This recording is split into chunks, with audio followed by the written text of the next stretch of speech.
Yo, it's your boy Ryan, Northwest Sports Fanatics. Back at your new video. Today is Sunday, December 25th, 2022, with your boy Ryan and the Northwest Sports Fanatics. Make sure you guys subscribe to the channel. Smash that like button either now or on your way out.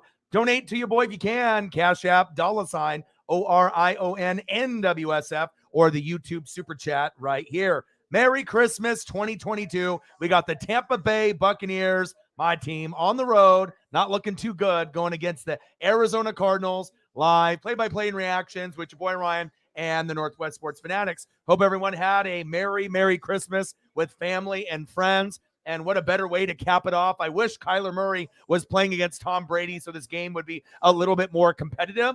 If definitely Kyler was playing, there'd be a better chance for Tampa to lose. Tampa could still lose this game, but hey, everyone thought Miami was going to win the game earlier today, and somehow, some way, Green Bay found a way to come back. A.J. Dillon, a couple field goals by Mason Crosby, and who would have thought the Rams would have put up 50 on Denver? So, it shows you anybody can beat anyone on any given Sunday, Monday, Thursday, or even a Saturday like this weekend. But the NFL is unpredictable. We don't really know what's going to happen, but I think this is a great way to kind of cap off the night, and then we'll be transitioning, obviously, into Monday night as well.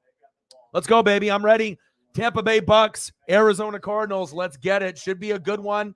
Even though I know it's third string, it's Trace McSorley. So I'm not acting like, oh, this is a barn burner. This is going to be the best game of the year. Let's be honest. Most people aren't really too interested in this particular matchup. But if you know me as a Bucks fan, you may want to be interested to see how I react to the game. Obviously, if you're a part of the fantasy football league, it's coming down to the nitty gritty between Jake and Sarah and me and Shep. I'm down by 7 points. I have Godwin, and he's got Michael Pittman Jr. So whoever ends up winning between the Godwin matchup, if I can make up that 7 points and end up hopefully getting to like 20 tonight with Godwin, then that'll give me a little bit of a lead, and hopefully we'll see what happens with Michael Pittman Jr. Tomorrow when the Cards might be in my favor. They might not be in my favor, but it's going to be the Chargers and the Colts for Monday Night Football, and we'll see how everything plays out. Let's go, baby. Let's go. Ryan's in the building. What to do? Sarah's in the building. What to do? Merry Christmas. And we'll see what happens. I mean, it's going to be difficult. I know. But if we lose, it's one thing if we lose to Colt McCoy, and they still make plays with, James, the Teminator, Kana, DeAndre Hopkins, fine, Buda Baker. But I don't know. I don't really know if I want to win this game or not. Yes, the fan inside of me says I want to win this game. The fan inside of me says, I guess we'll go to the playoffs as the shittiest NFC South team. Like maybe the Jags end up making it for the AFC South. AFC South stinks. NFC South stinks. But somebody's got to make it out of the stinky teams, right? PU, right? And someone's got to make it. The Saints are bad, right? The Panthers are bad. The Falcons are bad. The Buccaneers are bad. But someone's got to stink a little bit less. And obviously we know the story with obviously everyone in the AFC South as well. But if we end up losing to Trace McSorley, we're in trouble. And then that'll pretty much be the end of the year. But I'm going to find it really hard to believe that we're going to lose this game on the road. I mean, if we were at home, it's going to be a little bit better of a chance to win just because of the crowd. But, I mean, Tom Brady, even though he's old with no offensive line, I still think we should be able to find a way to get to, you think, 20? Maybe not 30 or 40 points, but if we don't have an offensive line and we got a lot of injuries, and even though Tom has been extremely shaky with no Gronk, no offensive line, no play action, a really vanilla, bland offense, we'll see what happens, but hopefully we can end up, I guess, getting a dub, and then we'll see what happens, but I'm ready. I'm ready to go. Jake's in the building. Merry Christmas. How are you? What to do? Finley, Merry Christmas. How are you? Yeah, I mean, I got some pretty good gifts. I mean, my dad and stepmom usually go a little bit over the top, but I got some really cool stuff. So obviously, if you guys know me, I'm a big toy guy. So first gift, we got the Hot Rod Roddy Piper figure from 1991. So anytime my dad knows, I like Griffey, I like, toys from the 80s and the 90s. So I'm always going to be looking for things that I don't have. So first one was the Roddy Piper. Don't have that. Then we got to go to the favorite one. We got the Andre the Giant. And then the Andre the Giant is from 1990. So it's always good to be able, and I don't got any Andre the Giant one. So that was a good one from the dad, hooking me up with the Andre the Giant. And I just got a couple things. I got the stadium giveaway for a Ken Griffey Jr.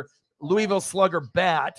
And it's not in the best shape. It's got the Louisville Slugger. It's got the Ken Griffey Jr. autograph here that you can see. Obviously not a real autograph. It's just like, the autograph they put on these mini bats. It's got a little bit of a chip in it right here, but it's obviously used. And, my dad knows that even if it's rare and it's got a little bit of wear and tear on it, I'm still going to love it. And obviously it's a stadium giveaway there in Seattle. It's got the Ken Griffey Jr., autograph on it. Very, very cool. Ended up getting that. So little items like that. And then I got a lot of other items too.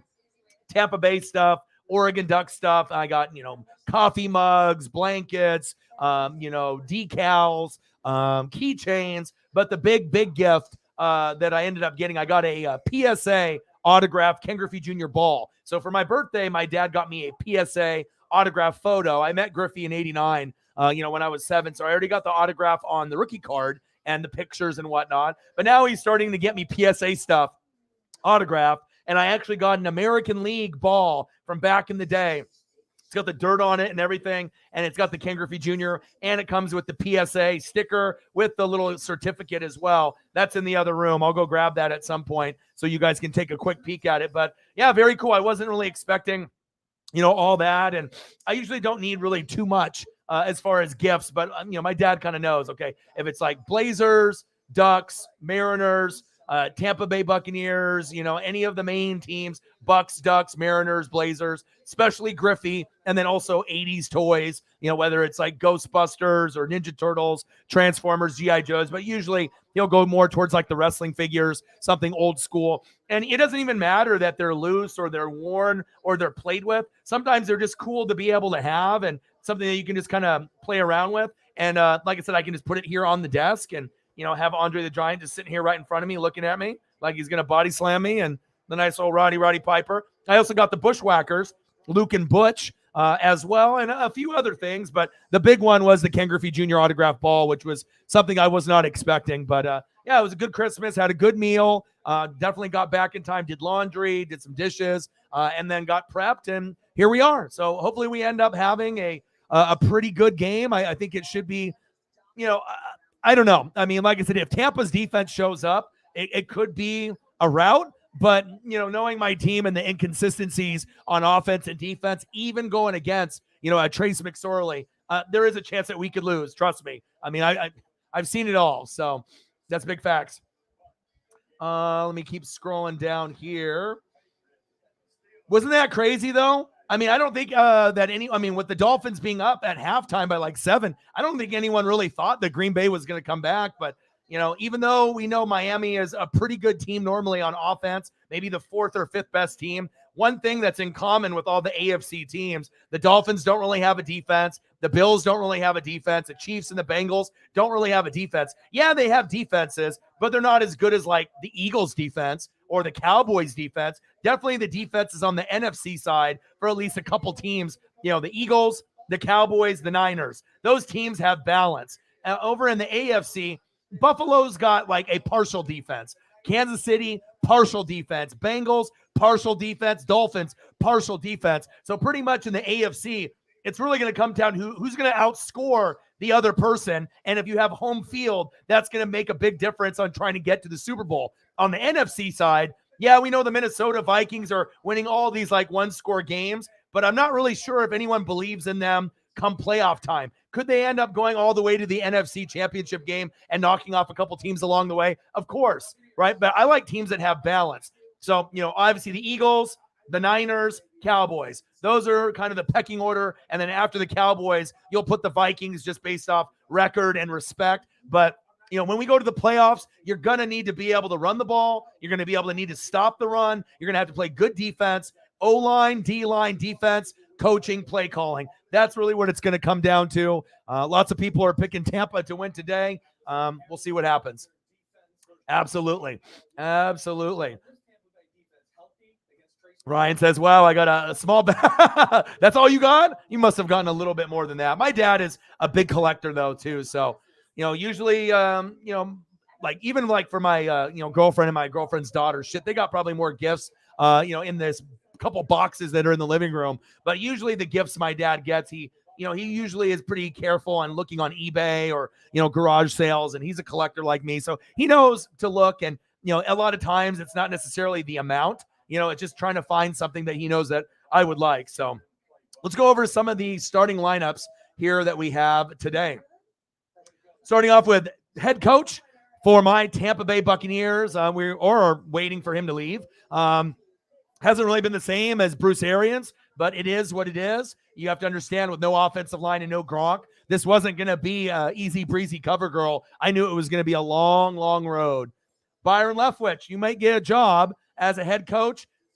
You're too vanilla for us. You're too basic. And I understand, you got to run the ball and you want to be able to open things up, but your vanilla play calling has lost us a lot of games this year. I know we got to have Gronk. I know we got to have an O-line, but you haven't really done us any favors between you and Bowles to make us better than we are. It's actually kind of a blessing that we're sitting at the record that we're at right now at 6-8. I actually kind of wish that we were worse so we'd have a higher draft position, but it is what it is.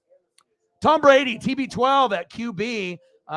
If you can't end up beating Trace McSorley, I don't know what to say. I imagine Brady will have a big game today. And I'm hoping Godwin gets a touchdown or two, so that way I can get some good fantasy points and I can get to the championship game. 13-1 record. This would be a fucking shame if I can't end up making the playoffs in the championship. I'm always second or third place for the last 3 years, but it just seems like in the fantasy playoffs, I have one really good week and I have one really bad week. And I don't really leave a lot of points on the bench. It just so happens the matchup ends up being shitty. So we'll see what happens there. Brady, I need you to go to Godwin, baby, if I have any chance to make it to the championship. At running back, we got Rachaad White from Arizona State. Leonard Fournette, who was the starter, but now is taking the backup role. Mike Evans, the future Hall of Famer, maybe one of the most underrated wide receivers besides Keenan Allen in the league. I think a lot of people put Mike Evans, Keenan Allen, and Diggs kind of in that same category, 5, 6, 7, somewhere in that general range, and all of them really get hated on, I feel. I think like we give a lot of love to Cooper Kupp. We give a lot of love to Devontae Adams, and we give a lot of love to Tyreek and Jamar Chase and Justin Jefferson. But I think that we really underappreciate how great Mike Evans is, Keenan Allen, and Stephon Diggs. Diggs is getting a little bit more popularity now because he's on the Bills and he's with Josh Allen. But definitely Mike Evans needs more love across the board. Same thing with Keenan Allen. Very, very underappreciated, and both of them will be in the Hall of Fame. Chris Godwin, I need you, dude. It's between you or D-Hop. And I thought, well, if Kyler is quarterbacking, I'm probably going to D-Hop, and I can get 20 points. But now it's Trace McSorley, not even Colt McCoy. So now I got to go with Godwin and just pray that he can get in the end zone once or twice. We'll see what happens. Godwin, you the man. At tight end, we have Cade Otton. And on defense, we got Devin White, my boy, representing the jersey right now, and Levante David, always getting snubbed in the Pro Bowl. What's new? And at kicker, Ryan Suckup. For the home team at quarterback, is it Colt McCoy? No. Is it Kyler Murray? No.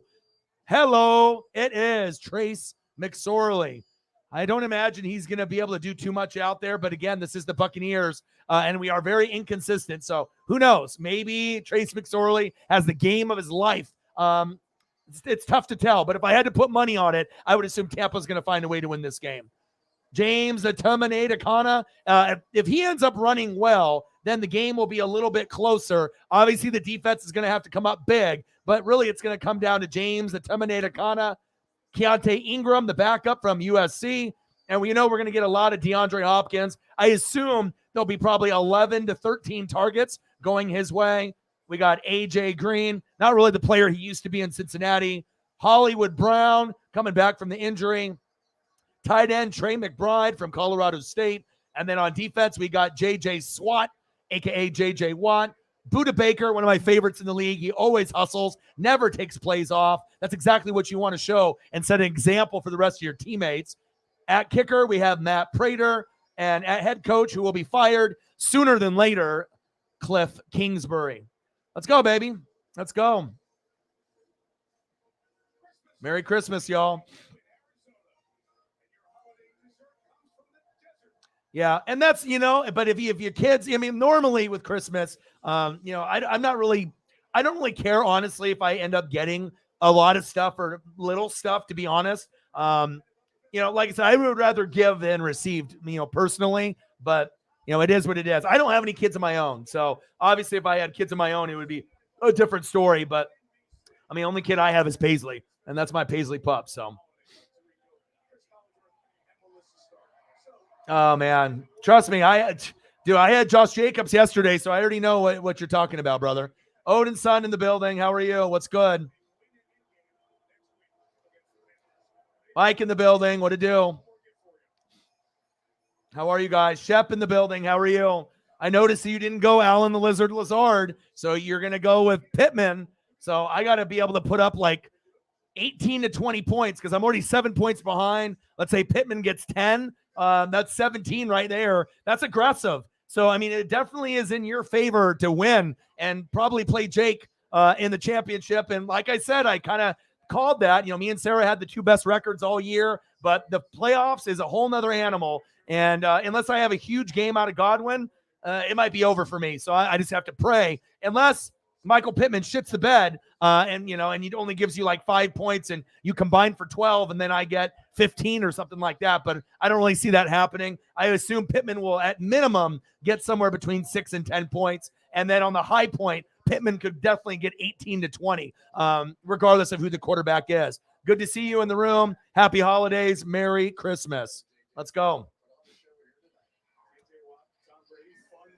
Yeah, absolutely. And like I said, I mean, it is what it is, based on the matchup. But I really wish Kyler was playing. Even if Colt McCoy was playing, I mean, the Cardinals could beat us with Colt McCoy. I mean, I know a lot of people don't think Colt McCoy is shit. He's not that good. Colt McCoy actually is probably one of the, I would say, top 10, top 12 backup quarterbacks. I don't know if I would put him like top 5, but he is a guy that could be a game manager. And every once in a while, you got weapons out there. D-Hop is out there. James Conner's out there. I mean, it's not going to take too much to do like a little 5-yard screen pass. Let them do the rest of the work. Or just do a little pass here, a slant, boom, he takes it for 20. It could happen. But we're talking about Trace McSorley. If you watched him at college, at Penn State, we noticed he was pretty good. But being third string, we have to be kind of honest with ourselves. Like, what are we really going to get, from Trace McSorley today? So, Odin's son in the building, Sarah in the building. Let's go.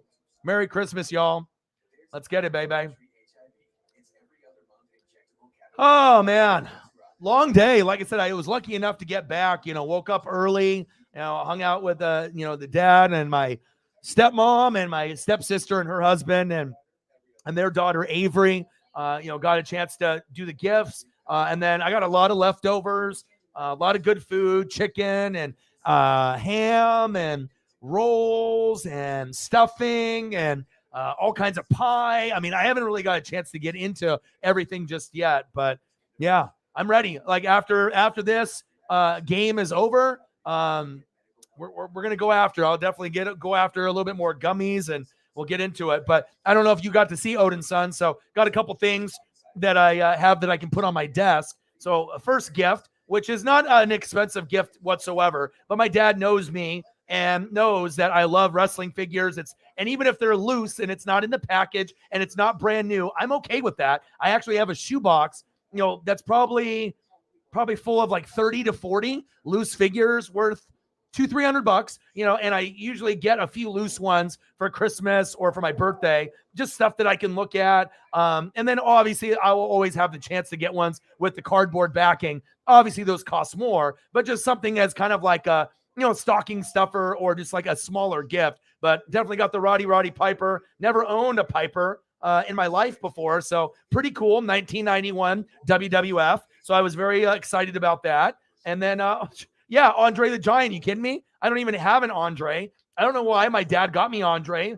We haven't really talked about him. He knows how much I love wrestling, but he must have saw it, thought, hey, he said, my son would love this. And he was right. So I got the Andre the Giant. So that's going right here in front of me, in front of the computer. And then I got this really cool stadium giveaway, Louisville Slugger Ken Griffey Jr. bat from the 90s at a stadium giveaway. So obviously I love these little mini bats.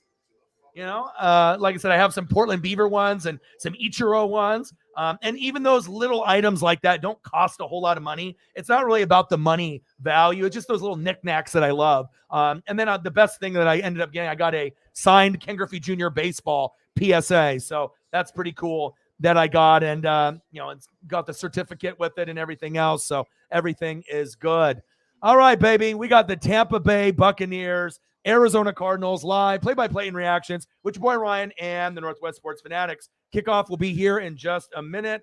And let's get to a good number today. We hit about close to 500 last night. And I can't tell you enough. I mean, the support that I have with you guys. I mean, I don't even need to have a whole lot of people in the room. It shows you that you don't need to have hundreds of people in the room. You don't need to have thousands of people in the room. Like literally, I can go full time and do this job since January. And obviously have 20 people or less for a majority of the streams. And you can still make 100, 200, 300, 400, 500, 1,000, 1,300.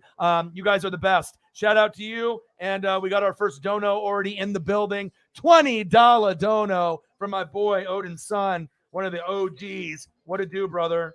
Thank you. And we had a good one last night. We hit, 460 last night with like 15 people or less in the room. I don't think anyone else on YouTube can do that. I mean, I've watched a lot of other channels and a lot of other people streaming on Twitch and YouTube. Usually you got to have a lot more than that. And you guys are the best. I appreciate you very, very much. Let's go, baby.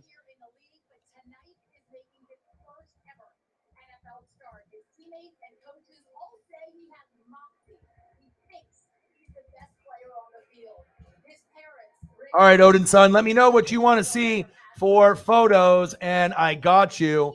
$20 dono. Bang, bang. Let's go. Bang, bang. Cactus Jack approves. Bang, bang. $20 dono. Let me know, brother, what you want to see. Anything Chief related, I got you. $20, 80 to go. Then we'll hit a hundo. Then we'll go to 2, and we'll see where we go from there. Oh, and I got a nice one from yesterday's game. See if I can go there before the game starts.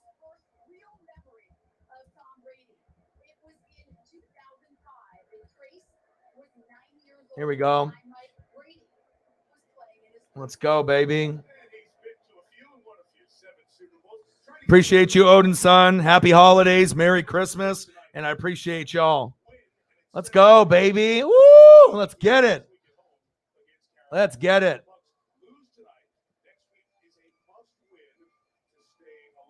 Chiefs. Let's go. Thank you, Odin's son. Let's get it, baby. Appreciate you.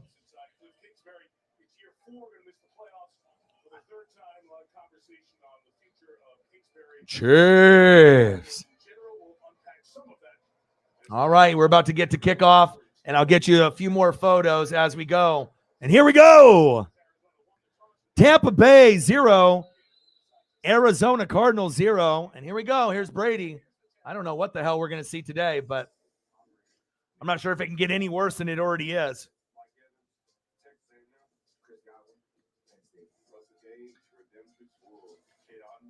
There we go, baby. Mike with a $23 dono. Let's go, baby.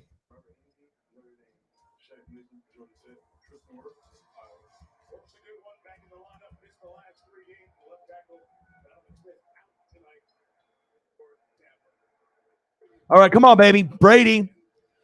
We just got a block for him. Going deep.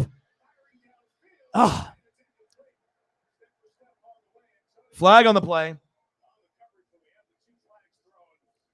Mike with a $23 dono for Kyle Busch. I got you. Bang, bang. Boom, boom.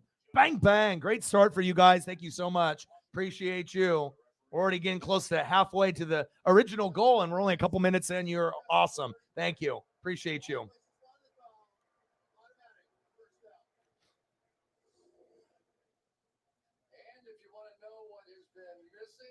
Buccaneers this year, besides the running game, it has been the big plays. These deep Oh, that's cool. Yeah, let me try to pull that up real quick. One sec. Roddy Piper's getting in the way. Oh, Brady. Hands off to Rashad White. Come on, baby. Yeah, stiff arm his ass to hell. First down, Bucks. Let's go, baby. Let's go.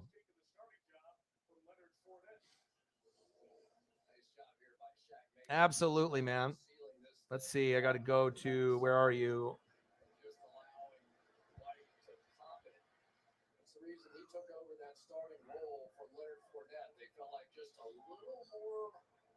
That's a good size. That's actually going to fit the screen, bro.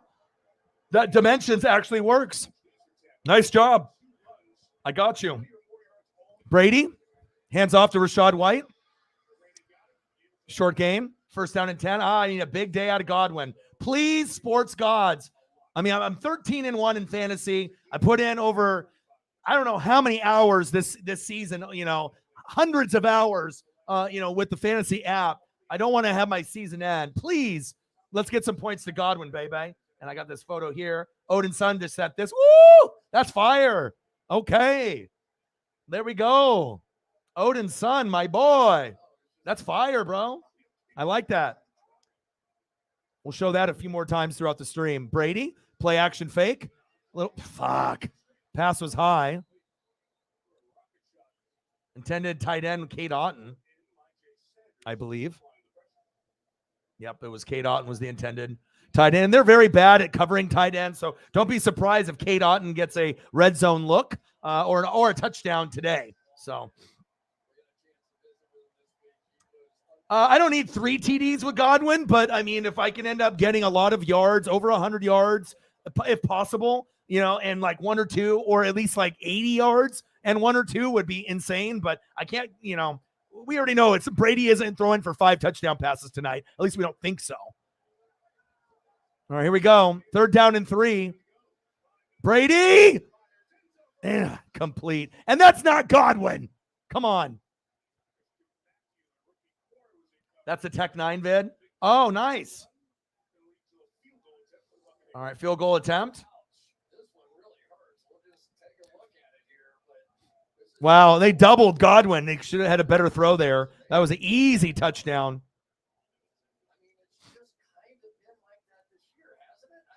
This is cool, man. And it fits, man.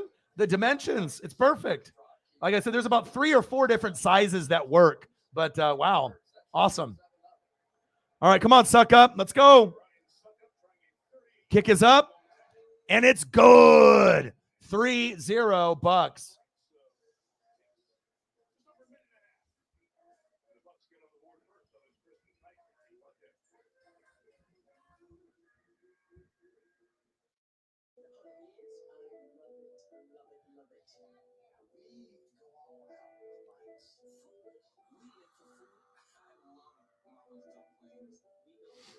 Oh, do you? Nice. I think most people in the workplace have tomorrow off. At least a lot of my friends and a lot of people that I've talked to that normally would work tomorrow, since Christmas fell on Sunday. That usually they're the day after they're giving the remembrance and they have the extended holiday. So I know some people are working tomorrow, but it sounds like a good majority are off.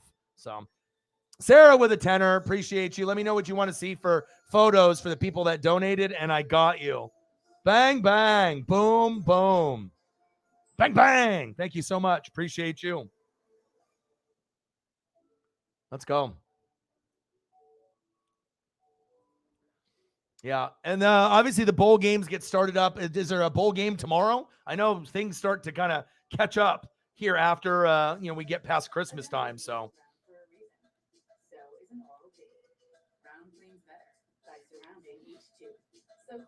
All right. First, I need to do some Kyle Busch. And let me see through all the. See, I got to make sure. What do I got here? Scrolling.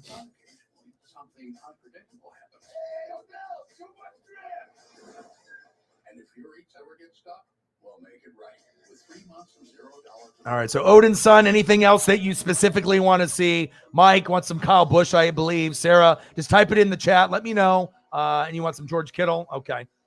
And then Odin, let me know if there's anything else you want to see. I got you.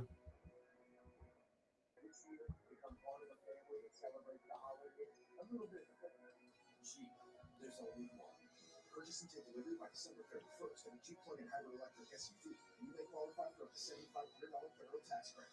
Visit Jeep.com for new inventory available near you. Sunday Night Football is brought to you by Jeep. There's only one. And by Royal Caribbean. Come seek the Royal Caribbean. A little over 2 dozen games played on Christmas Day, but Santa's been around the NFL.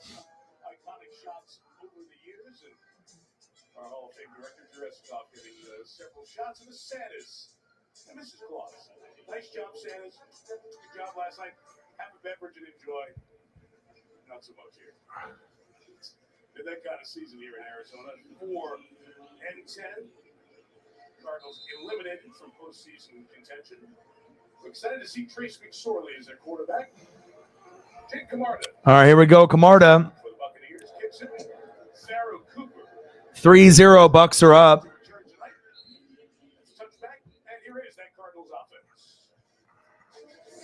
Trace McSorley, Penn State. Jay Croner, State Panther. DeAndre Hopkins, Clemson. Greg George, Holly Springs High School. Hollywood Brown, Oklahoma. Trey McBride, Colorado State. Chuck Jones, Houston. Max Garcia, Florida. Billy Price, The Ohio State University. Will Hernandez, Utah. Kelvin Beachum, SMU. Beacham's the one constant. It has been roulette on that. All right, here we go. Come on, defense. Can't fucking lose to third string quarterback. I mean, even though I don't really want to go to the playoffs, but James Conner, stiff arm, sit down. Let's go. Come on, baby. Second down and 12. Yeah, I'll get some more Kyle Busch up there for you. And a couple Kittles here for Sarah while I just try to work as fast as I can. I'll try to get you some Iowa stuff too, if possible. Second down and 12. McSorley. Nice throw. That's not a good sign. Dortch with the catch. Trace has actually got some mobility out there. I don't like seeing that. Well, Purdy, you have to understand, though. Is it really Purdy, or is it the running game, the offensive line, the defense, the coaching, the play calling? You know, obviously the Niners can plug and play any quarterback, and they're going to have success. Now, has Purdy done better than we thought? Yeah, he has. But also it's the system of being able to have, you know, Trent Williams and have a good, you know, running game, and obviously have a great defense, great play caller. You got John Lynch, you got Kyle Shanahan. So let's, you know, I'm a big 49er supporter as well, and I've watched them through and through. But, I mean, until you guys actually get a true Joe Montana, Steve Young type of quarterback, that might hold you guys back from actually winning a Super Bowl. And I think you know it too. You know, you can get to a Super Bowl, you can get to an NFC championship game, but the thing that's held you back is a guy that can actually put up points in the fourth quarter. You know, and you guys haven't been able to figure out how to score points in the fourth with Shanahan. And eventually you will, so. Right. But let's be honest. I mean, do you really think that, I mean, you can really plug and play almost anyone and you have belief as long as they don't throw a pick six or fumble the football a lot, they're going to be in every game. They can be a game manager, you know? I mean, you know, there's no other way to explain it because pretty much you can, any player that's played quarterback for them hasn't been shit, you know, and it's not necessarily the player. You know, it's because of the scheme and all the supporting cast. Because you got to think, who's got a better supporting cast surrounding a quarterback than the Niners? Honestly, Philadelphia, that's it. I mean, those are like the two teams, you know, maybe Dallas, you know, but I think even the Niners and Philly have more person for person, player for player. So, you know, and even with Jimmy being Jimmy, people don't want to give him credit, you know, that he's a winner. You know, they're just like, well, they only want to bring up the bad shit in the fourth quarter. Oh, almost picked. Carlton Davis with the coverage.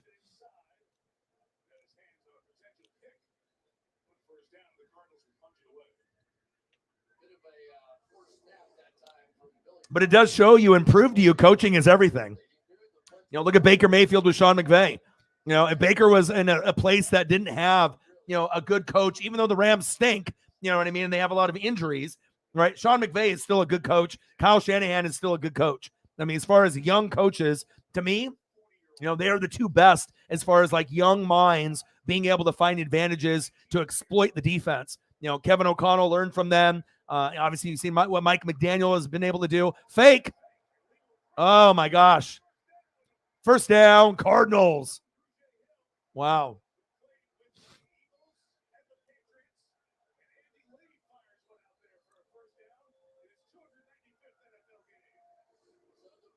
Cliff Kingsbury pulling out the fake, huh? Well, I mean, they know they're bad. I mean, they're 4-10, right?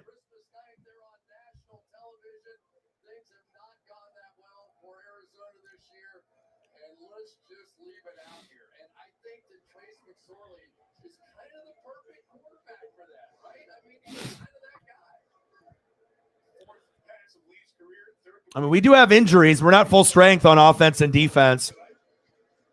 I mean, that's why we're fucking 6-8, not 8-6 or better. You know, you got to have offensive line. And even when the defense had some of their guys out there, they underperformed. They're not motivated. You know, I can tell, you know, if the guys are out there giving it their all, you know, or if they're just kind of going through the motions. And I can definitely tell that with Bowles and Byron, the message has kind of gone in one ear, out the other. So.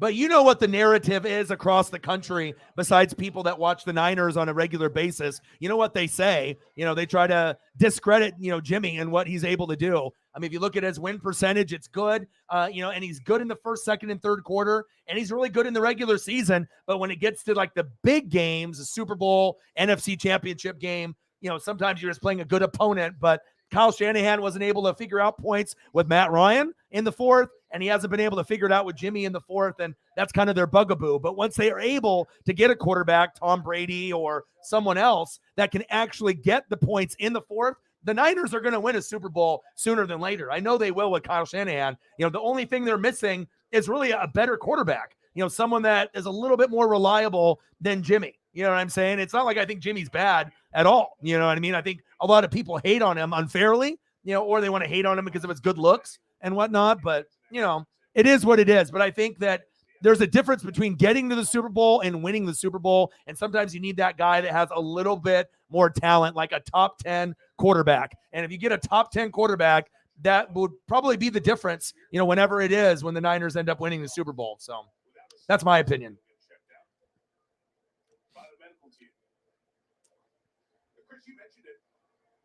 Yeah, but also you have to look at supporting cast. You think Purdy would have success somewhere else that didn't have the offensive line, that didn't have the running game, that didn't have the defense, that didn't have the coaching, that didn't have the play calling? I mean, you got to think you got like a perfect team to be able to have a quarterback succeed. Same thing with Philadelphia. I mean, look at Gardner Minshew. Who would have thought Gardner Minshew would throw up 350? Give me a fucking break, dude. 350? I know you lost the game, but you're going against one of the best defenses, and you threw up 350. So, I mean, do we think Gardner Minshew is like one of the best in the world? No. You know what I mean? But it shows you if you have weapons and you have time, you know, you can make plays. So, but that's the one thing that, Ryan, I think you and then a lot of the Niners fans know that, you know, to be able to win it all, you have to get someone better than Kaepernick, better than the guys that you've had recently. They're not good enough. Not when you're going against like a Josh Allen or a Patrick Mahomes, or if you're going to be going against a Jalen Hurts. It's just like if anyone can beat Philly on the road, it's San Francisco, and that's probably it.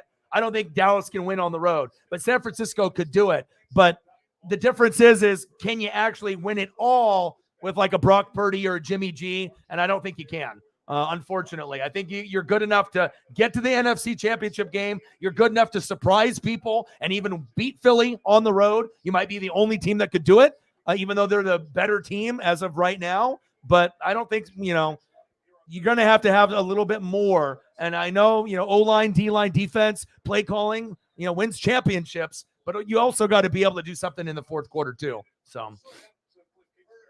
But the Niners are going to end up, you know, getting there sooner than later. I already knew that Sean McVay was going to get his, and Shanahan will get his. It's just, you know, you guys just need a better quarterback. You guys have a top 10 quarterback, you know. Like imagine if Trevor Lawrence in a few years left after his rookie deal and then went, you know, to San Francisco.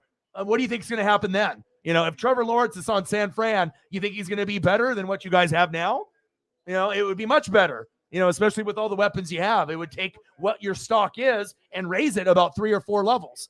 So, you know, as great as Brock Purdy and Jimmy G and Trey Lance, you invested all that money, you know, getting a Trevor Lawrence in that system, you definitely get a little bit more, and that would maybe put you over the hump. I'm not trying to just talk that into existence, but we'll see. 3rd down and 6. Shotgun set. Get him, baby. Fumble. Get that ball. Pick it up. Go, Devin. Yes.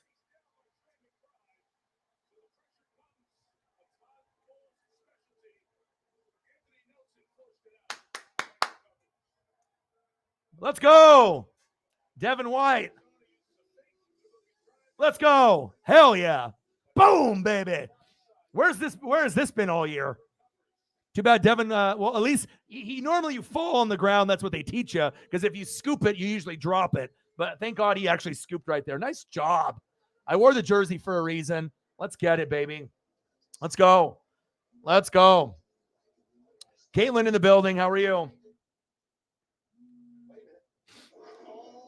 right, I got to get up some more photos here. Is Odin's son still in the room?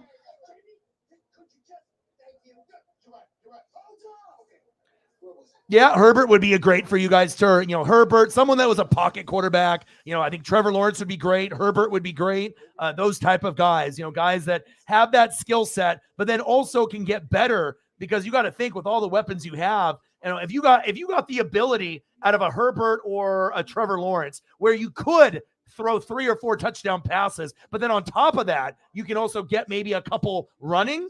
And then maybe the defense every once in a while gets one also. I mean, you got the perfect squad, and like I said, I think Kyle Shanahan might be one of the best play callers based off intelligence, him and McVay. Obviously, you've seen what Kevin O'Connell has been able to learn from McVay. You've seen what Mike McDaniel and Saleh have been able to do once they've left. They've been able to, help those teams get better. Not, championship caliber just yet, but they're a lot better than what they were before they got those guys. So I think it shows you there's certain organizations that are run better than others, like the Chiefs and the Niners. If you look at them, it's like every year, no matter what the record, they're going to be in it, not necessarily for the Chiefs because they got Mahomes and Kelsey, but with the Niners, regardless of who the quarterback is, it's like not typical results, to be able to be so good every year, even though you don't have like the main piece, the quarterback. But again, quarterback, running back, wide receiver, and tight end are overrated. It's all offensive line, defense, coaching, play calling. That's really what takes you to the promised land.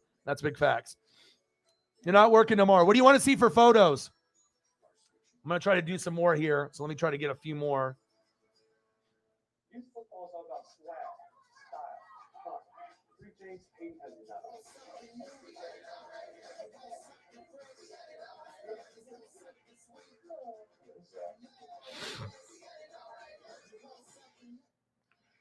All right, countdown's on.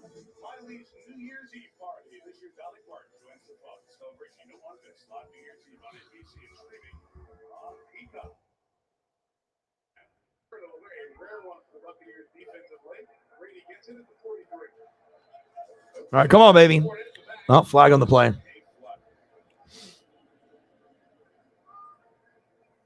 Full start. Offense number 72. Flag penalty. Oh, what's new? Offensive line false start. Story of my fucking life. There's a nice George Kittle for you from the Iowa. You sent me another one? Okay. I got you. Let's see. Ooh, that one's cool. We'll see. Hand off to Fournette.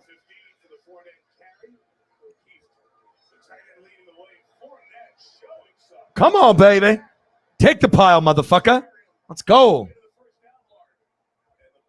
Nice job.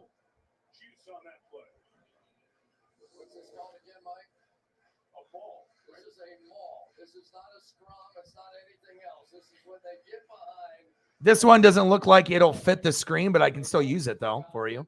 Let's see. Yeah, dimensions are a little off on this one compared to the other one. So it'll be slightly not as big, but I got you. So here's the first one, your Tech 9 one. And then here's this one. Where's that at? J.J. Watt with the tackle. Where's this at? Give me the backstory with this photo.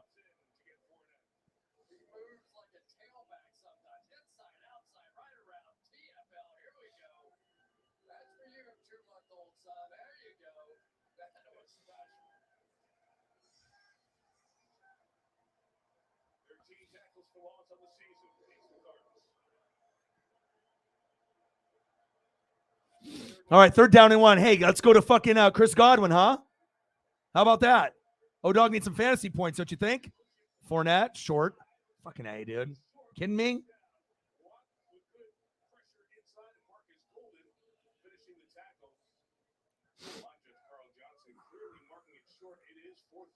Oh, awesome. Do you go? That's cool, dude.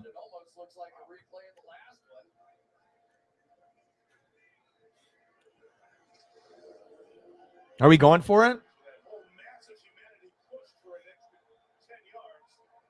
Oh, fuck. Nope. Another dumb move. Let's go for it on 4th and 1, idiot. That's fun.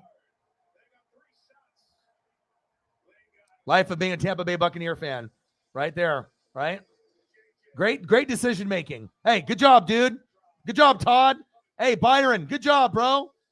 That's exactly why I love you so much. Same thing with you, Todd. Idiot. You idiot. Golly. It's like doing stupid stuff like that. That's how you lose a game like this.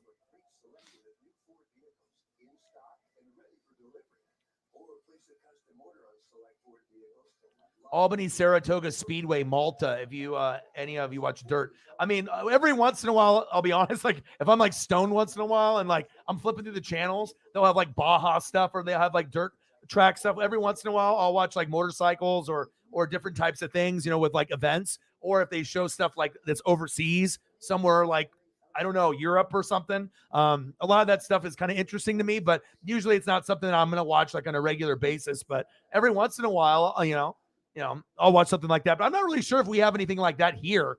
I mean, we got PIR, Portland International Raceway, and they had like not like the Xfinity or whatever. I think it came like, sometimes you'll have a smaller race come to like the Northwest, but usually like the closest thing for us is like, I think Vegas. But yeah, that's cool, man. Oh, geez, you got everything near you, huh? New York, huh? Yeah, can you let them know to throw the ball? It's like I guess I'm not gonna be able to do anything with Godwin unless we can pick this up. Hopefully, we can figure it out. But knowing my luck, I mean, I have D-Hop on the bench, and watch D-Hop ends up getting like 20 points, and Godwin barely gets any. I mean, if that happens, it happens. And I didn't pick Godwin just because he's a Buccaneer. I picked him because I thought he'd have a better chance to get points with Brady rather than Chase McSorley with D-Hop. So, I mean, if it was Colt McCoy, that would have been a real tough decision, because I know I can get points with both at that point, but who has got a better chance to get to maybe 20? And that's a coin flip. So.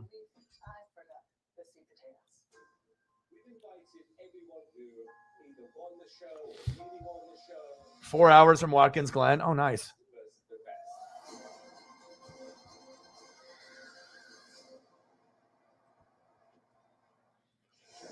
Well, the Premier League is back. World Cup is done. Tomorrow in USA, Boxing Day, big card.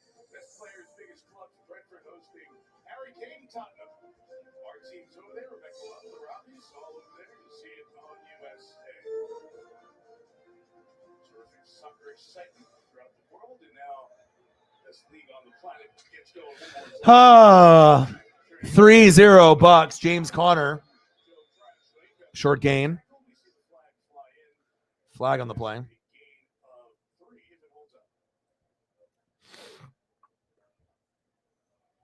Me too. Well, that's one thing a lot of us have in common, that stick with each other. A lot of us have a little love for, other things other than football, whether it be wrestling, NASCAR, or baseball, or all three, or something above and beyond that, But like I said, a lot of what I love is when I know someone loves something, it makes me want to love it too, especially if I fell out of love with it, like NASCAR. Knowing people like Mike, it gives me that, that love again for it. Sarah likes it. I got, Brittany and a few other people, Riggs, and just knowing that people love it as much as me, that we can kind of communicate and talk about it. And I can do the races. And I'm just really happy that I decided to make that move and do NASCAR and baseball, because that's going to eventually help us gain more people. But again, you just have to put your head down and keep grinding.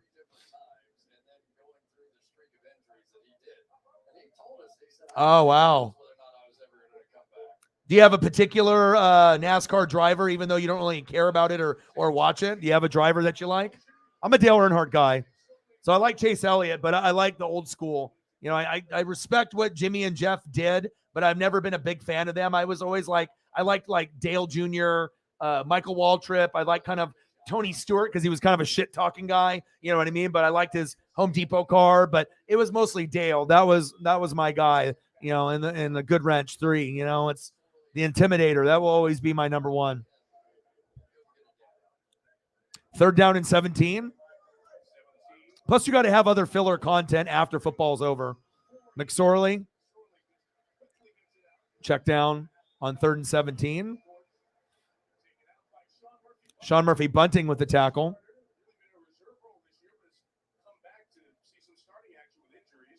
4th down. Tony Stewart. Nice. All right, we got something in common there. There you go. Me too.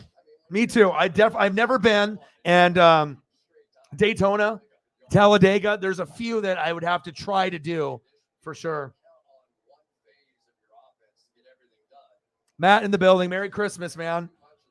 Yeah, but I always liked Tony Stewart. He was kind of the rebel, and I liked his style. He was really aggressive. He didn't really try to make a lot of friends out there. And I think that's why, like, I think Kyle Busch and Joey Logano and some of these other guys are disliked by others because they just can't handle their swag and their attitude. I mean, what do you expect every fucking NASCAR driver just to be like, oh, this guy's my friend. This guy's my friend. Fuck that. You know, especially when these guys are trying to wreck you. I mean, like, you know, a lot of people don't like Ross Chastain. I like him. I liked him as soon as everyone was talking shit about him. I was like, all right, let me do some research on this guy. And then let me see how he actually races. And yeah, he is reckless. Yes, he is stupid, right? But also he's really skilled. And if you actually look at his top 10s, his top 5s, you know, he's solid. I mean, his numbers match up with every other superstar that's actually won a championship. So that tells me, you know, as long as he can continue that style without, you know, getting himself beat up, you know, like I said, he's not going to make a whole lot of friends out there, but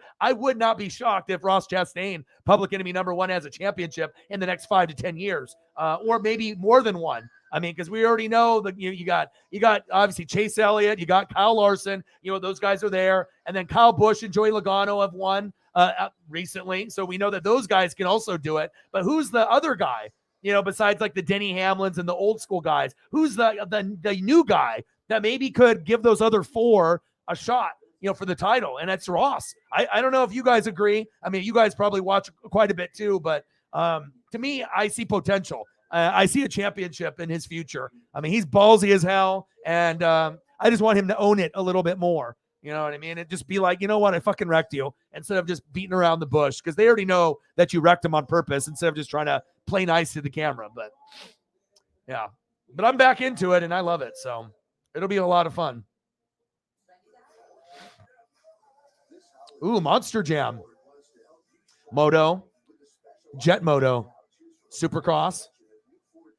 Yeah. I have people that I know that do that, you know, and then we have I actually went to Washougal, Washington for the championships. And I, you know, was like, there's like this girl who was a model, and she was like, oh, do you want to help me out at this event? I was like, all right, I'm not a fucking model or whatever, but I sent the picture to whoever, like whatever, you know, agency was doing the event.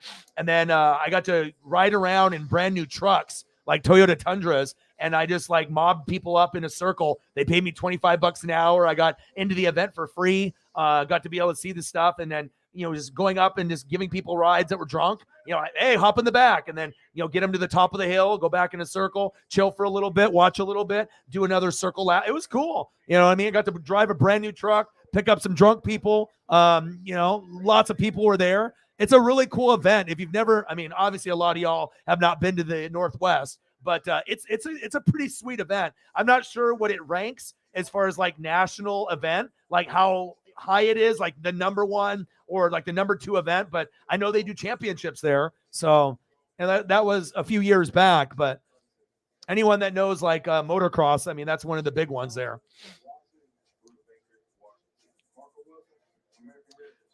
I don't know. I'm not too sure. When I was there, it was dirt bikes and stuff. So Shep in the building. What to do? Well, you get your wish so far. I have Diop on the bench. I'm not really seeing anything so far. Godwin's not getting the ball. I got to have some kind of miracle. I got to get Godwin to 20, so that way it gives me a buffer if you end up getting 10 or 12 with Pittman, because I'm already down 7. It's looking like it's going to be Jake and Shep. It's going to be really difficult to be able to fight this. But the game isn't over, so we'll find out. How are you doing, Shep? 3-0 Buccaneers. Come on, baby. Mike Evans, nice catch. The competitor in me, I want to win every game, but then also it's like, that what's best for the future, and it's not winning games right now.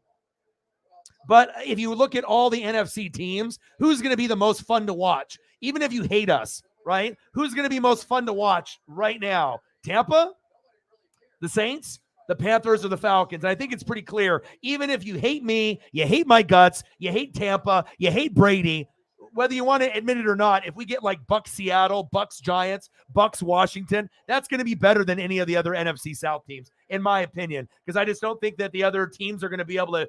I'm not going to be able to do anything, but at least I can do nothing with style. Everyone else will not be able to do anything at all. So at least once in a while, I think that Tampa would, at least with the names that we have, Godwin, Evans, Brady, I think people would rather see that than, no disrespect to the Panthers. I would rather have the Panthers and Falcons or Saints make it. But I think right now everyone knows the NFC South is fucking terrible. Okay. And they know the AFC South is terrible. And we might end up getting the Jags and the Bucks in the fucking playoffs. It's just a fucking crazy thing. Oh, don't say that. Don't say that. One catch? Damn, that's evil, bro. Why you gotta hit me with the evil? You're already up 7, and you got Michael Pittman, and then you say, I only want, okay, well, if it's like one catch, it better be a 99-yard catch for a tutty, okay? One catch? That's all you're gonna give me?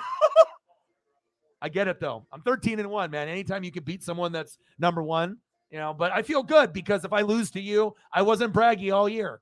I told you guys how my history went. I was honest, and, it's what's happening. It just seems like it continues to happen, and eventually I'm going to break the streak and I'm going to win. You know what I mean? In this particular league, but yeah, fantasy is cruel.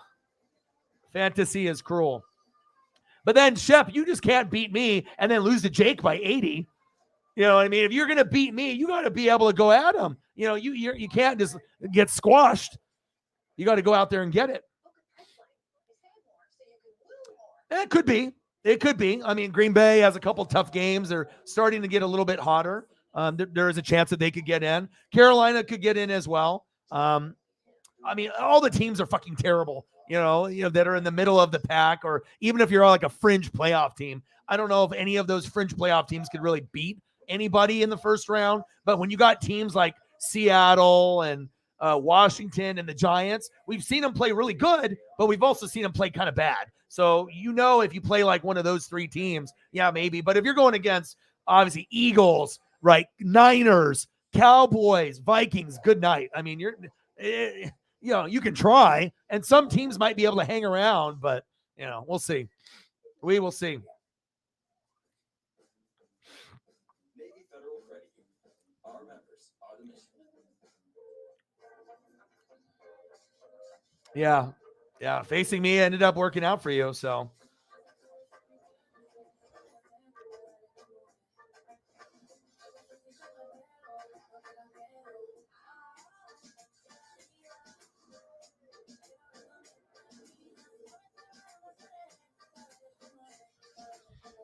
All right, let's see. Any other photos that anyone wants to see from those donos from before? If you have anything else that you want to see, let me know. Anything else, I can take care of you. Of course. Join us in Miami, December 31st, live on NBC and streaming on Kickoff. 3 generations of family ownership for the Cardinals. Michael Bidwell on the far left, the owner, chairman, and president. And the guys who've played the Cardinals, before the Cardinals in the past, Adrian Wilson and Quentin Harris, are, for the moment, running the front office operation as longtime GM Steve Kahn. All right, baby. 3-0 Bucks. That is Cliff Kingsbury tries to keep the pieces together on the field of this 4-3 Dortch. First down, Cardinals. Nice play. They usually move Dortch around in many locations on the field. It's a good asset for them. Oh, man. I don't like the flow of this game, the way that it's going.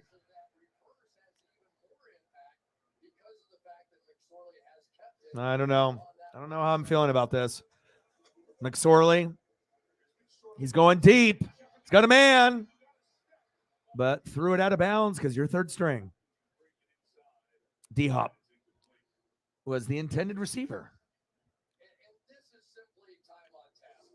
What happened? Something happened?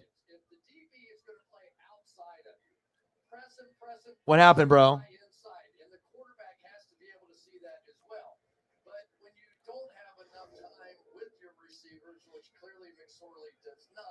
Oh, God.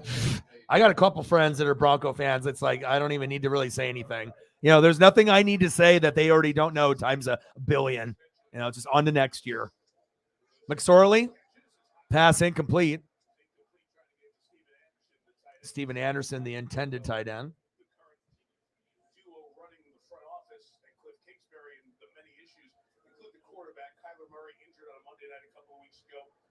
Tearing his ACL out for the season. Timeline for next year. That Kingsbury had Colt McCoy, veteran, has been here backing up, but he suffered a concussion against. Third down and 10. Thus, third starting quarterback in the last 3 games. Shotgun set. Let's see if the Bucs bring the blitz or just show it. Get him. Good speed there by Levante David on the closing. Fourth down.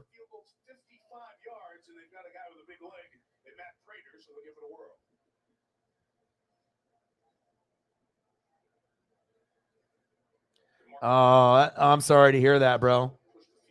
But you are working really, really hard, for your career and your legacy. You know what I mean? Like, not a lot of people, have jobs like you. You know what I'm saying? All right, Prater going for a 56-yarder. Kick is up. He's got the distance. And it's good. Wow. Good from 63.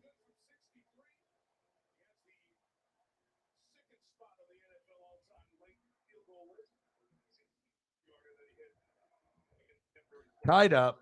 Come on, baby. Can we get some touchdowns, please?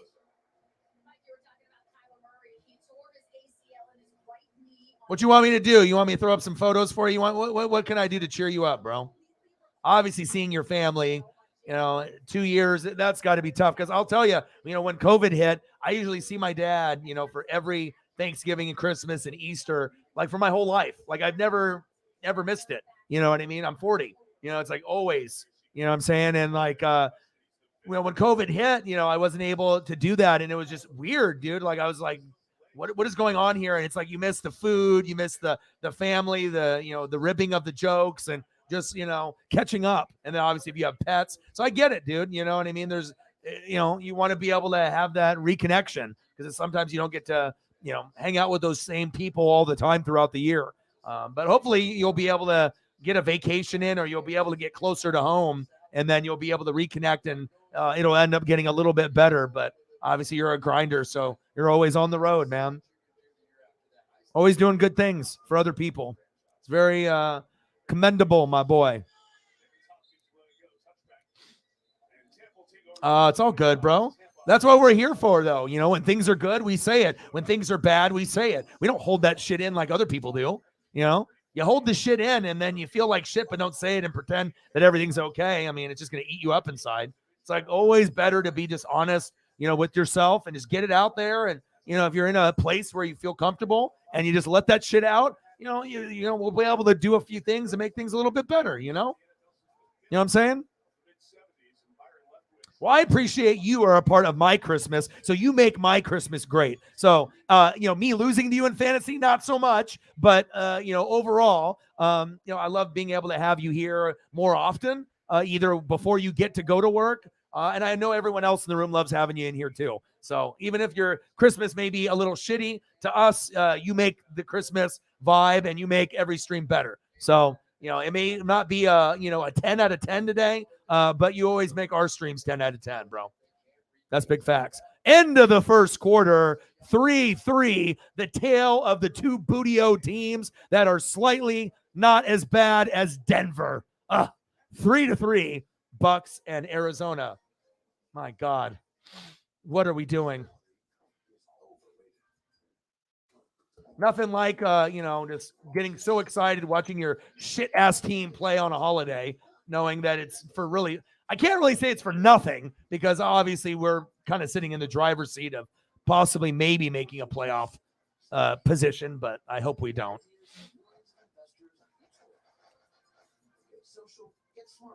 Oh, yeah? I bet.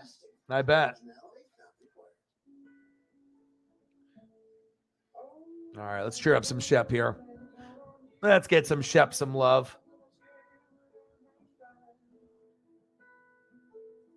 And like, I don't know. Yeah, I think also too, it's like you can have friends that, that you have in person, right? That you've known for a long, long time. But just because you've been friends with someone for 10, 15, 20 years, you can meet people in a shorter period of time and be closer, because it's really about the connection, And I mean, some people are drinking buddies, some people are smoking buddies, some people are just acquaintances, but sometimes when you can build the bonds, like, even some of them, like even on a channel like this, it seems like crazy to think that you can have a tighter bond with people online than people that are in your face-to-face life, like in front of you. But I mean, it just depends on who the people are. And like I said, sometimes the people that we have as friends that are face-to-face are not really the best for us. I mean, sometimes we have shitty friends, and sometimes you got to cut those shitty friends off.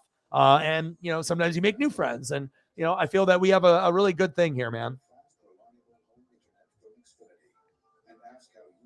You just got to have a lot of selfless people, and if you have a lot of people that are like you, and we're all selfless and we like to help each other out. I mean, of course, there's a reason why a lot of us get along, because a lot of us are very alike. We're looking to be able to make a difference if we can.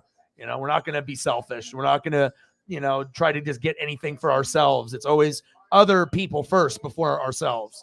I mean, that's the way I live my life.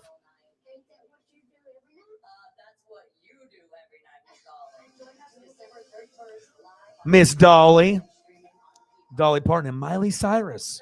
I won't be watching, but I imagine it'll be an entertaining show.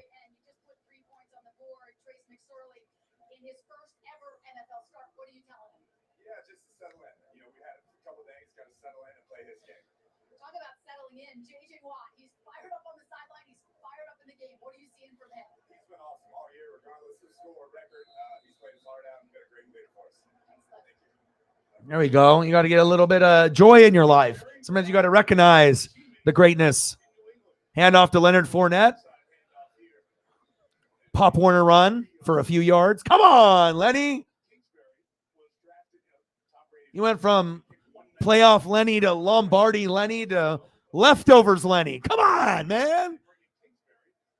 Can't even start. But you know what? I'm not surprised, because when we drafted Rachaad White, I watched him at Arizona State, and I was like, dude, this motherfucker is kind of athletic. Like, and Lenny's getting a little older, but they wanted to go with the veteran guy, which I totally understand. But if you're looking for athleticism, sometimes you get those guys that got it.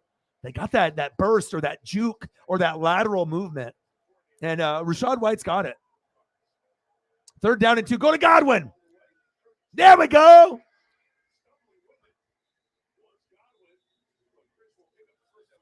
Is it a flag? Hell. Another offensive lineman. What's new? The backup to the backup to the backup to the backup. And then the other backup. And then that backup to that backup. Why aren't you winning games, Orion? I thought the Buccaneers were good. Well, fuck, man. I mean, when your fucking whole offensive line and Gronk is gone, what do you expect me to do? And then that shows you, like, when the Chiefs played the Bucs in the Super Bowl and they didn't have their 2 offensive linemen, that they were their best guys, right? If you don't have offensive linemen, Eric Fischel, Mitchell Schwartz, right, and you got, the D line that I had, of course, we're going to chase, Mahomes down, but they were so good they prevented Mahomes from even throwing for a touchdown, not even one. Offensive line is they need to be paid more. It just irritates the shit out of me that, we just give all the love to the quarterbacks, running backs, wide receivers, and tight ends. I get it. Offensive linemen aren't sexy, but just because they're not sexy, you have to have those pieces to win. If you don't have them, you're not winning anything. You can't run. You can't throw. You can't pass protect. You can't run block. You can't pull. You can't pancake. You're not protecting. So tough, but definitely need those O linemen to get a little bit more recognition. Damn, man. Come on. No, cannot stay at 0, dude. No. No.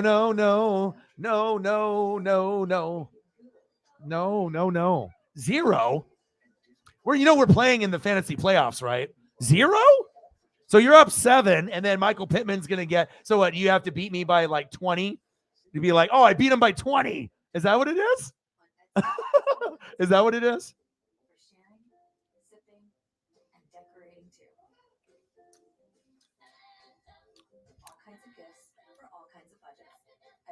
Yeah, too bad this isn't like the offensive line and the same team, because Mike Evans and Godwin's numbers would be so much better even if we just had the O line.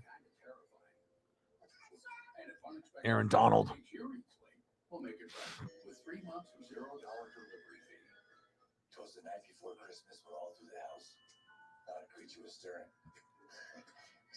All the catches. Now I need 2 touchdowns from Godwin. Not just 1. Now I need 2. I need 2, baby. No, nothing in there right now, but we'll probably end up getting some more later.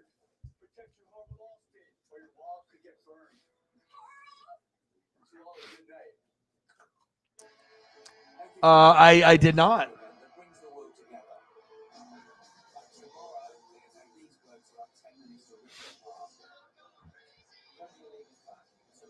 Yeah. Sunday Night Football is brought to you by Hyundai. Yeah. But you have us on here, though. Back here in Arizona, and Josh Wells is his 8th year out of James Madison. All right, 3-3. Somebody get a fucking touchdown. Oh, who? Chris Godwin. How about that? Hello, Chris Godwin? Hello, Chris. Yes. Yes, it's me. Oh, doggy dog. Yes, I need a touchdown.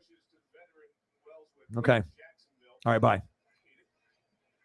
Wells.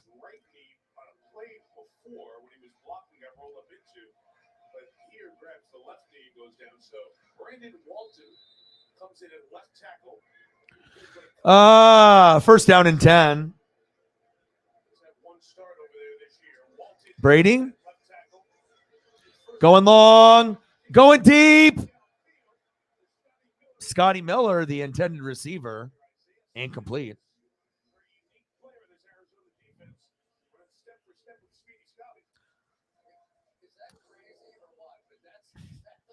We're talking about a guy who was playing inside linebacker earlier this season.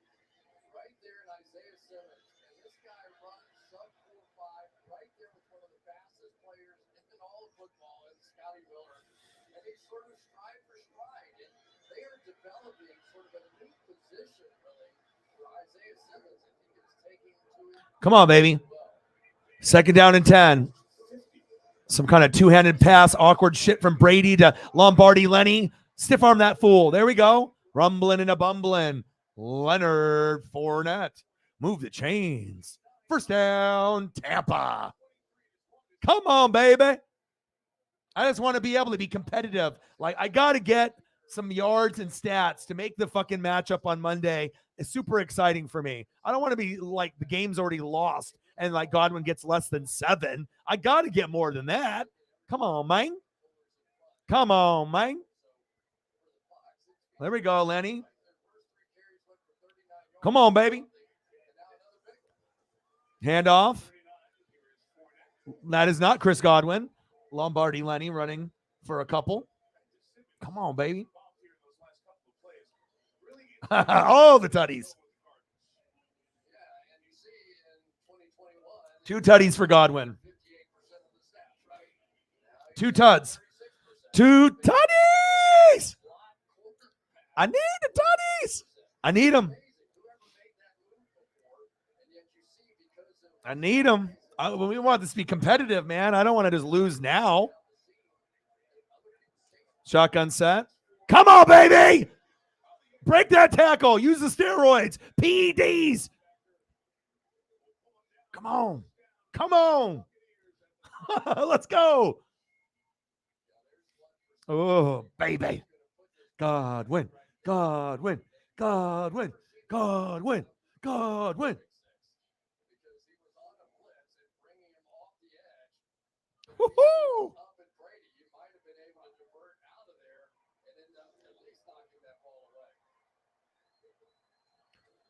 Brady, look out.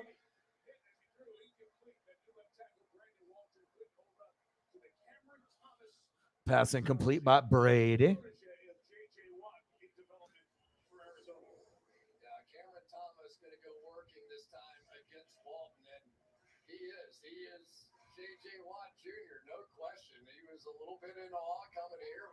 Mike with a 20.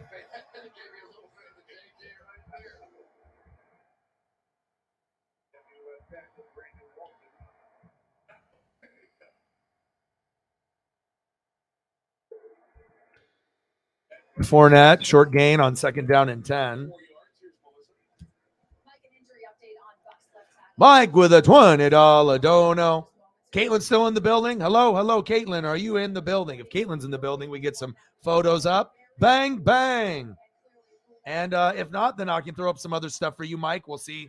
Sometimes people stay in the room the whole stream. Sometimes people leave and come back. It kind of just depends on each person. It just depends on their kind of what's going on. I mean, everyone is a little different on how they, navigate Twitch and YouTube. On, some people just keep it on the one. Some people watch more than one. Sometimes people sign out and come back.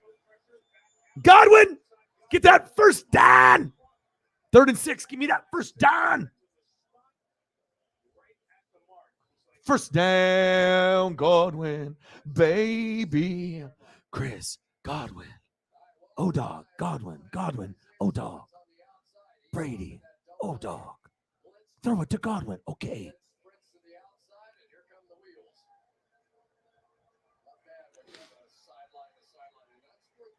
Yes, Mike, thank you so much.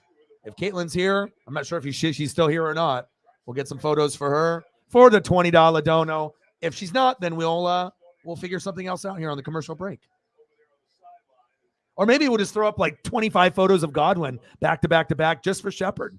He'd love that, right? Just him posing in every angle, to throw up some like high school pics, college, Penn State, him just, dancing, scoring tutties, trying to like tuck that into existence, right?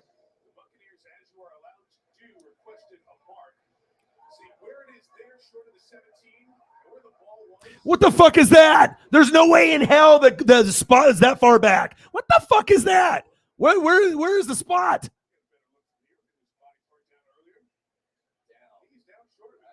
Ah!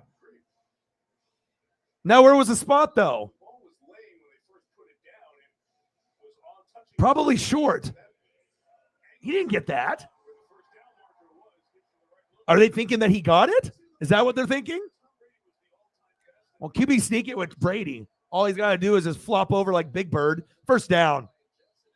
Right? Fournette pushes back. QB sneak, Brady. Damn, I'm good. First down, Brady. First down, O-Dog. OC for the Bucks. Boom. Move the chains. Too easy. Easy peasy lemon squeezy. Get me on there. Get me in there. Put me in there, coach. Easy, easy, easy. Underneath everybody's shoulder pads and picked it up. And we have an injured Arizona Cardinal. Tristan Hill, 98, who's at the bottom of all of those guys. It's really amazing. You don't see more players injured on some of these steeps. All the bodies getting low for leverage. Injury timeout. 3-3 in the second. There's a different way to treat HIV.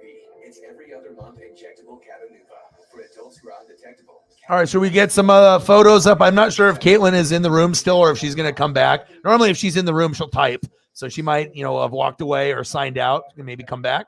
But in the meantime, we can throw up some stuff. You want some more Kyle Busch? You want some Chase Elliott? What do you want? You want some Bill Elliott? You want some Alabama gang?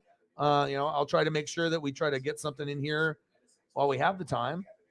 Little Shepherd Love, Falcons, Braves, Kyle Busch. If you have a rash and other allergic reaction symptoms, stop Cabenuva and get medical help right away.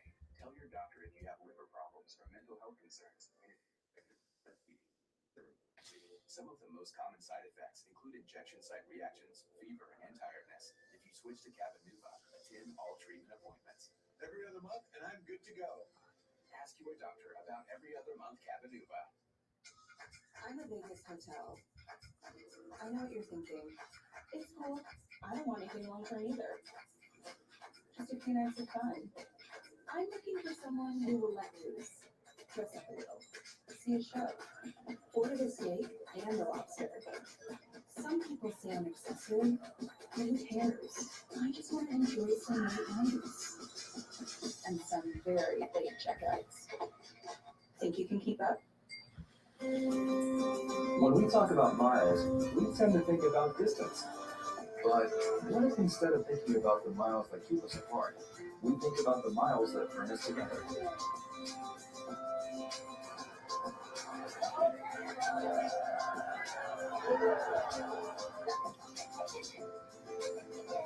When it comes to the time we spend together, we're thinking of every mile. It's your journey. Hyundai. Puss in Boots has been nominated for Best Animated Movie of the Year. And it takes the Shrek franchise to exciting new places. I am my master. It will strike a chord with moviegoers of all ages. You only have one life. That's what makes it special. Rated PG only in theaters. The NFL family is committed to advancing social justice in communities across the country through the Inspire Change initiative. The new Inspire Change Changemaker Award recognizing community members who are working every day to create progress on important issues. See the website, NFL.com/InspireChange to learn more. Tristan Hill taken off by Cardinals. All right, Brady. I don't know. The shitty throw right there on first down. Kyle Busch, what you smoking, Bush? Smoking. James in the building. How are you? Yeah, you'll see Hills Come on, baby. sort of get underneath there. And a lot of pain player who's limited to 8 games last Come on, Brady. Fucking Chris Godwin. Shotgun set. Brady. Of course, it's not Chris Godwin. Leonard Fournette. Hit him a skirt. Short gain. Fuck. 5-yard gain for Leonard Fournette.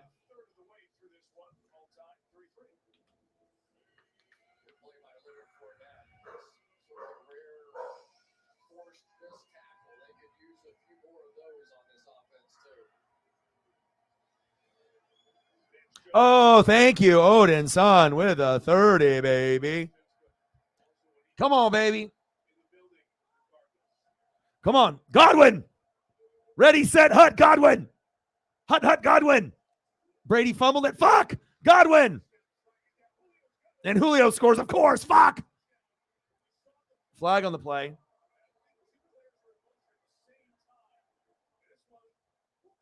Ah.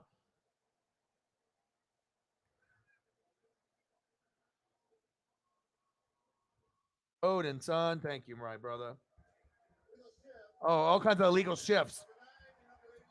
I love it. I love it. I love it fucking up.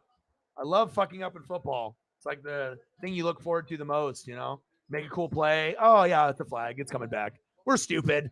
We're stupid. $30 dono. That's not fucking stupid. Appreciate that. Bang, bang. Boom, boom. Bang, bang. Let me know what you want to see for photos. And I got you, brother. Thank you so much. You guys are so good to me.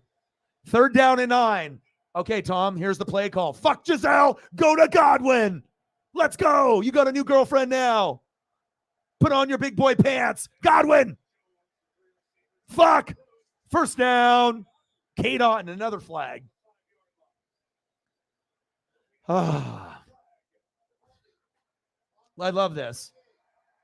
It's this every time we do something positive to, try to get that positive reinforcement. Like, okay, all right, guys, you know what I mean? And then they try to like talk you up. Come on, all right. And then you do it. And then it comes back. You do it. And then, and a big first, a touchdown. and then it always gets called back. That's just a horrible way to watch football for a season. But the sad thing is, this happens to a lot of average to middle to the bad. It's not, necessarily good teams have this happen to them. It does, but not as often. Brutal. Shotgun set. Brady. Fournette. Yeah, I think everyone wants the Jags to win the AFC South, unless you're a fan of the Colts and Titans and feel that you want to get more wins. But, I mean, the Texans are trying to get first pick, so. Nice. Sabu, RVD, Sandman, abandoned, House of Black and Demolition. Ryan Suckup with the kick.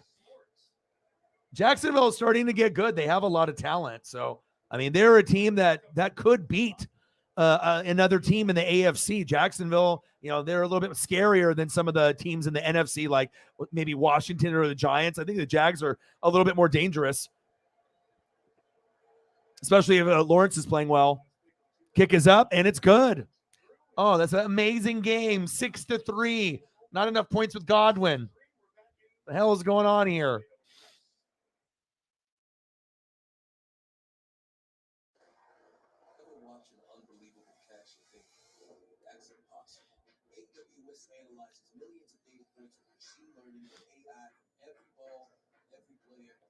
Yeah, I can show James a few picks. So we did like Mahomes, obviously the touchdown photo. And then Odin's son sent me the Tech 9 photo with it's got Christian Okoye. Very cool. Like how many players got the Andy Reid there? That's very cool.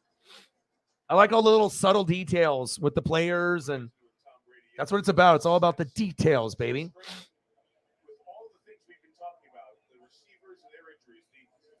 On the offensive line, the lack of a running game, and you can just see it as you were watching during that 30-second break.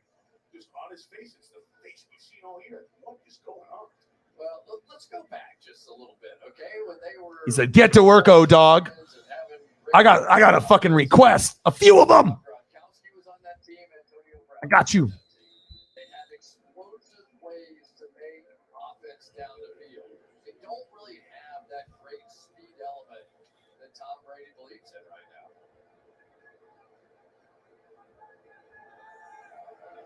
Jake Martin to kick it off. Did a nice job in this role this year. Will be brought out by Pharaoh Cooper coming out of the end zone. Good tackle.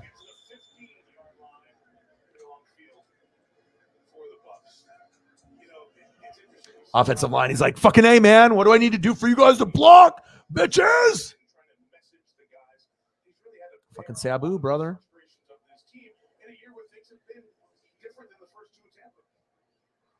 He doesn't want to, right? I mean, if you're the leader of a group of men, you don't want to be that. You would prefer someone else be that. But I think that Tom just knows this offense so much inside and out, and he knows what. McSorley for nothing. Good tackle by Carlton Davis. Yeah, and for a long time around here, it was Bruce Arians who was the bad guy. He was. He wasn't afraid to say it about Brady in public, right? I mean, Tom Brady wouldn't have to yell at anybody. Bruce Arians, he was more than happy to yell at anybody, including Tom Brady, right? In practice and walk through and anything. So, I'm not saying that's the reason they're not doing well. There are a lot of different people on this team now, but yeah, obviously no Ndamukong Suh, JPP. I was not happy about that. Pass incomplete. Sometimes you can't, it's like you don't want to pay for a guy that's old, but sometimes that leadership and that skill set, they think that the guys can't do it anymore. They're not worth the money. But sometimes when you have a horrible year, you're like, damn, maybe they were worth the money. And maybe we should have locked those guys up and brought them back for one more year. So that way, when all these fucking injuries happen, that we could have maybe stayed afloat a little bit better. But, the NFL is a business and they don't want to pay, for a guy a year or two when he's already past his prime. I get it. People don't want to do that, but sometimes that leadership, though, I don't think they take that in consideration. The mental side of it. The first drive had the bells and whistles and the shiny new toy on Christmas Day feel to it. And the last couple of drives, a little bit of reality setting into the Arizona offense.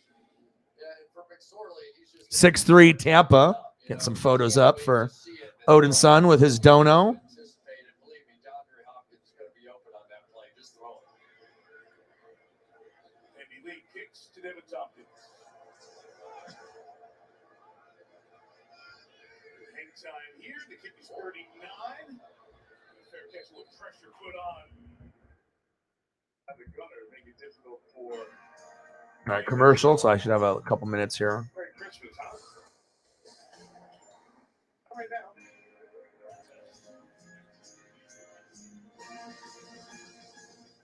This is the hotel breakfast. It looked different online. All right, your boy's gotta move. Here, they make your bones grow. It'll be fine. It'll be fine. Look alive. Is it fine, Daryl? I'm starving. When free hot breakfast can make or break your day, it matters where you stay. Go get Hampton by Hilton. Hilton for the stay.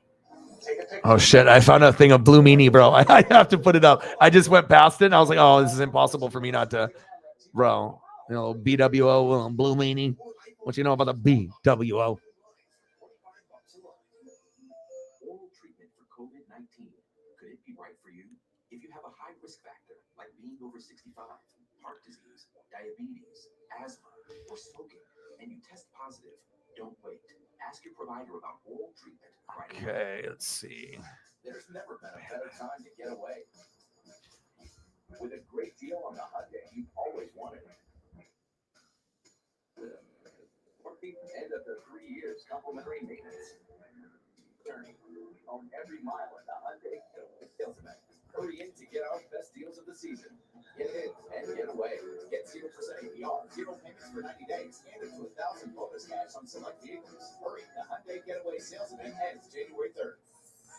At Simply, we choose to do things the simple way, unlike those who choose to unnecessarily complicate things. Some people might choose smart things that aren't. Smart door open. Denied. Smart door open. Contacting homeowner. I am the homeowner. Contacting neighborhood watch. She needs to get some more airtime. Choosing complicated gets you. It's hard to work your way up. You know what I mean? Like wrestling, it's very difficult to work your way up. We've alluded to what a difficult season it has been for the Arizona Cardinals. Got off to a great start last year. Steve Keim, the GM, Cliff Kingsbury were extended, and the contract signed with Kyler Murray. Lots of. All right, I got a few more to go. Let me see. Sabu, RVD, Sandman, and Band, House of Black, Demolition. A couple of weeks ago, in about 48 hours, Murray tears his ACL, and the announcement that for health reasons, Steve Keim takes leave of absence, and it leaves a lot of questions going forward for this Cardinals team after these last 3 games. Hand off to Rashad White. Touchdown run here for Tampa's Rashad White, the rookie. Gains barely a yard. J.J. Watt's played all but one snap tonight. He's been everywhere. J.J. Watt being J.J. SWAT. For the Buccaneers and Tristan Wirfs, and still delivering results.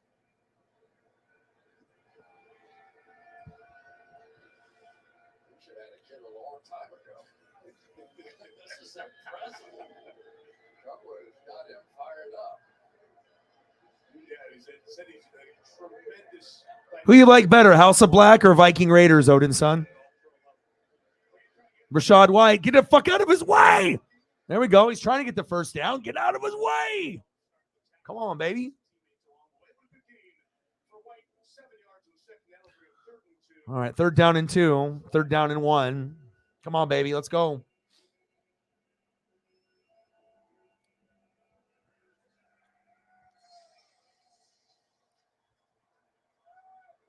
Very little in the air for the Bucs. Brady 9 of 15, only 64 yards on his pass play.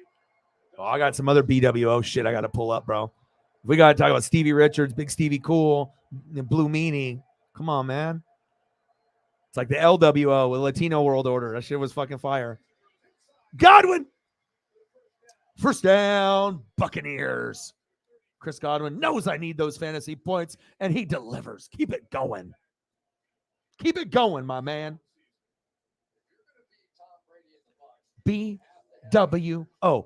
LWO. I mean, who doesn't love fucking Chavo, fucking Eddie? I mean, like I said, if you're a wrestling fan, I mean, that was a big part of our history. Brady. Oh my God, intercepted? Are you kidding me? Ah! Unbelievable. Brady, why? Don't you know I need points? Fuck. He got fucking smacked too.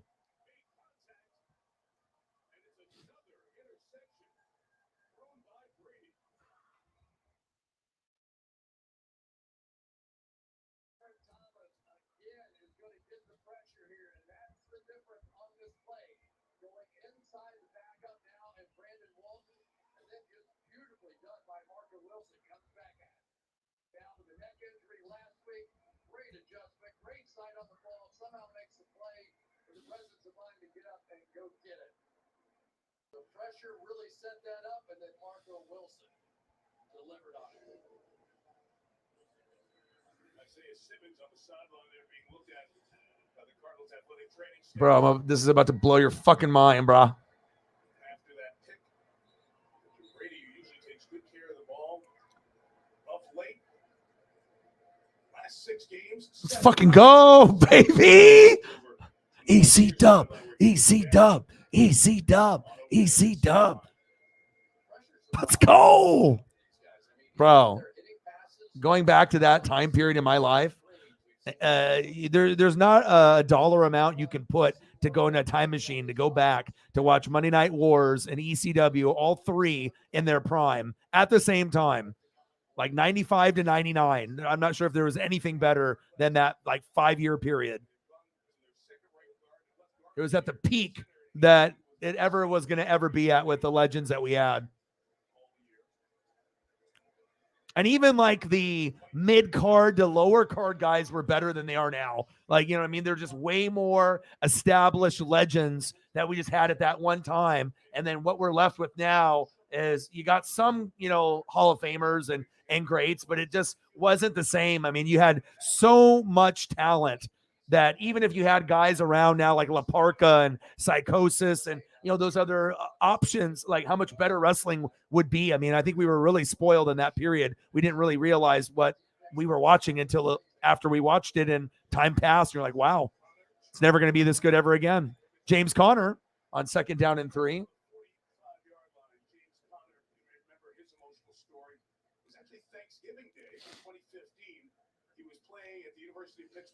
That's not Brady's fault. You know what I mean? It's O-line and stinks. Defense is not really very good. And, you know, Brady could easily go to the Raiders or the Niners next year and have success. I mean, obviously the Raiders need O-line, defense, better coaching, better play calling. So he's not going to solve, you know, the problem. But if they trade Carr away, I would not be shocked if Brady is on the Raiders or the Niners next year. I would not be shocked at all. And then after he does that, then he'll go to the booth. I really highly doubt he'll go to the booth after this year. He still wants to go play for a couple teams before it's all said and done. He wants to try to at least win a ring and go out on top. He feels honored to know that and always admired Harris as a kid. They met a few times. Harris's advice was always the same. Just keep going. Connor said, dude, are you kidding me? Bro, there was at the peak of the peak. Everyone fucking cheered. Everyone chanted. Everyone fucking brought a sign, even the adults. I mean, it was like the fucking craziest shit ever. Good defense there by the Buccaneers. D-Hop was the intended receiver. I mean, I started watching in the, you know, early to mid 80s. So I got to see like the birth of Hulkamania, Andre the Giant, Flair. And then, you know, you're going into Ultimate Warrior and the Hulkamaniacs and Hulk Hogan, and you got to see Demolition, and you got to see, you know, Animal and Hawk and the Road Warriors, and you got to see Shawn Michaels and Marty Jannetty and Bret Hart, and, you know, you got to go Undertaker, Mankind, DX, but, you know, the WCW, ECW vibe was more my style, more hardcore, more innovation, and I guess it just depends on the style of wrestling you enjoy watching.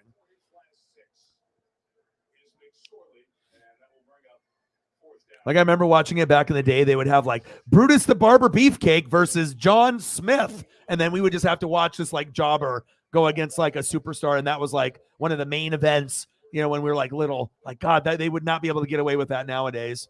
They just have some guy that looks like he just put on some wrestling attire for the first time, out of shape, some guy that the other opponent can body slam, DDT, just beat the shit out of.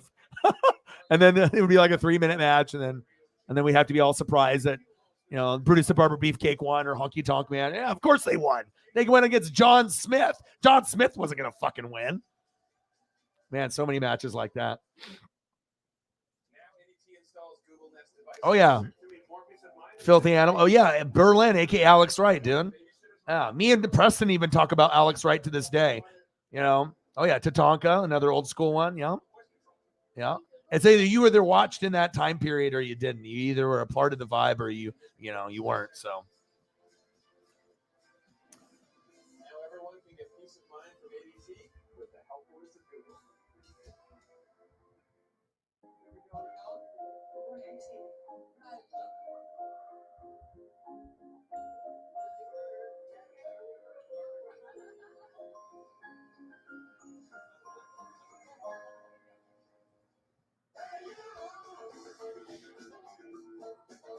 And then obviously you have Original Demolition with Axe and Smash, and then they added Crush towards kind of the end of the run.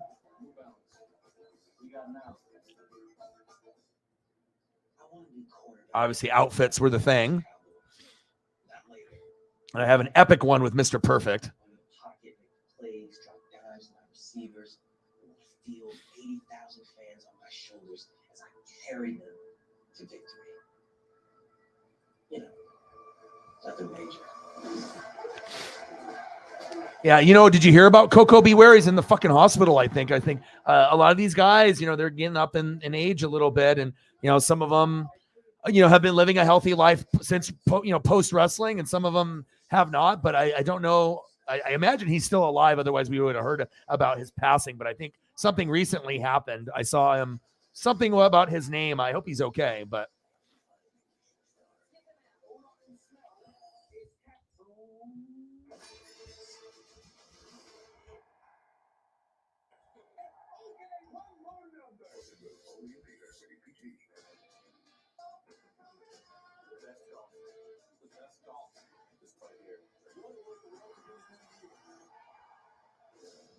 damn, talk about my childhood in a fucking nutshell. Just staring at that shit is just creepy, dude. It's like I'm fucking 7 years old again. 5, 6, 7, 8 years old. Some good shit, man. Oh yeah, Dusty and Harley race.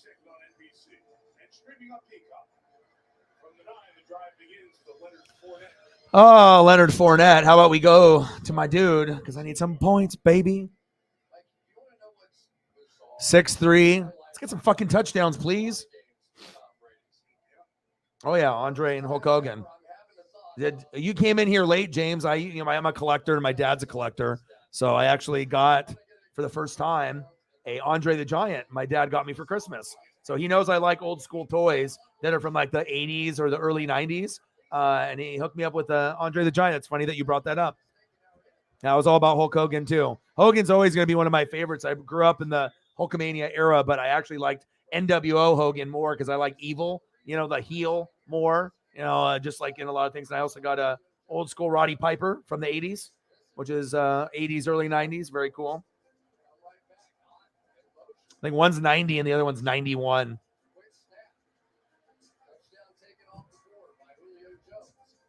My dad knows, he knows me, man. You know what I mean? Like, he can always get me, something like newer, like Ducks or, Tampa or like Seattle Mariners or Blazers. But it's like sometimes just that vintage stuff, even if it's not, in the cardboard box still, because obviously I'm a collector and I'd rather have it, there. But sometimes just being able to have the toy in your hand and then just remember what it was like, with the arms and the legs and just the way that it feels. It's like, you can't do that when it's in the package. And sometimes just being able to kind of fuck around with the toy and pose it. And, sometimes they'll have different like effects and like they'll do different movements if you push the arms a certain way or the legs. You can't put a price on that. And so sometimes I feel that even as a toy collector, it's worth more if it's in the package, but you got to be able to get back to being a kid again and just being able to, have. I never owned this, so this is like I'm trying to go back and to be like, oh my god,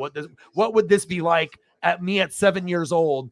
You know, like if I actually got this at the store, like with my wrestling ring. Very cool. It's actually in pretty good shape. It looks like it's been played with, and it's got a couple chips, but nothing too severe. Awesome. Andre the Giant, man. Legend. See, that's why it's I don't know, man. We never talk really about Andre the Giant, but you know, it's at ESP, man.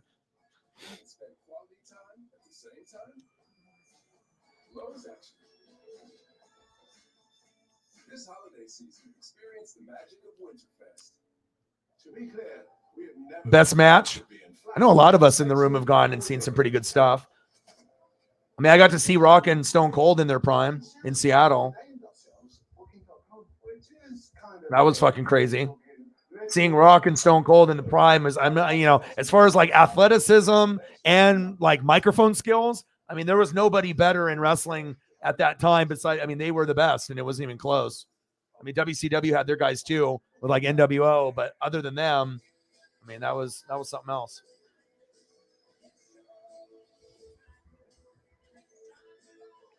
See if I can find a Harley race.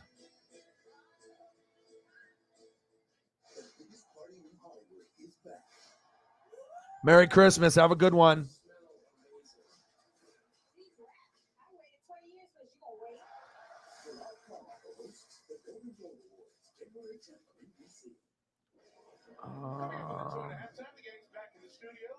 Oh yeah, it's really crazy. I just watched that a couple days ago, like a day or two ago. I watched it. It was on TV.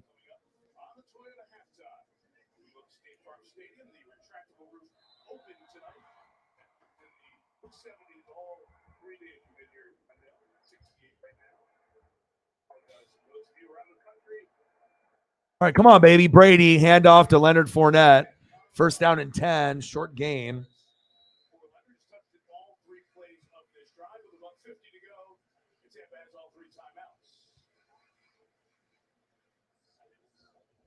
Sanders, the rookie out of Cincinnati, the third-round pick of the draft. The tackle there, he's rushing here. A little check down to Leonard Fournette. Good tackle.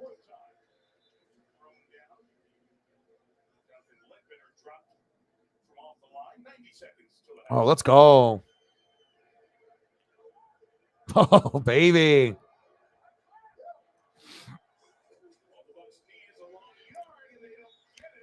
Gauge the intended receiver with the drop.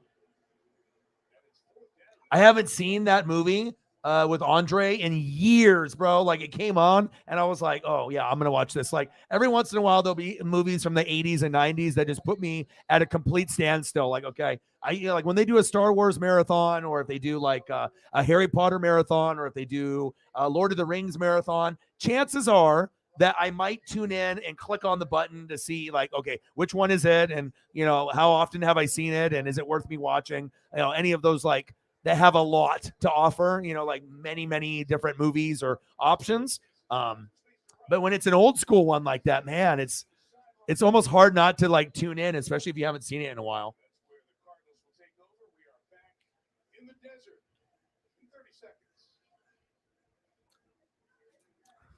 And Andre is so big, and like his acting skills, like, you wouldn't think that he'd be able to really like probably like he's not stupid. He never was stupid. You know what I mean? He's just a big giant and stuff. But I think people maybe question to think like he couldn't do that role. Maybe he couldn't do it, but Andre was something, man.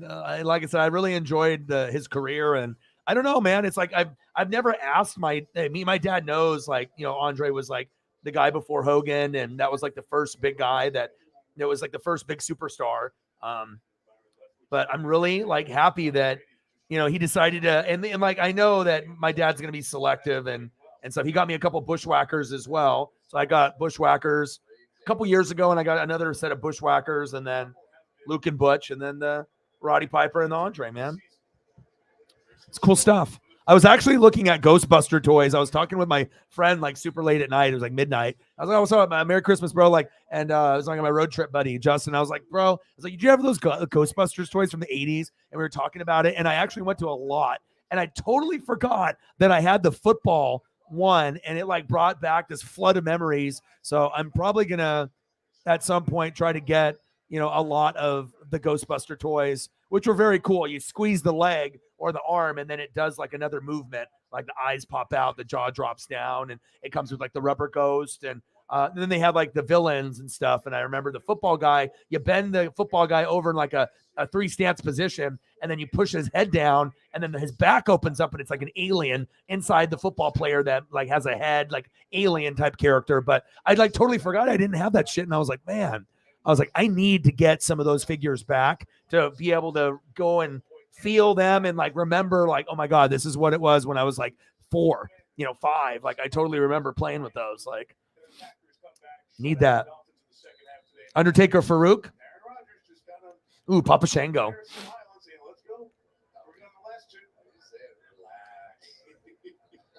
Yeah. The documentaries of Andre, crazy, man. You learn a lot.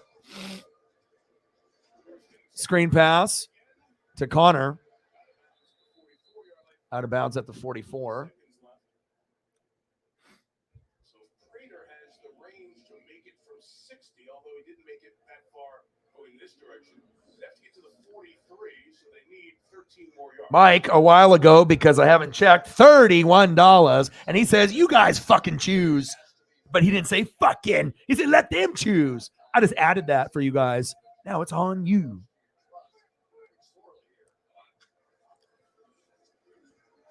Thank you.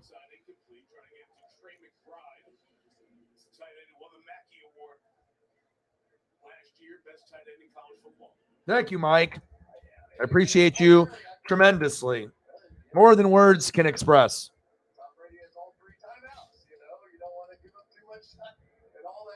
$31 dono by Mike.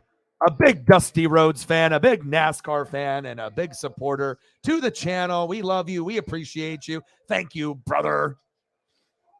Brother. Sideline shot. Dorch. Move the chains.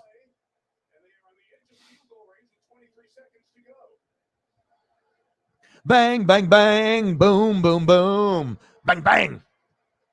Appreciate you. Thank you. Thank you, thank you, thank you. 134, getting closer.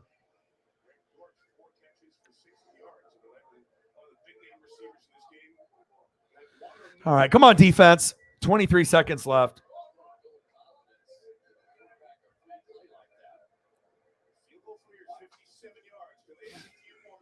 McSorley, out of bounds.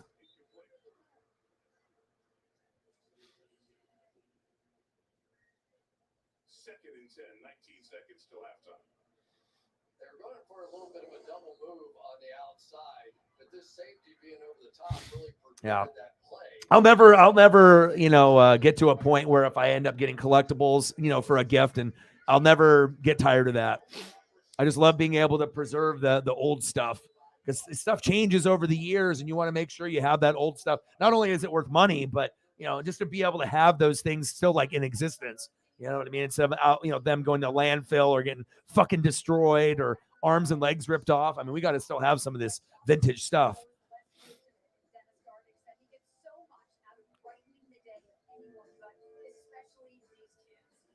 That's big facts. Yeah, and especially a lot of the stuff too. When I was looking up, like a lot of the stuff that I played with, like I had Hot Wheels that were worth $300, $400, $500. Like I had this Ford Bronco. It was like black and red. It had a fucking detachable snowplow. I looked it up. I'm like, holy shit, the car's worth like $400. I'm like, fuck. Like obviously, you don't recognize that back like in the 80s or early 90s, but there's a lot of stuff that I grew up with since I grew up in the early 80s and mid 80s, late 80s. God, that stuff. I mean, if I could go back in the portal, man, I'd just be scooping everything from that era. I mean, that's why some of the toys that are worth the most money of all time are from the 80s, like from 80 to 89. There's just so much money there. Odin can choose. Odin's gonna make me do a book. He's gonna be okay. You let me know. Odin's son with the book, baby. 53-yarder. Can we get some touchdowns, please? Kick is up. Oh, hit the crossbar. And good. Oh, shit. Wow. Well, all righty then. 6-6, huh?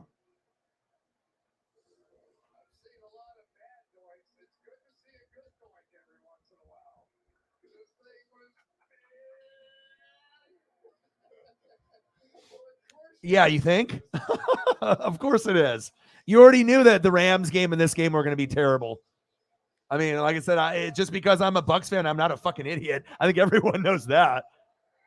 Yeah, it's. I mean, you already knew it wasn't going to be very high scoring, and if it was probably only going to be from the Buccaneers side if Brady could get into a rhythm. We just need fantasy points and touchdowns, make it a little bit more interesting.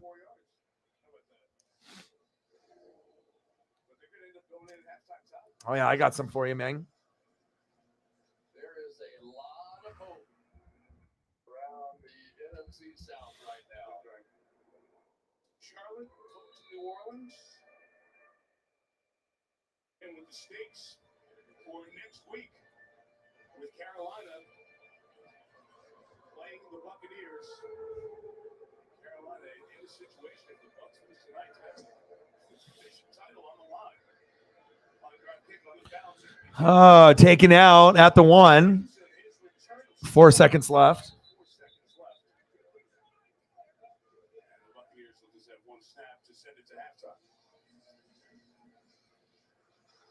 I tell you, that injury to Josh Wells is a big one. It's a big one. And I know we're sort of... I got a fucking vintage one too, bro. But it is definitely a problem. Basically, the ball was put in play underneath the huddle, so when the offensive... Dude, you kidding me?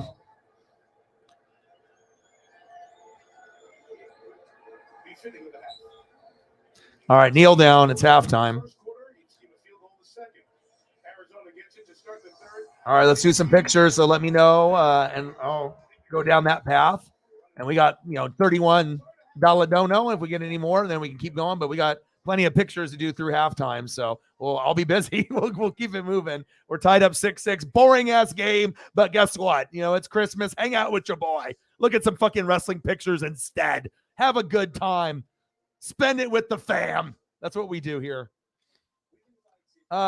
Jags could make the fuck. I hope so. I'm rooting for you. I love the Jags. I love the Jags, the Lions, and the Jets. I will always root for you guys. Always, always, always. You know what I mean? And Trevor's starting to find his way, brother. I'm rooting for you guys. And I'm not being sarcastic about that. Like, I really genuinely am rooting for the Jags. I want the Jags and the Lions to get in for sure.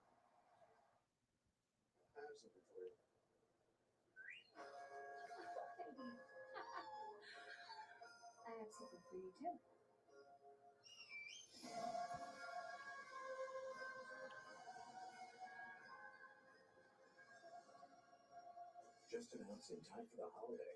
Get 1.9% APR for 5 years on all 2022 GMC Sierra Light Duty Crew Cab models. Visit your local dealer today. Welcome to the happiest place on earth that has all the happy you never knew could exist. So you're a new kind of happiest every time you visit, only at the Disneyland Resort.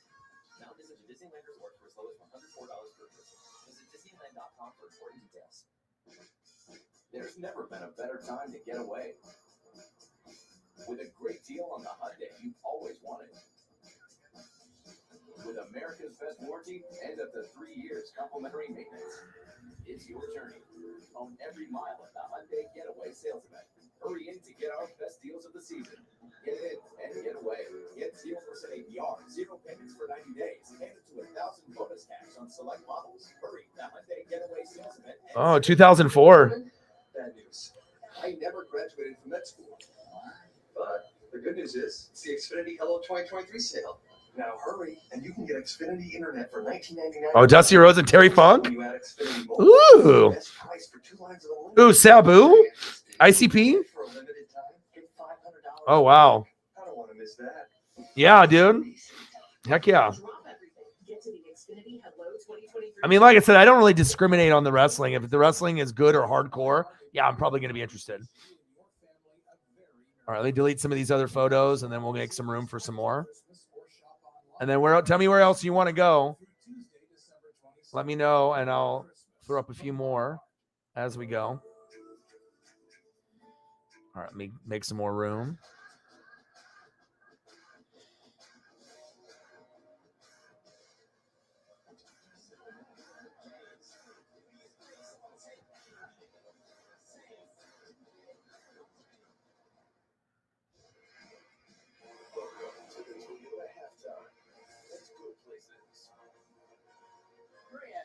Tony and Jason here with you. We want to get you all caught up on the earlier big game that we had down in South Florida. It was Miami hosting the Packers, and it was a rough second half for Tua Tagovailoa. 3 interceptions.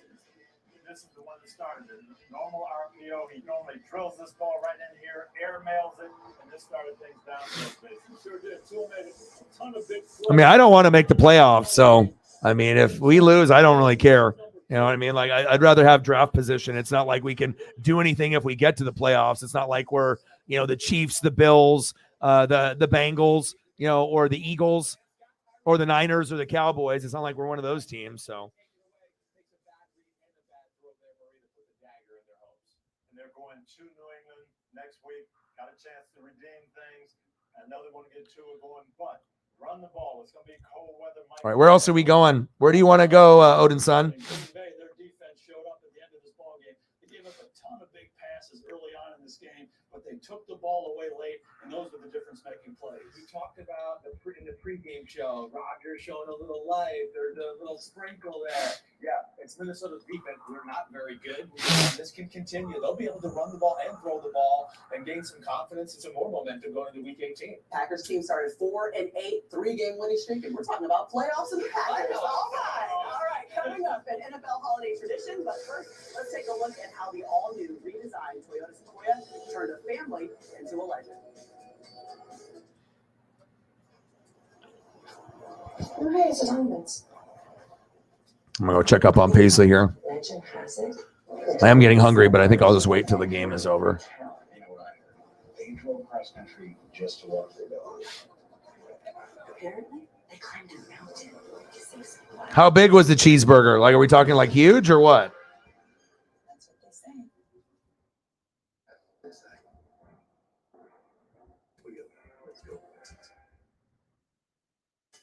Over the years, a staple of the holiday season has been quarterbacks giving their offensive linemen in exchange for protecting them all season.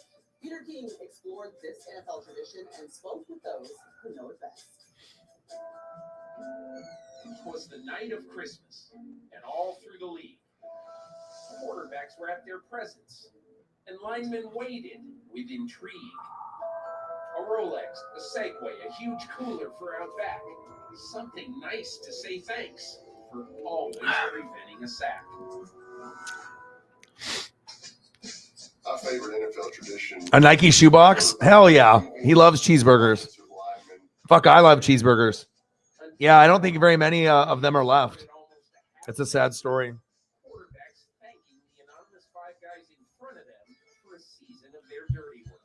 I think O-linemen see it as the chance they show us like a little appreciation for the year. I was a sophomore at Newman School in New Orleans, and Dan Marino was doing commercials for Isotone gloves.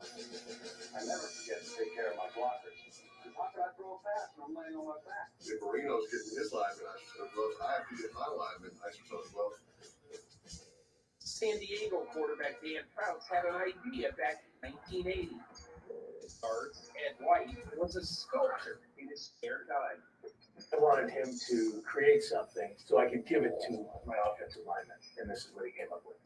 Well, they couldn't believe that Ed could do that because Ed's got offensive lineman hands. They're all gnarly and everything, but he did it. Boomer Esiason had an outdoorsy group of blockers in Cincinnati, so he gave them custom Western boots.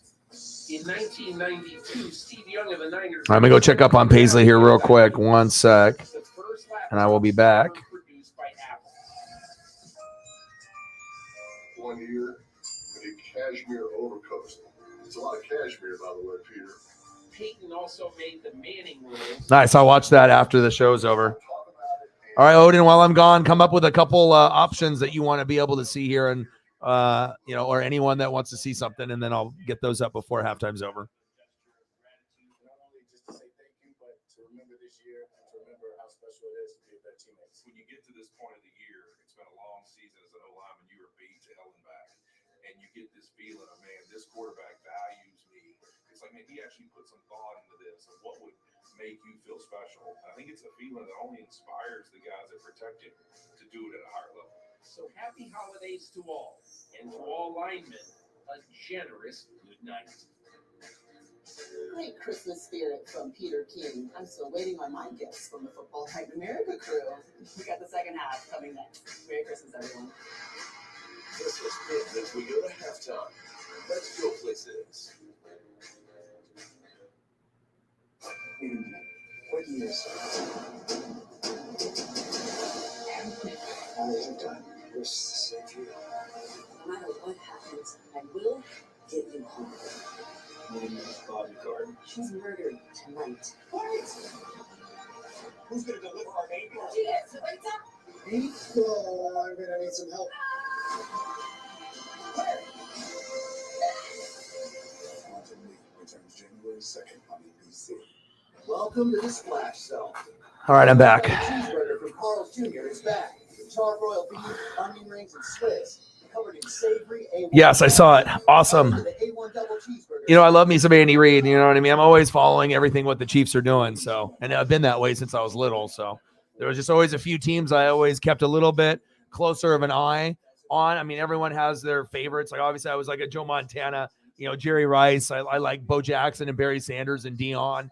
But there was always guys like Christian Okoye and Derek Thomas, like guys that I really fell in love with, and it was like stuck with me. And like, so I, with certain teams and certain players, when you have iconic guys like that, it's kind of, and I also collected some of the memorabilia of those guys too. So that's another part of it also. And then like, Christian Okoye starting lineup, stuff like that. Like that stuff is cool, man. Like, it really does bring you back to those times. And, yeah, it's just good memories, man. I love being able to have those pieces because the younger generation, they don't know, like how impactful, like, and how good Christian Okoye was. And like Derek Thomas, like, if he was able to go a little bit longer in his career, we might be talking about Derek Thomas being the best defender of all time.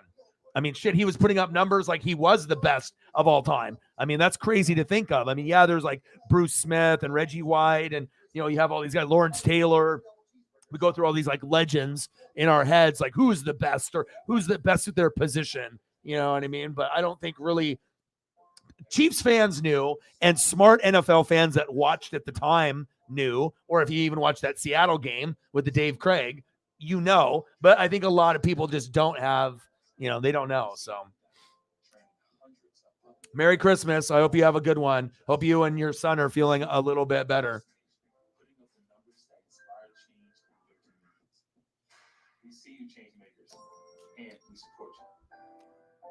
Nice seeing you stopping in. This broadcast is copyrighted by NFL Productions for the private use of all artists. If you make use of this broadcast, green pictures, descriptions, or accounts of the game, I mean, I just love the old school times too with Boomer Esiason and just, you just watching the old school film and that time and just being a kid. I mean, just a lot of the memories that they stick with you. I mean, if you love the game.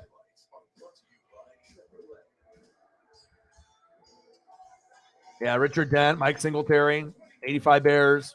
Special time, man.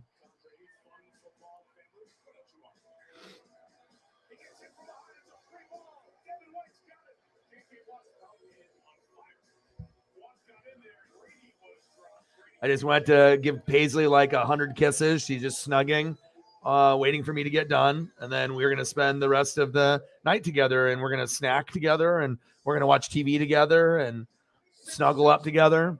It's going to be the best thing ever. God damn, can we get some touchdowns, please?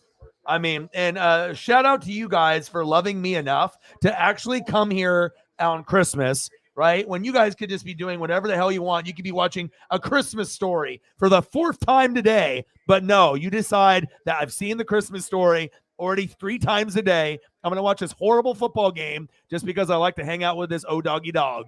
And I appreciate that. You guys are the best. All right, 257.24. What is Shep at? So am I up by 0.4, 0.04? Is that what I'm up by? But I need to get more, though, because obviously we already know Michael Pittman is going to get something. Come on now. I need Godwin. I need Godwin, baby. Come on.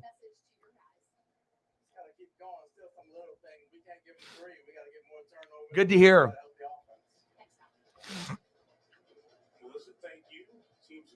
Steve DeBerg. Third down conversions per side and each has converted a fourth down. Arizona's by a fake punt. Arizona deferred after winning the toss, so they get the ball. That's good to hear. Yeah, anyone that's sick, it's just not fun. Not fun to go through the sickness for sure. And like I said, at least we had the one game early where you watch the Packers and the Dolphins. I was like, man, the Dolphins, I didn't know what they were going to do in the second half, but I didn't think they were going to shit the bed like that. The Dolphins should have won, but the Packers were more desperate, and they made those plays, and A.J. Dillon got that tutty, and they got a couple of field goals out of Crosby, and if they can, win out, they still have a shot to possibly claim a spot. But, I mean, that's kind of a tough situation when you're like on the fringe of making it like Tampa, or would you rather get draft position? So it's like, is it really going to be worth it for like a team to go like Green Bay or Tampa and then we just lose by like 20 in the playoffs in the first round in the wild card? I don't know, man. For some fans, yes, it's worth it. But for others, we're like, well, just to let another team go and and then get a higher draft pick, that sometimes would be better, but you have to hit on that pick. All right, good tackle. Come on, baby. For James Conner, Keith Hicks, better than we thought, could be a big contributor to the Bucs this year. Good play there. Yeah, going right inside Kelvin Beachum here, who really is playing with a very bad knee, very bad ankle, and is having no problem on that one. All right, third quarter. Let's get some fucking touchdowns, please. Yeah, we drank out of some Christmas Story cups. Oh, we flipped it at the very last second to the Terminator, Kana. But yeah, I mean, I even got I got actually a really dope Ralphie. Because usually a Christmas Story is me and my dad. That's a part of our history, a lot of people's history. They have, different movies they can associate with Elf, and there's all kinds of different, the Santa Claus with Tim Allen. Everyone's got, different movies that they like. But, for me and my dad, I mean, a Christmas Story, we have quite a bit of memorabilia, just stuff that's just kind of like for fun. Not a lot of stuff that's worth a lot of money, but we do have some collectibles from the series. And I got a pretty dope Ralphie.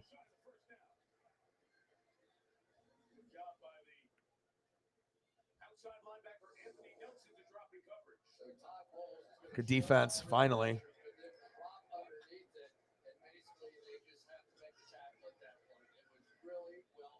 Come on, baby. Come on, defense.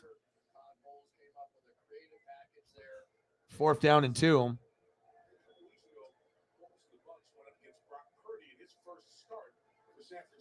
Well, it doesn't really help. Miami's defense isn't very good either. So, you're just trying to outscore the other opponents, but you have limitations. Obviously when they go to Waddle and Tyreek, it's really exciting. And that's why they're, are going to be one of those teams that's like a number 4, 5, 6 seed, that if they play the Bills, the Chiefs, or the Bengals, there is a shot or a chance where if, Tyreek and Waddle go off, they upset a team. I mean, it's like we've seen them all year. Sometimes when they put a full package together or get some crazy touchdowns, they can sometimes get those scrape it out wins. But also the defense has not been very good. And so that's why, that team has lost a lot of games that they should have won if the defense was just a little bit better. Rashad White with the short gain.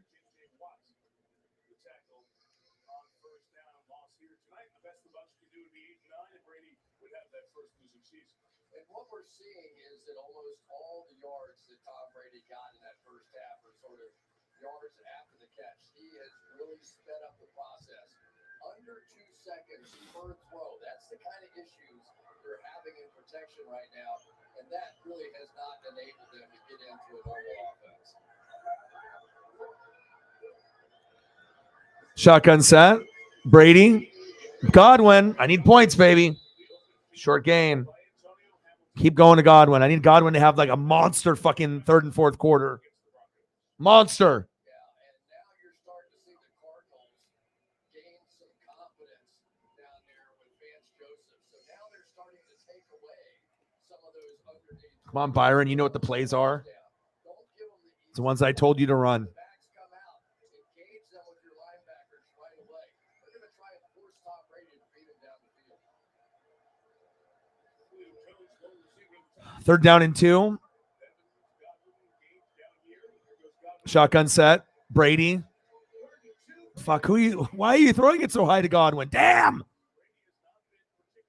Brady. 10 receiver, Chris Godwin, incomplete. It's a really great job on the back end by Vance Joseph's defense. They have the motion. They were looking for the big play on the outside, and they simply just switched it. Oh, that's awesome. So really nowhere for Tom Brady. Oh my gosh, everything. I got all the leftovers too. I am gonna grub like a motherfucker. Everything.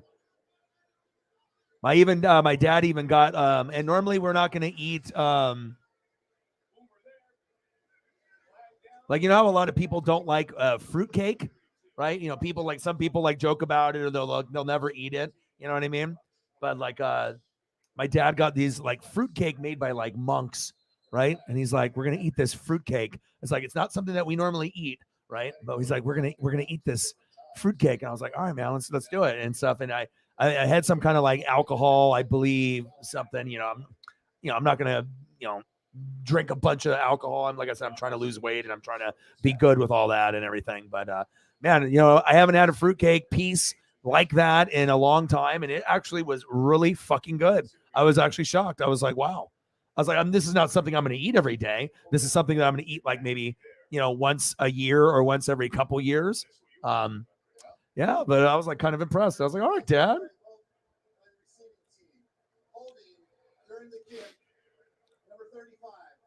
But we had some good stuff, all kinds of dessert stuff, and the ham and chicken and all kinds of stuff, stuffing and rolls, mashed potatoes and gravy.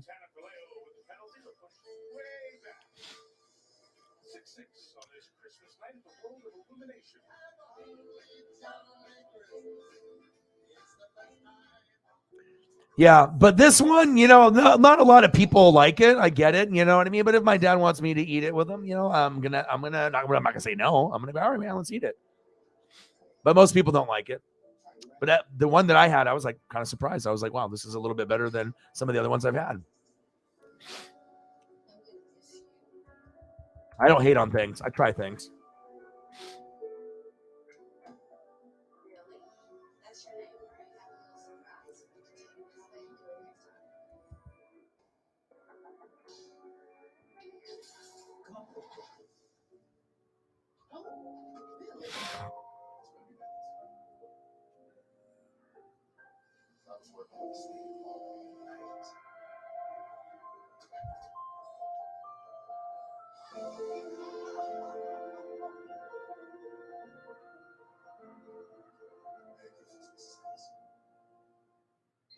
Fellas, I'm getting married. Only bet, right? They want to make unfinished business into a movie. Yeah, me too. It's guaranteed to put a smile on. I thought you found your purpose with that perfume commercial. All the way on top. I know what it's like to be an overworked, exhausted employee. Don't you have like 3 names? It takes a village.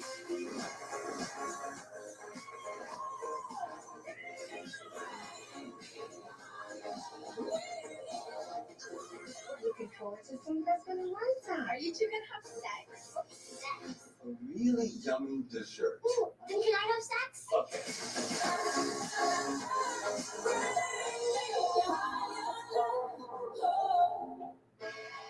Every 4 years, there's a soccer event that brings the world together. But tomorrow, it'll take these blokes about 10 minutes to rip it apart. Premier League is back tomorrow on USA. This holiday season, everyone's favorite cat is back. DreamWorks Animation's Puss in Boots: The Last Wish, in theaters now. Check that out. I'm sure a lot of you spending family time together this week. Back here in Arizona, like Rico, Chris Collinsworth, and Melissa Scott, Terry McCauley with us back in the studio. Tom Brady. Oh, that sounds good. Where they can find some offense. Held to 6 so far. Connor. Short gain, flag on the play. Flag is down, though. Back to the offensive line. We feel you, James. Holding on the offensive line. Yeah, no question. He got his hand inside the jersey. Oh, no. What's next up for you on the smoker? Do you use it often? I love people that barbecue and they grill and they, my dad used to have a really good smoker that we would do like fish, and he would do like elk and deer and do things that, maybe not the average person would do. And I'm always about jerky and, the beef sticks and stuff like that. I'm always down to, I'm always down. And, I have people like Marcos, who's always grilling and he's always putting something together. And not only in summertime. I mean, when you get these people that love to use their grill or sometimes people are doing this shit like 365. I mean, there's like, oh, it's fucking raining. Oh, it's snowing. I don't give a fuck. And they're still doing it. I'm like, dude, you're an animal, man. The weather will not prevent some people from only doing the barbecuing or grilling and the smoking in the summertime. McSorley with happy feet. Pass to James Conner, incomplete. 134. Let's get to 2, baby.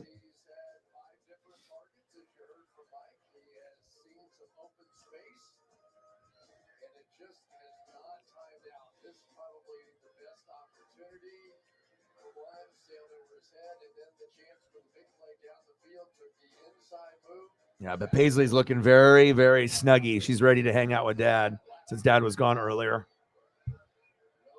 Merry Christmas, Jameson, my brother. How are you?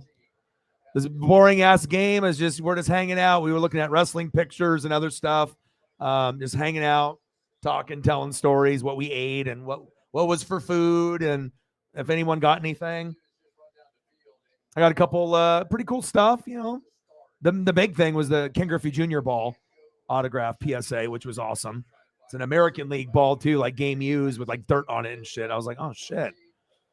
My dad definitely is getting the nice stuff, like the PSA nice stuff, like the autograph photo I got for my birthday. Fuck. I mean, that shit ain't cheap. Especially the PSA stuff.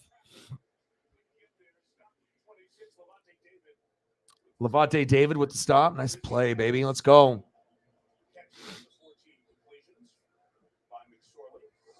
Oh, really? These two inside linebackers continue to dominate. Dude, you're the man. They're doing it to some extent. Dude, that's exactly what I'm talking about, brother. That time, Levante David, who's one of the smartest guys playing linebacker in all of football, and his running mate, Devin White. A lot to handle. Yeah, I'm jealous of the people that have. I mean, I got like a little. I don't know. We have there's limitations and stuff though too. Sometimes based on where you live and what you can use and people complaining and shit. You know what I mean? But usually I just let the other people come swoop through.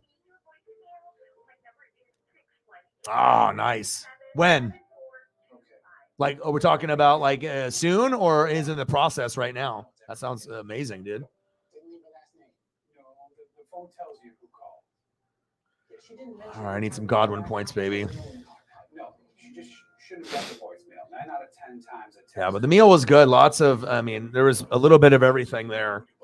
And I definitely, they want me to take, leftovers.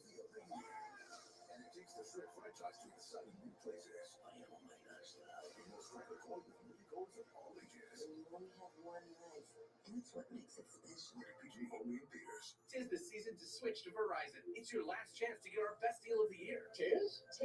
This holiday season, Verizon gives you the new iPhone 14 Pro that's in stock now. Plus, Apple Watch SE, iPad, and Beats Fit Pro. All on us. Don't miss out. Verizon. Oh, nice. Do you watch shows like on like Food Network and stuff? You watch Gordon Ramsay stuff or anything on Food Network or any of the other networks? They got some pretty good stuff on there. Shows like some of the big boys and people probably where close to where you live and people in surrounding states. They give a lot of tips and stuff. Obviously, they're going to have like their secret spices and sometimes secret sauces. But yeah, I love watching shows like that, man. People that live in the Midwest, you guys are blessed with a lot of that. Wish we had a little bit more of that high end, like brisket or riblets or anything that's meat related. If we had a little bit more options here, I mean, we got options, but it's not going to be the same. A few YouTube videos. Oh, nice. Yeah, you can learn them there too.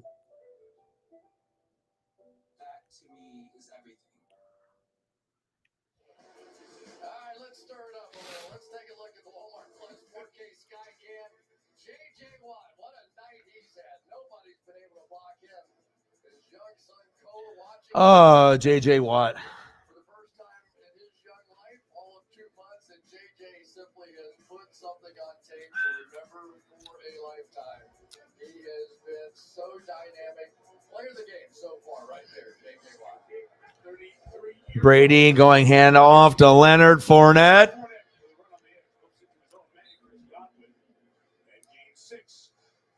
On first down.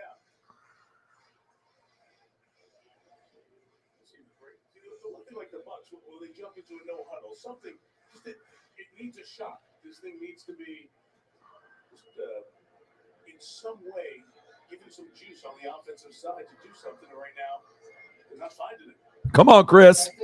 Come on, Chris. You got this, man. We got 2 quarters. Let's go. You ever deep fry a turkey before? I see all these people on the internet, and some of my friends do it. But I'm like, damn, man. I was like, that does sound delicious. Smoke a turkey. Overcooked. Yeah, is that a repeating thing? Everything's all burnt and shit. Yeah, I mean, obviously that you have. I mean, especially if you're multitasking and you're doing more than one thing, which most people are doing. Like, Jesus, when I got to my dad's place, they have certain things that are lined up that cook 3 things like on the counter, and then all the oven stuff is being used. I mean, like there's so much stuff going on, and yeah, if you definitely don't pay attention or have 1 or 2 people looking after it, yeah, things could definitely get slightly ruined or burnt for sure, easily. Some of our rolls were a little crispier than normal, but it's I like it, man. I don't complain about anything, man. Like if it's food, I mean, I've grown up poor, top ramen, cup of noodle. So anyone that bitches and complains about, oh, this sauce in my burger or this spaghetti isn't good, give me a break, dude. I was like, until you get to a point where you've been poor and you've ate top ramen and cup of noodle to fucking survive, maybe for more than a few days. Hey, you have a different kind of gratitude on food after that, I mean, obviously there's going to be stuff that's more expensive that fucking tastes better. I get it. But sometimes, you just got to do with what's available to you at that time. Because when you're playing against the Arizona Cardinals defense, you don't want to turn it into a 10 years ago? Where did you do it? You didn't do it like in the garage. You did it outside, right? Flames come up, like you see the videos on like YouTube. They're doing it like in the fucking kitchen, in the garage, and everything go like there's like a burst of flames, and then shit catches on fire. Yeah, you don't want to do it in there. Screen pass. Come on, Godwin.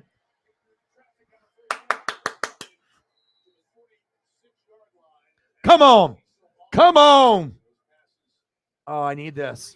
I need this. Fantasy points, man. My last player is Chris Godwin. Shepard's last player is Michael Pittman Jr. And I was down by 7 going into the game. So I need Godwin to like probably get a touchdown and get more yards. I need some big day today. Like big. Otherwise, I'm not going to be able to make it to the championship. Brady. Hands off. Fournette. Short game to the 41-yarder. Line.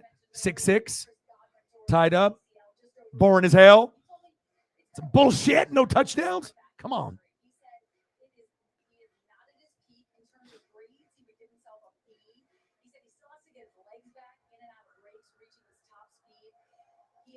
Yeah.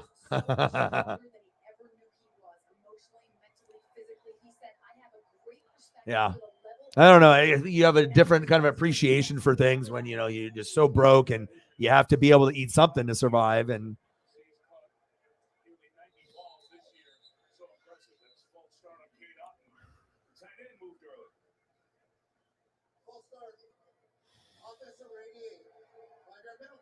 fucking Kate Otten, damn it.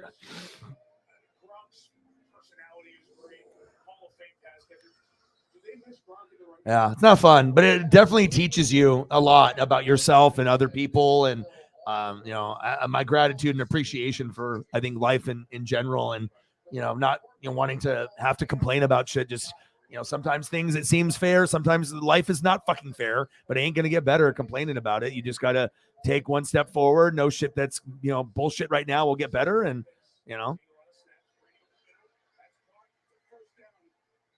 Gage, move the chains. Nice job, Tom.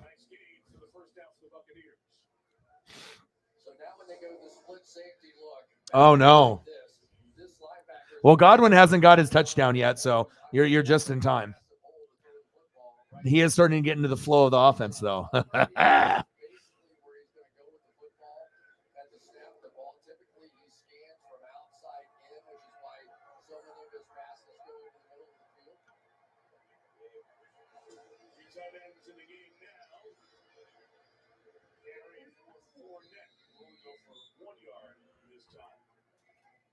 The third tight end number 8, Kyle Rudolph. Rudolph did most of his work about 24 hours ago. But this is Kyle Rudolph, not the red-nosed reindeer. I get you there. Sorry. I'm done. Dude, it's 6-6. I'm looking for anything right now. But I do think that the Bucs are playing the right way now. They're playing what the people they have on the field are capable of doing, and that's grinding out some runs. Second down and 9. Shotgun set. Brady hands off to Fournette with a dumb play. That's fine. J.J. Watt.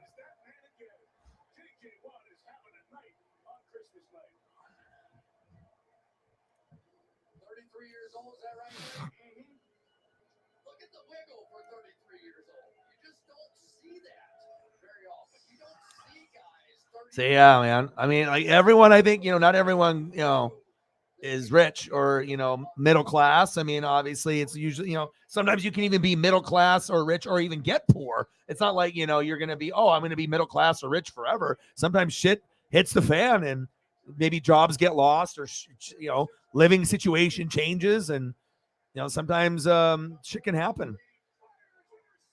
Intercepted. Wilson with the pick. Tom Brady, why? That's not Chris Godwin. That's not Chris Godwin. Hello, Tom? Must be partying with his young girlfriend too much. He's like, Giselle. It's like, Tom, you hanging around some 20-year-old girl, man. Good luck with that.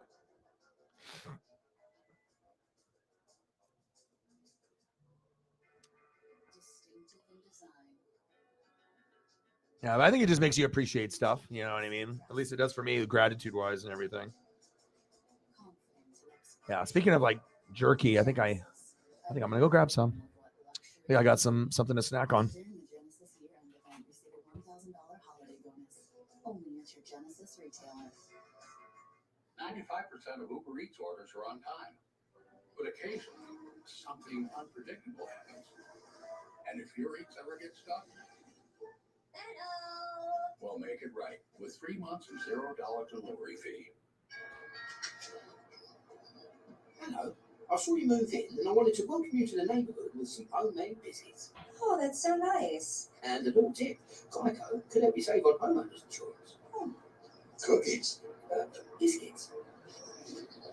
Got a little nutmeg in there? Oh, it's my mum's secret recipe. You can tell me. It's a secret. Is it cinnamon? It's my mum's secret recipe. Call Geico and see how easy saving on homeowners and car insurance. All right, let's see what I got here. We got some Old Trapper teriyaki beef jerky. Delicious. And then we got an Old Trapper beef stick. Looks delicious. And then what else do we got? We also got another Old Trapper original style beef stick as well. And then I got a deli style. I don't know what the difference is between deli and original. Oh, one's teriyaki. There it is. Teriyaki and original flavor. Jerky is dangerous because like I know you guys are probably like that too. If you like jerky, yeah, you easily can go through a whole bag. They're like, oh, $15 for a bag. So then you feel guilty if you like eat the whole bag and maybe not just a sitting or maybe end a sitting, but it's good. Even Paisley's in here. She's like, I need that. That's what you do every night, Miss Dolly. Join us December 31st live on NBC and streaming on Kickoff. Talk about the recent spate of interceptions. Third straight game with multiple Good. ties the longest streak in Brady's career. Marco Wilson's got 2 of them for the Cardinals. This fucking game. 4th round pick last year out of Florida. Paisley's now in the room. She smelled it.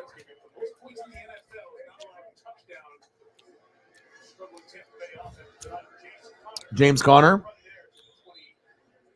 Short game. Tom Brady's the greatest of all time because of his anticipation. Here's the matchup down here. 2-man, 2 safeties back here to help. Jerky is like one of my, I mean, it's expensive, so I can't afford it all the time. But if I get it as a gift, oh man, I'm all over that. Or maybe I'll buy some, but I don't buy it often. Like once every 2 months, maybe, but I just know myself because if I start buying it, then I'll just keep buying it all the time. They're like, man, you used to have some money. What happened? Man, I just fucking bought too much beef jerky, dude. So good. Between those two, then win, right? I mean, that was a wide open receiver against 2-man. 2-man is one of the most difficult coverages to beat because you've got the safety in behind and then you've got a trailing quarterback. But that time, Evans, great route, wide open. No, I don't think you showed these to me. I think you talked about it, but I don't think you showed them to me, though. Those are cool. No, I mean, I'm on it. I just want to eat my fucking leftovers, but I'll get way too distracted. I'll just be eating. I won't even be focused on the game at all. My stomach is more important. We saw this a week ago. This Tampa Bay defense was tremendous for about 2.5, maybe even 3 quarters. But the offense kept making mistakes, and eventually. And then people tell me, well, the Buccaneers can win a playoff game. They can? We're going against a third string team, and we have 6. They're like, oh, they're good. We are? Last time I checked, if you're 6'6", and it's an embarrassment to everyone watching except for us because you guys are loyal to me. This is so embarrassing, man. Tom Brady versus third string, Trace McSorley, and we can only put up 6. Shows you how important offensive line really is, and Gronk. It's a shame. What a shame, shame, shame. And now you can see why I don't want to make the playoffs. Like, why? This? You want to see this?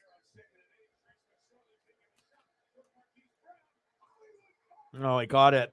Even he can make a play. That Brady can't.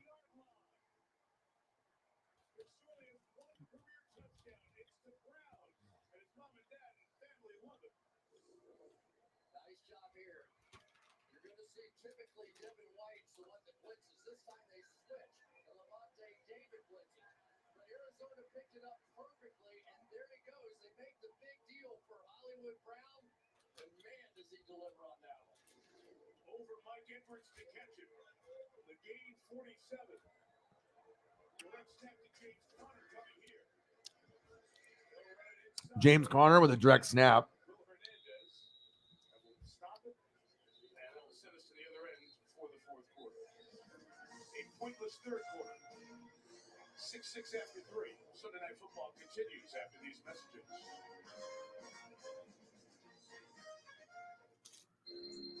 I'm getting mad. It's gonna be just like old times. Only better, right? Better.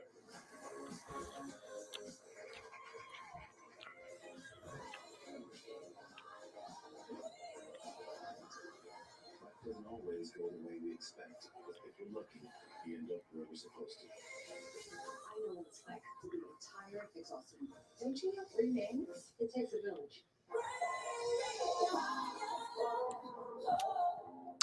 Make your own jerky. Built to serve. During the Ram Big Finish event, get $8,050 in total values plus no monthly payments for 90 days on select 2022 Ram 1500 Bighorn Crew Cab 4x4 models in dealer stock. Norman, bad news. I never graduated from med school. But the good news is, it's the Xfinity Hello 2023 sale. Now hurry, and you can get Xfinity Internet for $19.99 a month. Plus, when you add Xfinity Mobile, you get the best price for 2 lines of unlimited. I gotta get this. Man, I'm in jerky heaven right now. Oh my God. $500 back. I don't want to miss So good. That's amazing. Drop everything. So good. Hello 2023 sale. I'm definitely going to eat so many leftovers.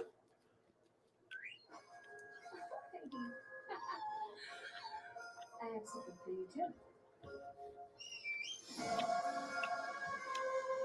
No worries, bro. Thank you so much for your support, your donos, and always coming through. Glad I could actually take a look at some of the photos that you sent. I appreciate you, brother. Visit your local dealer today. Hurry in and see why more truck owners are switching to Ram than ever before. Ram, built to serve.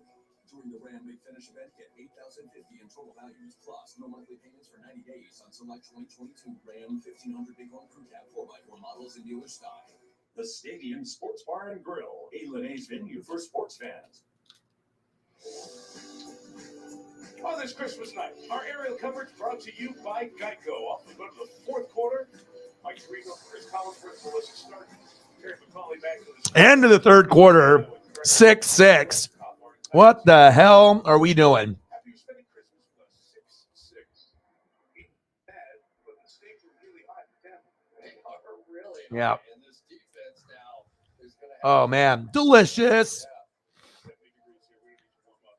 Paisley, I promise we're going to hang out. As soon as this game is over, we'll hang out. Promise. Shotgun set for McSorley. Screen pass.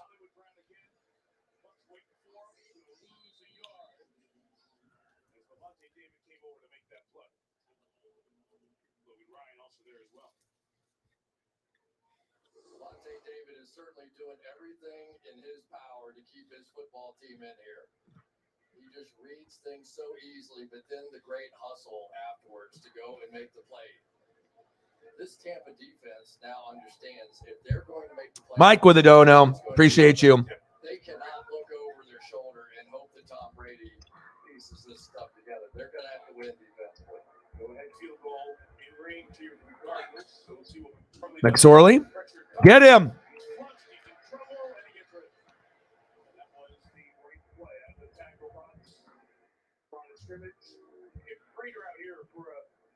$6.66 on the Cash App. Bang, bang. Thank you. Let me know what you want to see, and I got you. Or if you want someone else to choose for you, just let me know. Bang, bang. Thank you so much. I appreciate you tremendously. Mike, always helping when he can. Thank you so much. Much appreciated. And we got Matt Prater going for a field goal. I know that everyone's been hanging on the edge of their seats for field goals on Christmas. Prater's kick is up, and it's good.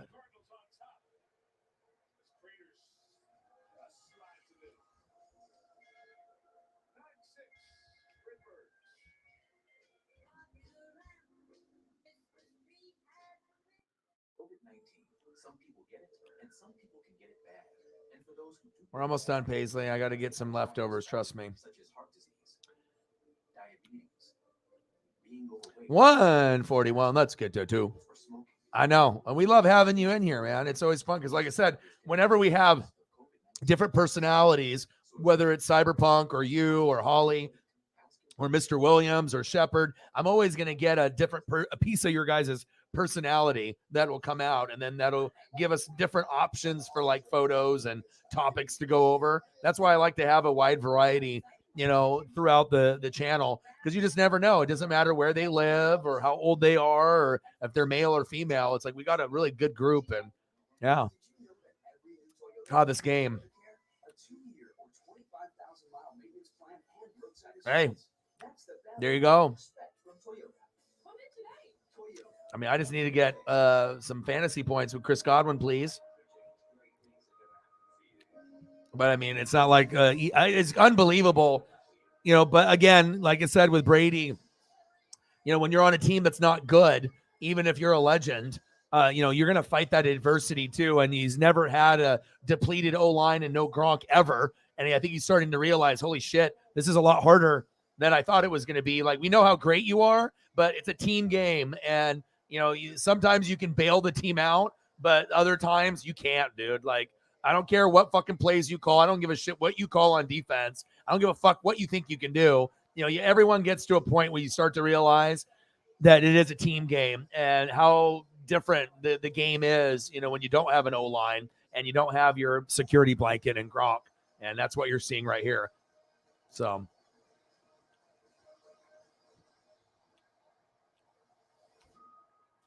Oh, Pokemon.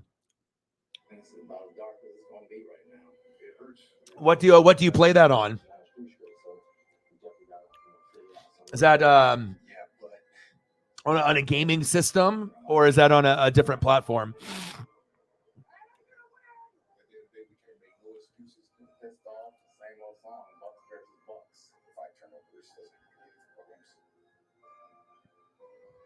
has been the story, a frustrating story at that. 6-8 season for the Buccaneers. 3 of those wins in the division where no other team is above 500. We won Dallas on opening night. And your boy has a Christmas pre-roll. Oh, baby. Haven't had a pre-roll in like 6 months. Boom. It's pre-roll season. Oh, big hit. Good thing he didn't fumble.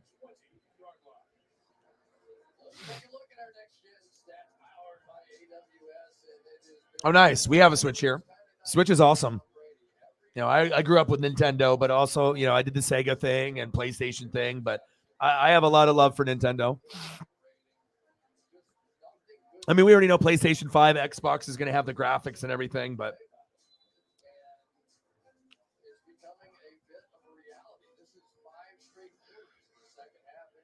oh, who was in the pillow fight?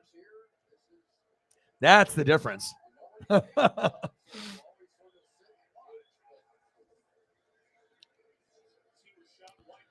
Yeah, I mean, I had a feeling it could be this.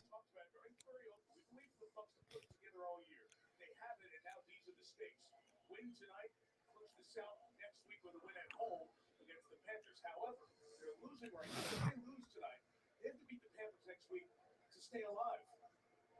So these stakes are very high. And if you watch what Carolina did on the ground yesterday at home in Charlotte to a Detroit team that was playing well, very well. Not all his fault, though.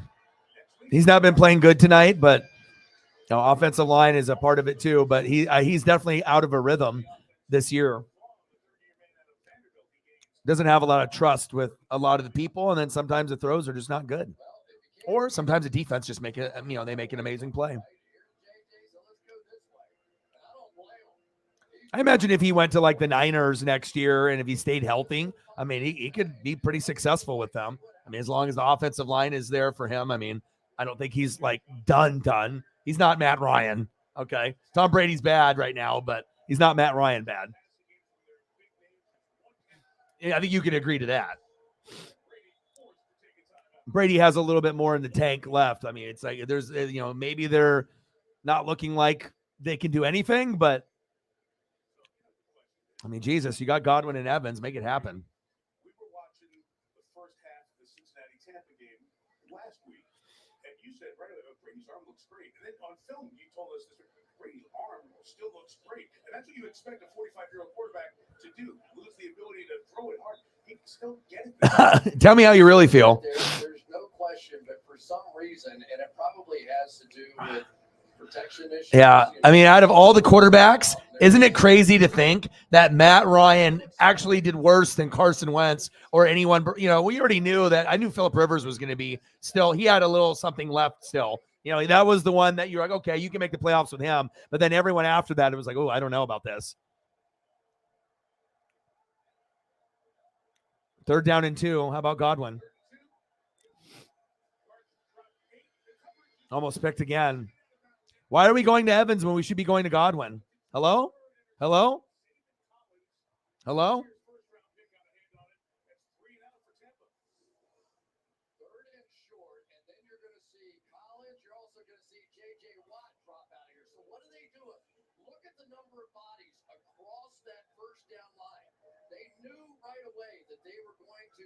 Try and throw something within 3 or 4 yards of the line of scrimmage. They put like 6 bodies across there, including J.J. Watt.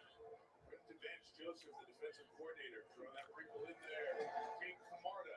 Yeah, every Colts fan feels that way. Everyone knows that he's terrible. Fucking terrible. Sometimes guys are fucking terrible. Oh, with a hurdle. Oh, baby. Looks like the Buccaneers are going to lose this game.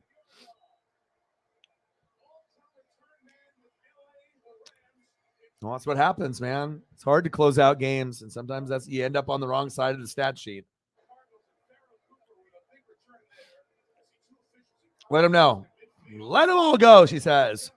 Cut them all.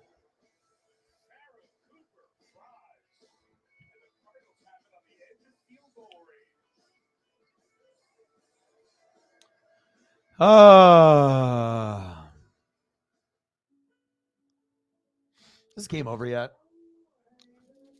All right, I'm going to go raid the fridge. Fridge raid.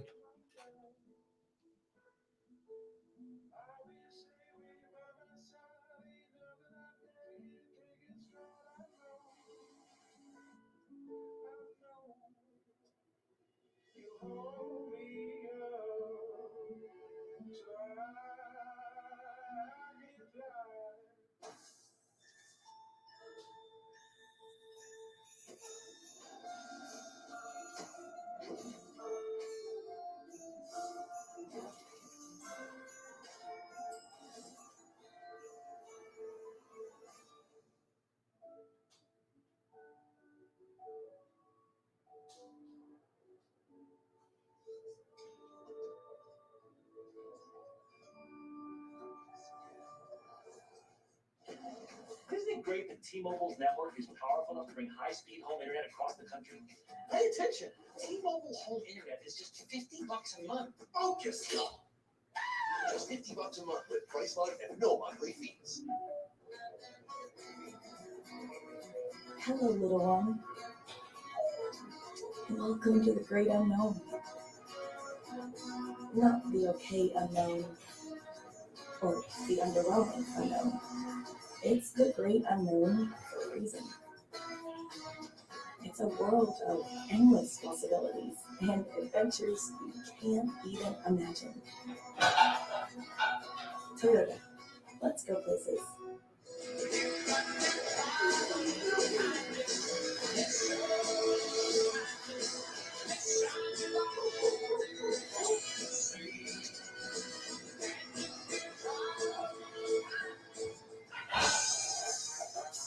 Football. Listen, if you want to see 2 ripped men get down and dirty this holiday season, well, Keena Thompson and I are recapping the best moments of the year 2022. Back that year up, only on Peacock. 28-yarder turf for Pharaoh Cooper. Bring Terry McCauley in from our studio. Terry, Chris asked a great question. Could this have been kick catch interference on this play? It is kick catch interference, Mike. Chris, he makes contact before the ball is caught. And interesting, that's normally a 15-yard penalty for the spot of the foul, but the rules changed a couple of years ago. It's a personal foul, and it would have been tacked on at the end of the play. Connor with the run there to the 29-yard line. I saw the 2 officials in conversation. It's probably they were talking about. Chris, it's a heck of a play by Cooper to keep the concentration and make the catch. That's exactly Okay. What I was thinking is to not go down and just continue on. That's the play that. All right, I found stuffing. 9-6. Buccaneers suck. I'm going to lose in fantasy. But at least I get to hang out with some awesome people while I suck. You know? eat some stuffing, hang out with awesome people. I wouldn't want to hang out with anybody else. After that completion to Trey McBride from Trace McSorley. And you're the guy who returned punts. How about the back end of this? Yeah, I used to do that all the time. You did? No. Crazy. McSorley going to try to keep it, and where he comes down, it doesn't look like it got to the 23. I don't know if forward progress got there before. Some of the mark-ups. Our officials on the side are, looks like definite first down. Yeah, got there first, and then got pushed back. It's a first down on the field. Let's see where the ball is from McSorley. No. Sort of the end of it, maybe. And Tampa does not challenge on McSorley on the edge. Sideline out of bounds, incomplete. Pass incomplete. God, this game is nasty. Why? 9-6. And Trace McSorley go out there and throwing the ball. I'm sitting there going, every time this clock keeps ticking, they're taking possessions away from Tom Brady. And I'm guessing that Cliff Kingsbury's seen enough of Tom Brady over the years and go, we kick a field goal, Tom Brady's going to go down and score a touchdown and win the game. So I think he's going for a touchdown. I think he's playing to win it right now. Trying to deal with Trace McSorley. What is this game? 9-6. Hand off to James Conner. Oh, no defense for the Buccaneers. What's new? Touchdown, Cardinals. Buccaneers officially suck.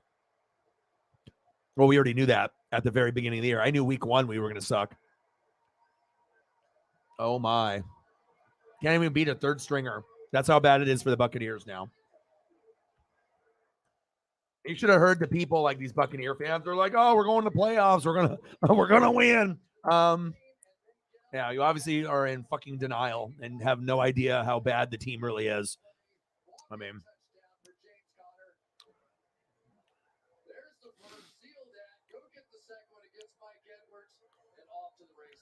yes, NFL draft position. Prater.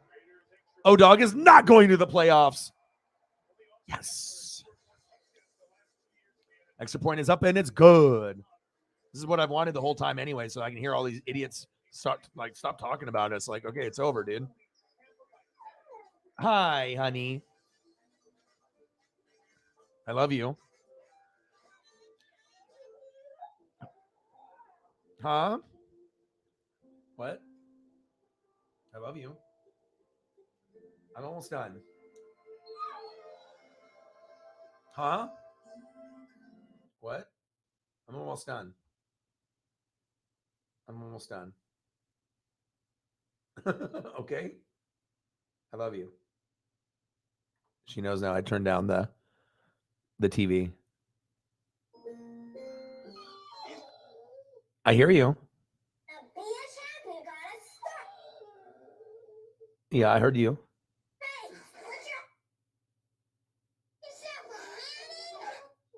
I know.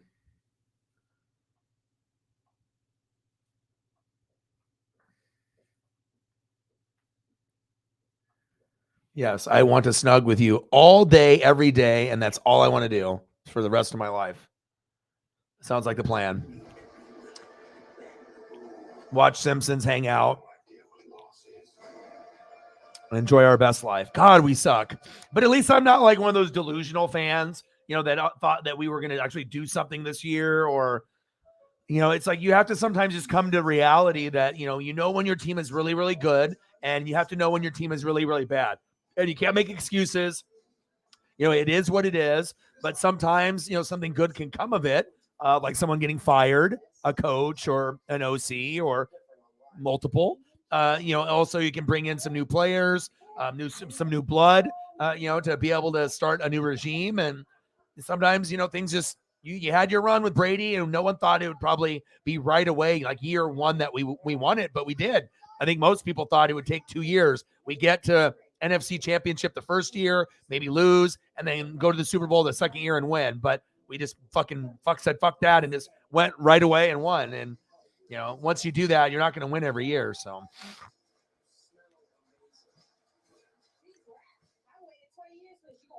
Yeah. Well, Saints can make it. If you want to make the playoffs, you can make the playoffs. I mean, we all suck. I mean, Saints suck, Panthers suck, Falcons suck, Buccaneers suck. You know, like at least like in the AFC South, the Jags could actually beat somebody. But I don't think any other team in the AFC South could beat anybody at this point. I mean, for the Colts and Texans and Titans, and they're in the same boat with the Bucs and the Saints and the Panthers and the Falcons. Sometimes we play good, but most of the time we play like shit. And I just don't think it's, doesn't really seem like it's possible. But with the Jags, I mean, based on the weapons they have and with Trevor, they look like if they played someone and someone took them for granted, that maybe they pop off and could beat a team or two in the playoffs.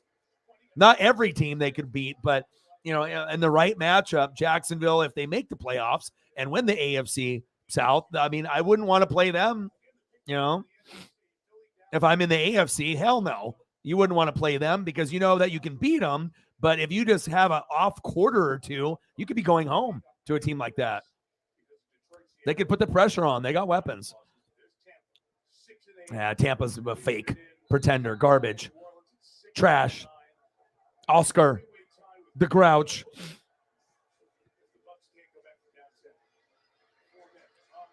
Nice run by Fournette. Break the tackle. Go, big boy. Chase the turkeys. First down, Buccaneers. Still life for the Bucs, I guess, huh?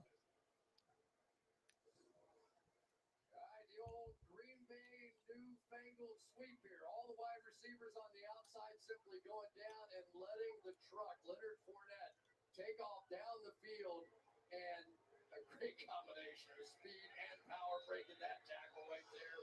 And finally, the Buccaneers hit a big play.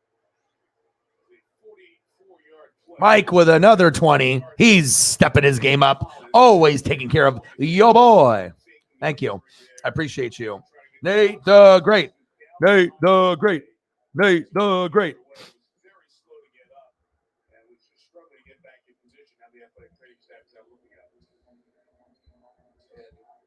That's a big deal.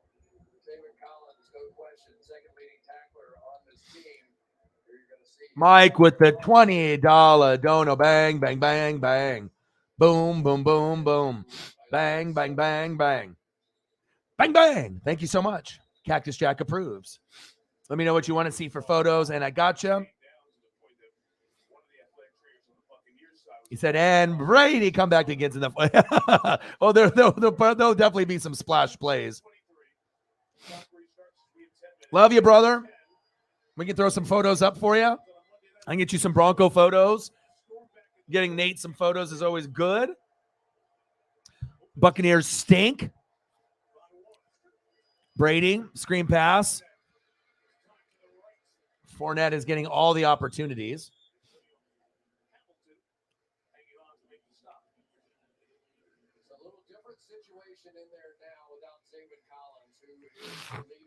Come on, Godwin, please. I need tutties, baby. Godwin, please. Brady. Short gain to Godwin.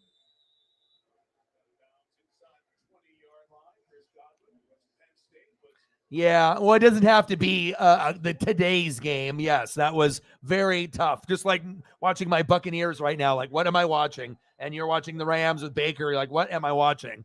But on the bright side, Dulcich scored his second touchdown. And that's why I always look at the bright side of things in life. I always show love and gratitude and selflessness and try to put other people before myself. And even with a fucking ass whooping that was, right? At least, for me, that's what I would take from it. Of course it was bad, but hey, at least Dulcich got in the end zone and we know that he's a stud, and he seems like he could be a guy that could maybe be the tight end of the future for Denver for the next 5 to 10 years if you guys decide to keep him, so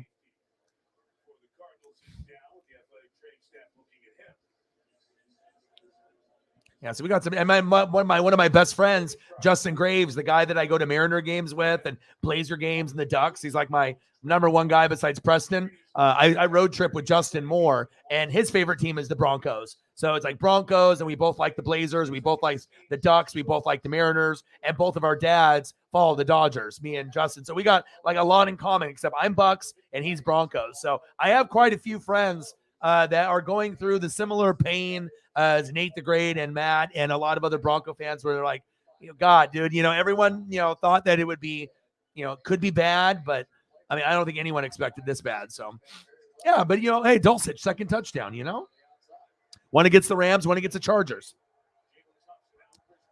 16-6. Can I get a Godwin tutty?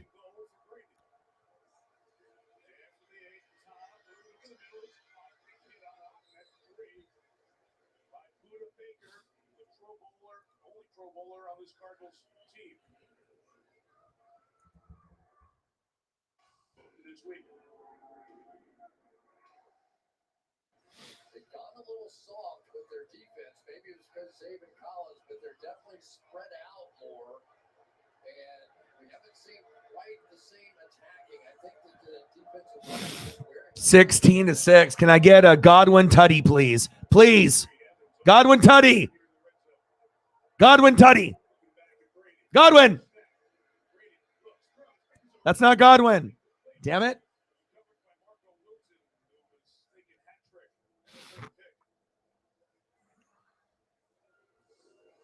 All right, want to do some Iowa? We can do that. And we'll sprinkle in some Broncos stuff for our boy.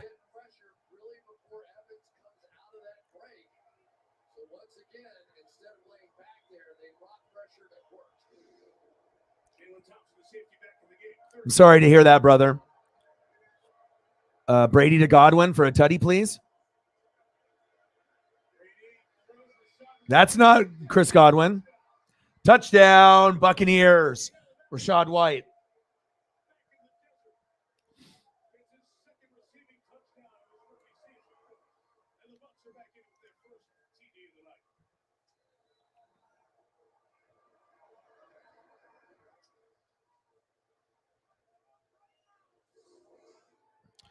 right here, and you're also going to see Kyle Rudolph and both tight ends really just trying to create a wall so that White, as he came out into the flat, wouldn't have the traffic and would have a chance to go one-on-one against the quarterback Wilson. Here we go. Tom Brady back in the game. Extra point is up. And it's good. Struggle for 3 quarters. Hang around long enough. Game breaks out. Looks so easy. 16-13. By the way, if you were not I mean, I think there's only 2 places that Sean Payton would be able. He's going to be very selective on where he goes, but I think the Chargers would be a good destination for him because he's a quarterback whisperer. He can make Herbert, take his game to the next level. And then obviously Dallas. If Dallas with Dak and him and Dan Quinn and Micah, that could actually get the Cowboys to, make it to the NFC Championship game, and people wouldn't be surprised, especially if they had Sean Payton and Dan Quinn. That could be like the missing piece that Jerry Jones has needed all along to get them. And he has history because he's been in that coaching tree. So those would be the only 2 places I could see Sean Payton playing or coaching for. Not going back to the Saints. That's not happening, I don't think. So 16-13 Cardinals and a barn burner. Paisley's missing the snug time, but we'll get there.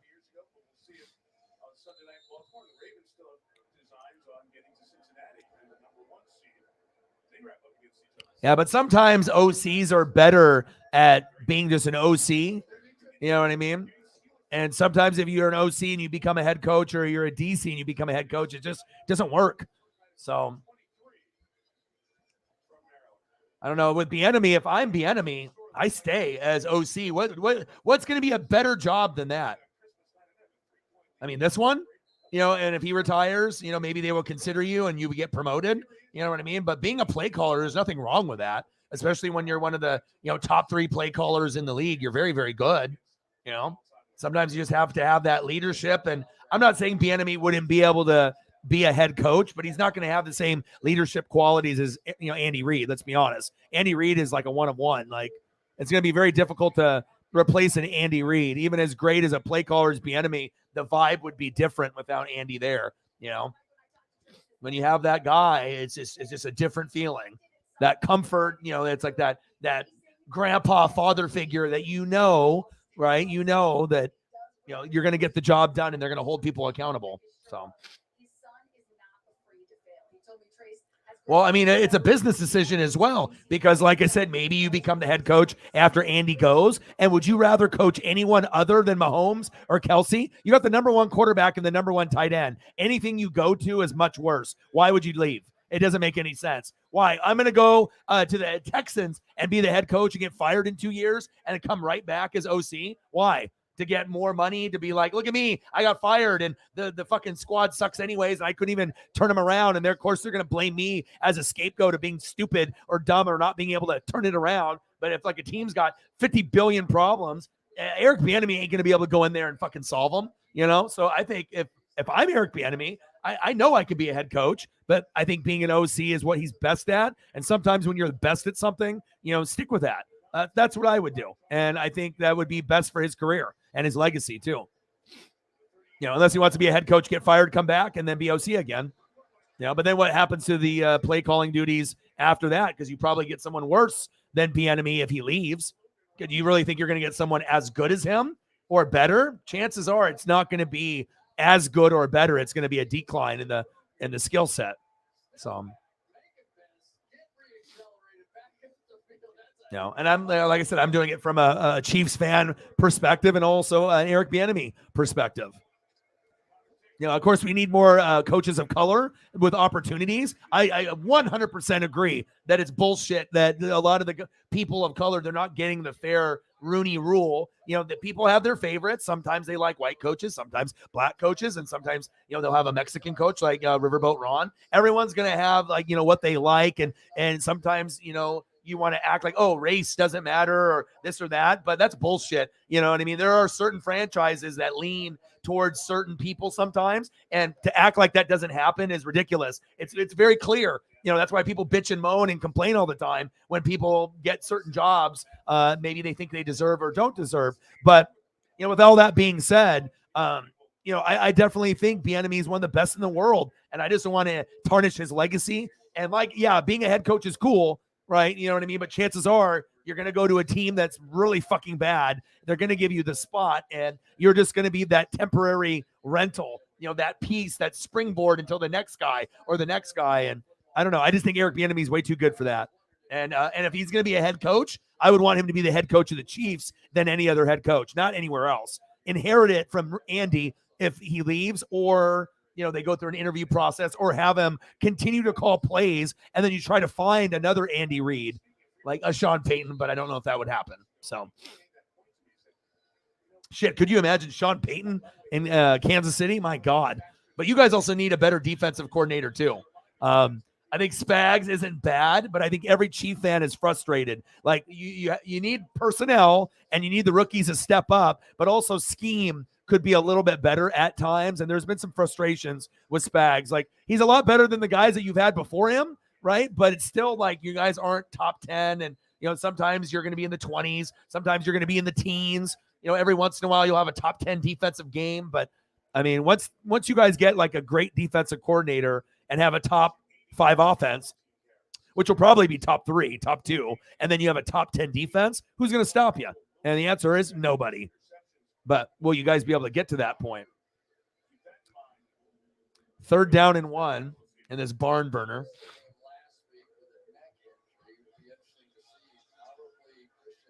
Oh, Hackett's going to the front office, man.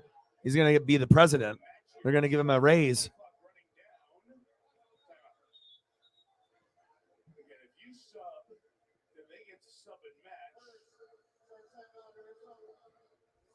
All right, let's get a few pictures here for Nate the Great, and then we'll give some Iowa photos. We'll get those up there too.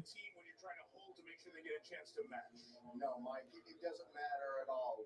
Once the offense subs, no matter where the play clock is, the defense gets to match up. If it's running down, it's all on the offense. And the only difference is the last 2 minutes, right, Terry? Correct. Yeah, we don't get to match. We had that last week in Washington. So you don't sub late, basically, would be the rule, because you could give yourself a penalty. You are putting yourself in jeopardy, no question. All right, 3rd and 1 here. What? Okay. Okay. Fumble. Buccaneers, baby. Let's go.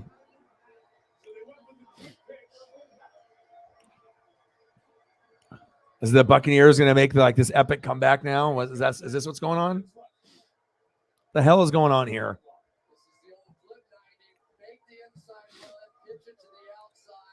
Oh, I got you, dude. Anytime, bro. Devastating play for this Cardinals team, who has done so many things right. Unbelievable. We don't even deserve this. Like, I don't understand. Like, is it just like the sports gods?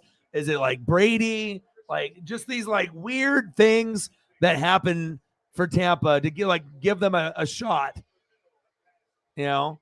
And it's not a guarantee that we actually convert, you know what I mean? But based off his legacy, sometimes he's gonna he'll make things happen when it's like he's been dog shit all day, and then the last like 1 or 2 drives, all of a sudden he turns into the old Tom, you know.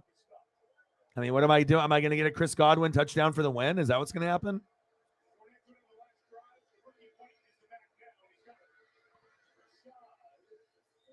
Rashad White, short gain.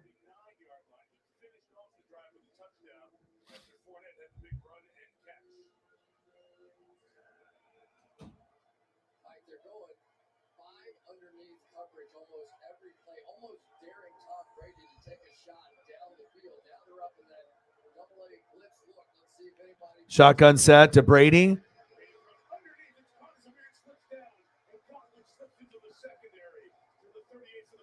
Godwin, baby. First down, Buccaneers.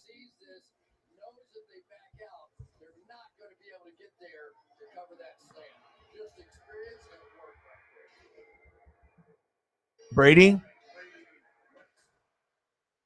Russell Gage, short gain.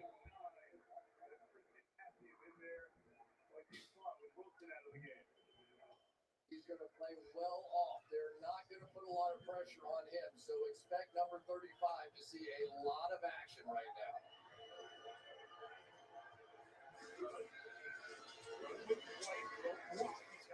Rashad White, first down, Bucks. Move the chains.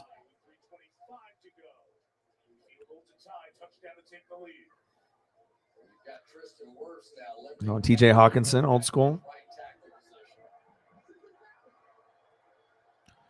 Oh, what is it? What the hell am I watching here? You know, I guess that's how football goes. You know, you're just uninterested for a billion minutes, and then all of a sudden there's opportunities to possibly tie or win the game, even though it's not deserved at all. But for whatever reason, sports gods love Brady and your boy.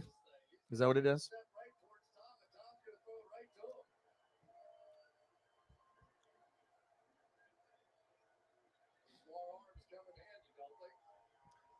Congrats, bro. It's not easy. Shotgun set. Brady. Check down to Rashad White. Short gain. Now they're up to 6 players in underneath coverage. You very rarely see that in the NFL. They are just going to take away every single short throw. That's the game plan here. Come on, baby. Chris Godwin. Godwin. I mean, can you imagine Chris Godwin, Tom Brady? Come on, baby. 3rd and 8. That was a second away from being a walking score for Evans. They had the pressure look up. Everybody at the line of scrimmage, and they just were one person short. It's amazing. Arizona. Oh my God. That's a good opportunity right there if you're Mike Evans to get a touchdown.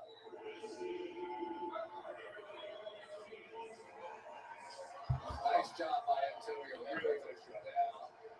Yeah, working the wire paid off, bro. I mean, you made second most moves behind me. So, yeah, if you make moves and you're smart about it, you know, that depth will come in handy, you know, towards the end. 3rd down and 8.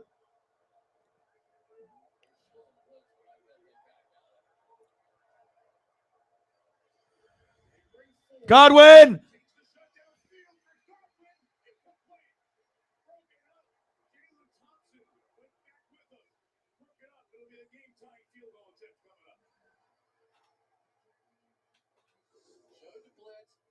Oh, that would have been incredible.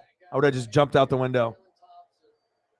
Just jumped right through, right into the lawn. Oh, my God. Fuck. There was my chance.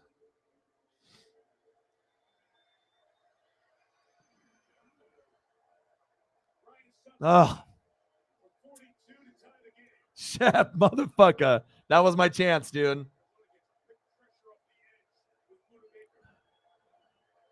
Suck up. Kick us up. And it's good. 16-16, knotted up. Started off, obviously, really boring and started to pick up a little steam here in the 4th quarter.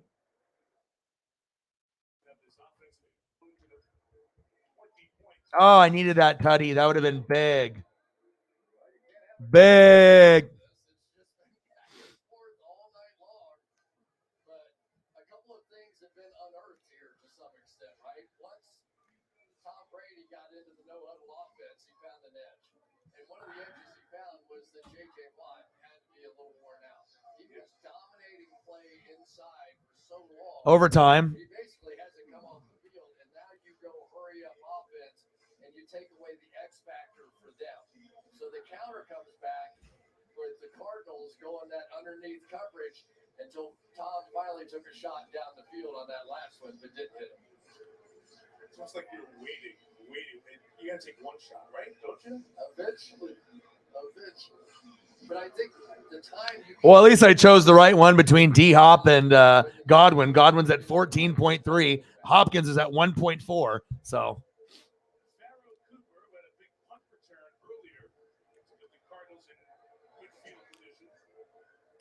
Went to my dad's, hung out with him for a little bit, ate a little bit of food, came back, did some dishes, did some laundry, hung out with Paisley briefly, and yeah. Yeah.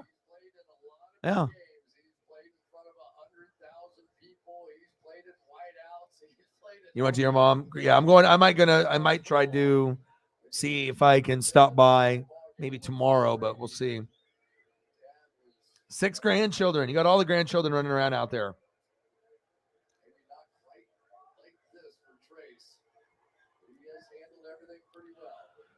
I still don't understand how the game is tied. 16-16. McSorley. Check down.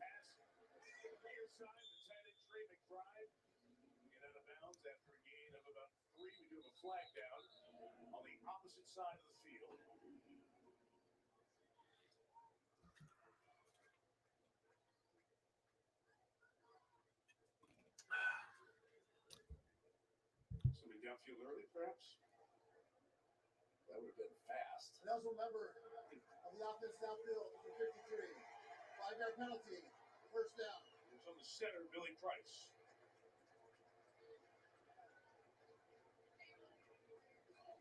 And the 5th penalty on the Cardinals tonight. They are the 3rd most penalized team in the league. So there he is. Trying to get out in front of Oh, man. I'll give you a beefy yard. You saw that belt. That's the 1 yard. First down and 15. Trace McSorley thinking he's Michael Vick. Not happening. Logan Ryan with the tackle. And that play should take us to the 2-minute warning. That was some play. 2-minute warning. Right there. He is playing deep in the middle of the field, but he has to come up and hit this C gap. That's his. But when you're playing that far off the ball, it is tough to get there in time. He saw that quarterback draw just enough hesitation, cleared the blocker, made a big tackle. So we'll have 2nd and 11 coming up from the 24 on the other side of the 2-minute warning. And again, for those of you who have been tuning in throughout the night. A reminder of the stakes for Tampa. If they can win Consensus. Tampa Bay sucks. next week, if they beat the Panthers at home, And that's okay. but if they lose tonight, they have to beat the Panthers next All right, man. Thank you so much, man. Thank you so much for all your generosity. I appreciate you. Conversation is always good. Love you, appreciate you, and I hope I get to see you soon. Thank you so much, man. Merry Christmas. Gotta leave you with some like Chase Elliott on the way out or some Kyle Busch.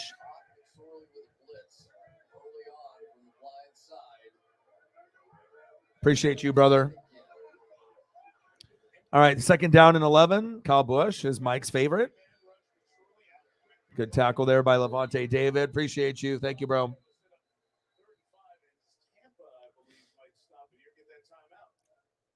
Just a 3-man rush that time, so we've seen a little bit of everything tonight from Todd Bowles. Boy, this is the play right here. Yeah, so many bad NFL games this season. We've seen a couple of really great ones and a lot of competitive ones, but gosh, there's been just some really tough games to watch.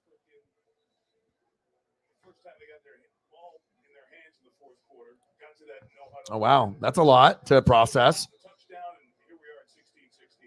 was the week of the 16-3 comebacks, right? That's right. Monday night, Thursday night. 3rd down and 6.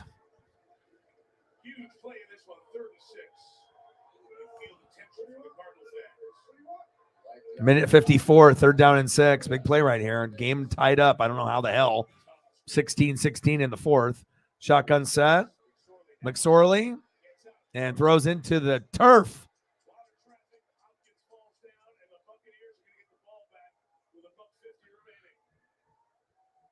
All right, the Buccaneers are actually like, how the hell does this happen? You know what I mean? Like, it shouldn't be possible to play this fucking bad and then have the game just kind of like not being handed to us, but you're getting so many fucking opportunities. Like, you know what I mean? Like even if you are just terrible, like even a terrible team can, find a way to get some points once in a while.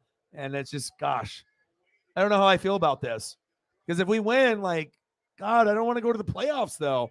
I mean, I do, but I really don't. It's like you have this inner pride thing of like always wanting your team to win no matter what. But then when it's not going to really end in a Super Bowl, there's like no chance whatsoever, like zero, right? Then draft position becomes more like better for the long term. That's just the truth. Because if you end up making the playoffs, I mean, you could be missing out on a Pro Bowl player or a franchise guy because you're going to be picking 5 or 6 spots, lower than maybe you would have if you didn't make it.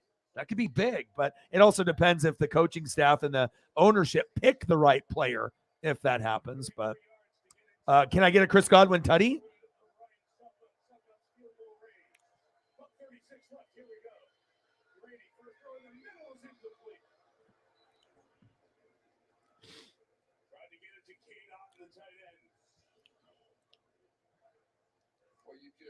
Well, I'm not the one throwing passes into the dirt, you know what I mean? I'm not the one throwing it into the artificial turf there. That's obviously Trace McSorley. So it's not like, oh, it's rigged. Motherfucker is 3rd string. He can't make throws. So, you know what I mean? Like, a lot of the time they want to say, oh, they're trying to give favoritism to Brady. And sometimes there's going to be calls, just like in the NBA, that, they're very questionable that they gave Bird and Magic and Jordan and certain superstars, right? But if the other team is just like can't do anything either, I mean, it's like we're both garbage. I mean, what the fuck do you expect? Like, it's just it's really hard to watch. But again, I've watched with Chris Sims, Gradkowski. I mean, I've watched with Josh Freeman. I mean, it's not been pretty being a Buccaneer fan. Some quarterbacks have been nice, but others have been, a challenge to watch. Me too, bro. Me too. Looks like I'm going to end up losing unless I get a Godwin big play or touchdown. Merry Christmas, brother. Hi, Paisley. Yes, Dad's almost done.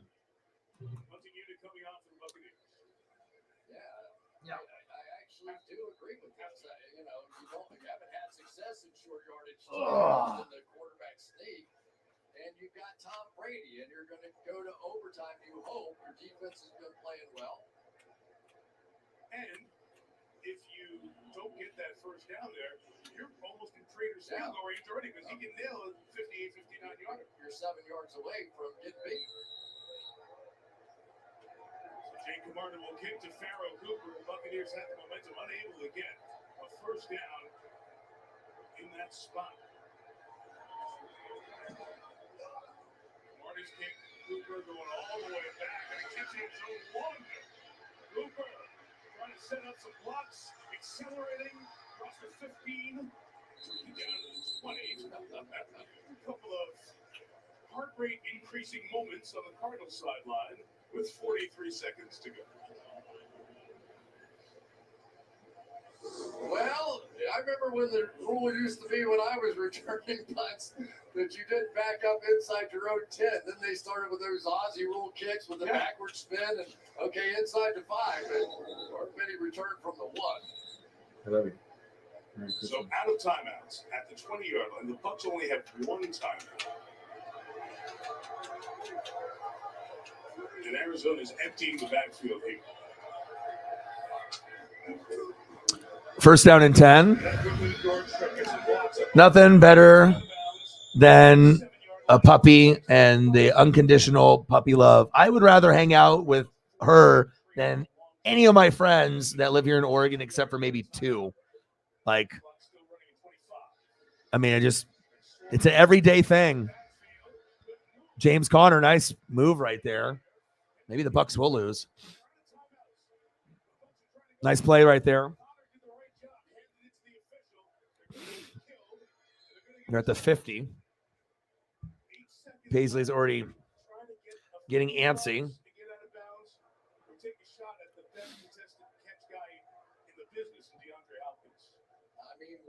So I'm only up 7 points on you. He's projected for 13.9. He'll probably put up a shitload of points.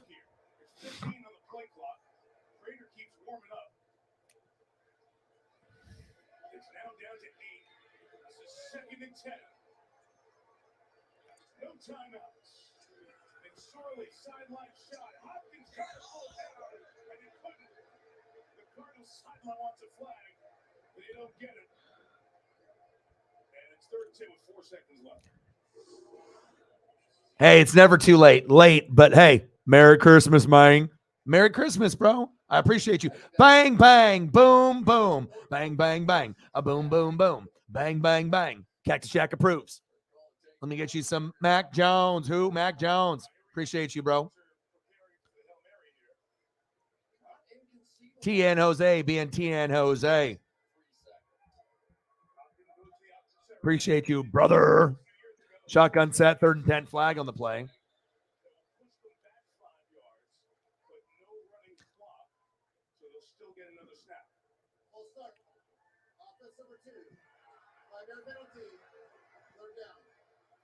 TN Jose said, give me some of the Mac Jones. Oh, Mac Jones.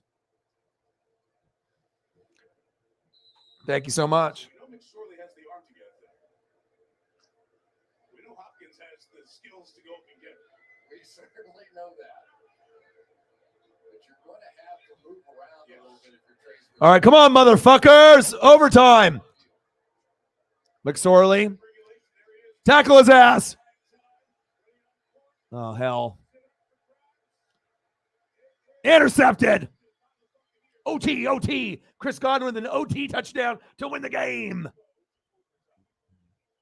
Overtime. Well, it started off being incredibly boring, and then more boring, and then more boring, and then more boring, and then actually got to be somewhat interesting in the 4th quarter. 10 points scored by each team, so.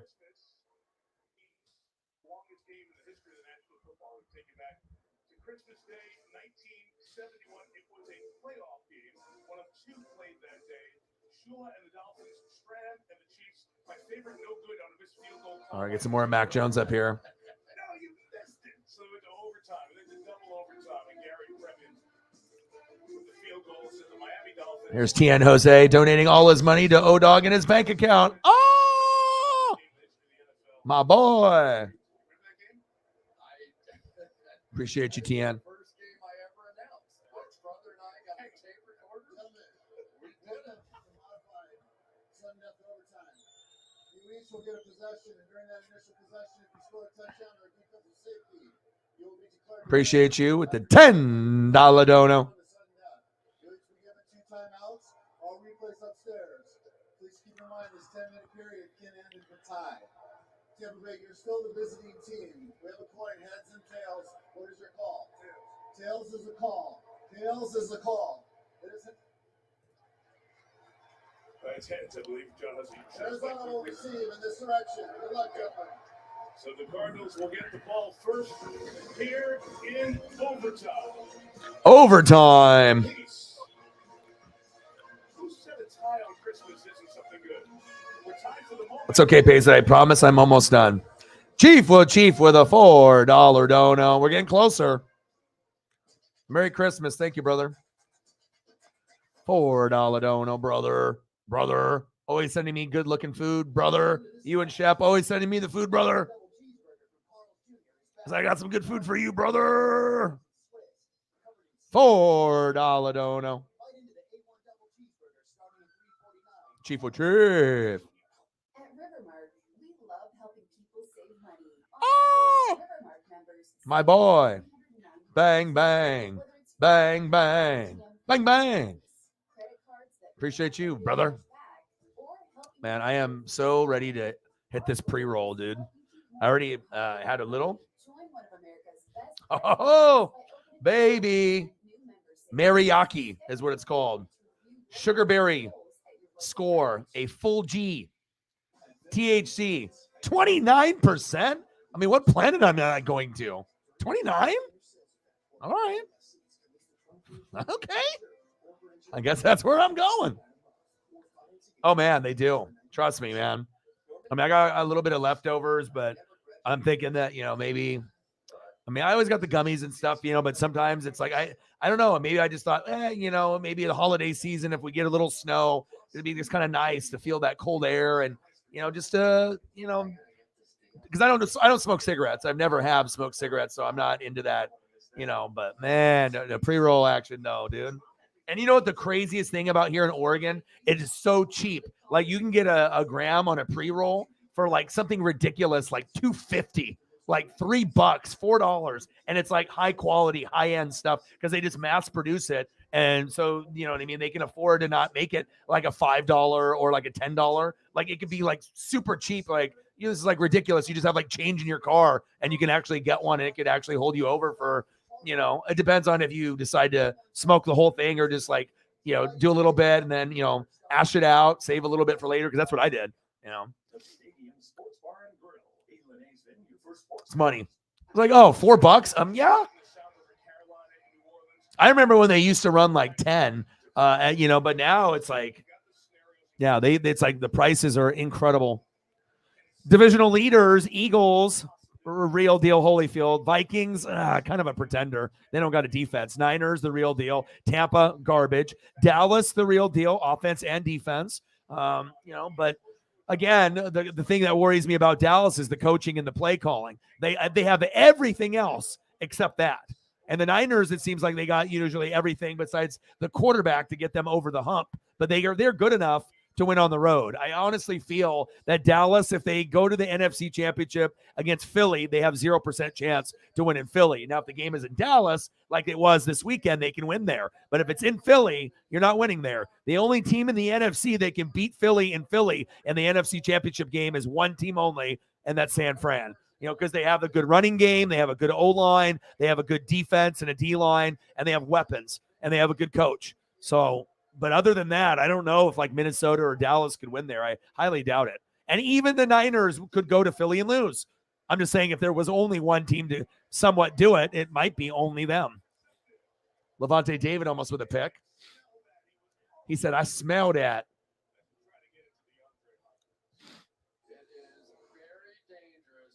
Oh, is it? Oh my gosh, dude, I have 3 within 5 minutes of my house. I have one close enough where I could walk if I wanted to.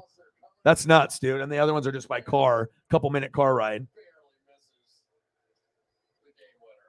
It's awesome.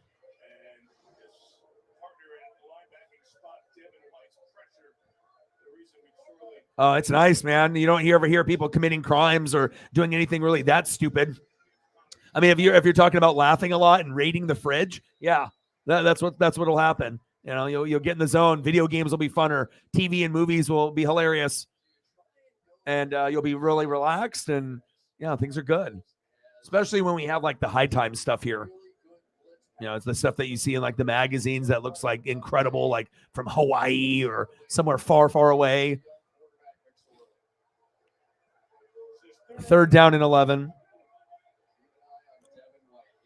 Come on, Devin.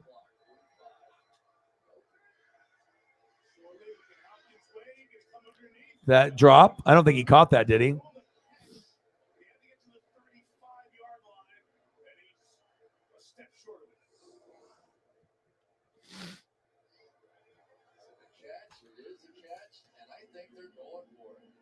See if that's a first down or not. Let's take a peek at it. We see the catch. We see his knee. You see the ball? It's almost laying on the 35. We are in overtime, so they're going to look at it upstairs. I think that's a first down. Let's see right here. That ball's touching the line. And since it was a touchback, it started at the 25. So it's going to be a first down.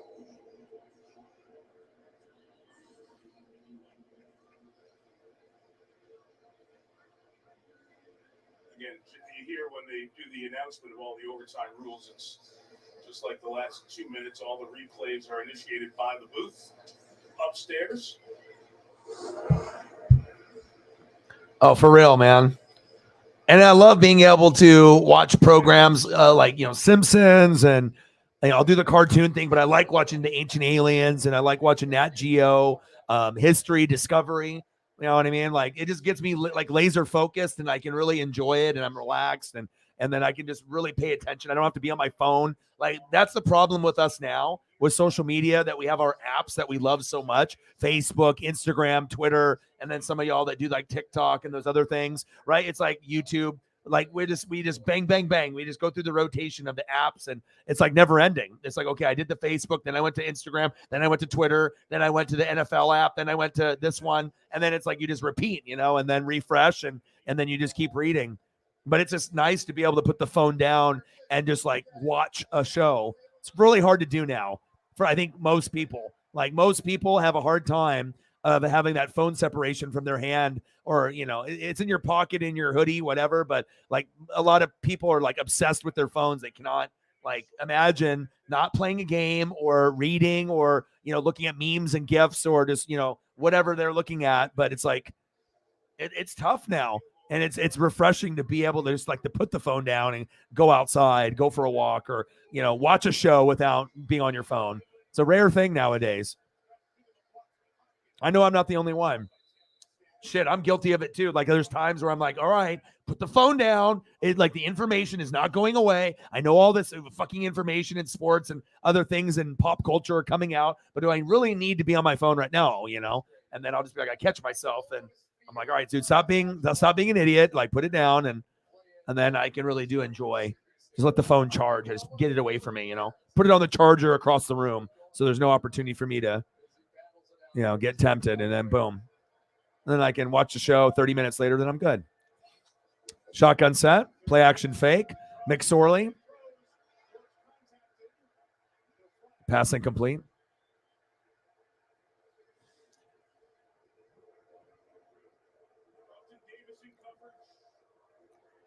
It doesn't. I mean, maybe there's, stories from your friends, or, what people say. If you get like Bammer weed, like the shit that is just like trash, but the stuff that like we have out here, like the best in the world, you know what I mean? Unless you go like Amsterdam, but like Canada, Oregon, Washington, California typically have like the best opportunity for growing indoor or outdoor. And it is crazy. A lot of it'll taste like and smell like a fruit, or it's like not like a nasty pungent smell. It like actually smells way better than cigarette smoke. Like I said, some have the flavors that you can taste and you can smell. But it's, if you get the good stuff, then you'll know. But if it's like the Bammer shit, the back end shit, or stuff they're flooding in from like Mexico, and it's like in a, brick, or something, from back in the day, and then, yeah. But I mean, most people aren't buying from a person anymore. They're going to a dispensary. So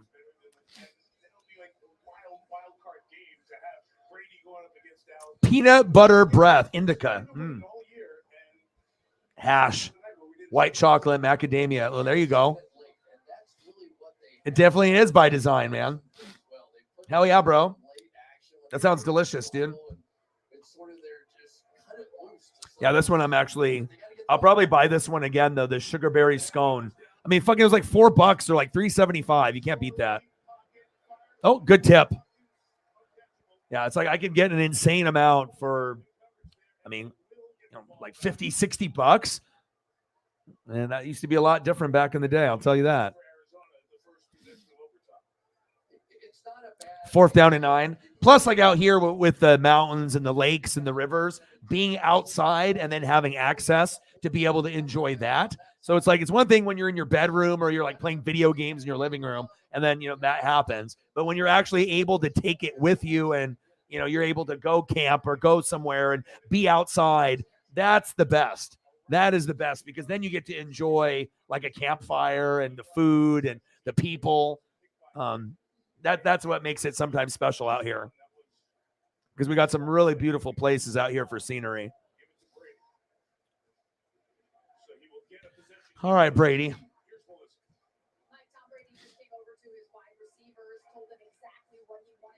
Said the Great Aunt Secret, Chief said. They always got the craziest names, like some stoner came up with every fucking name, like something. It's always something like extravagant. It can't be just normal sounding. It always has to be something like weird, different. Shotgun set for Brady. 1st down and 10.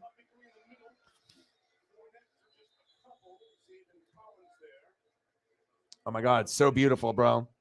And then they have like places you can stay nearby, like in the cabins and shit. And like people do like tubing at night, and then they ski and they snowboard, and then they have tubing and the booze and fireplace and friends and I mean there's all kinds of stuff, man. 2nd down and 6. Mike Evans.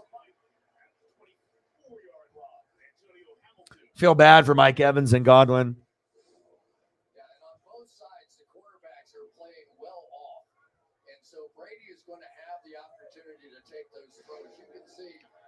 I don't know. Maybe it's possible. I mean, if Brady is in the game, there's always a chance. It's not like we don't have weapons. Oh, Russell Gage, he caught it. It says, the doctor says, I need a backiotomy.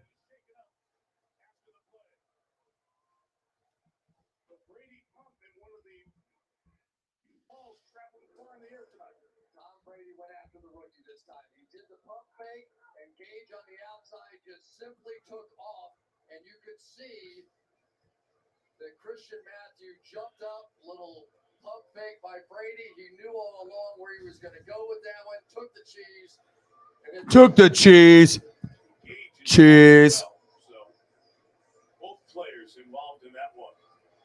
Getting looked at, Jalen Thompson just up and assisted by the athletic training staff of Arizona. Gage now getting up with the Buck staff.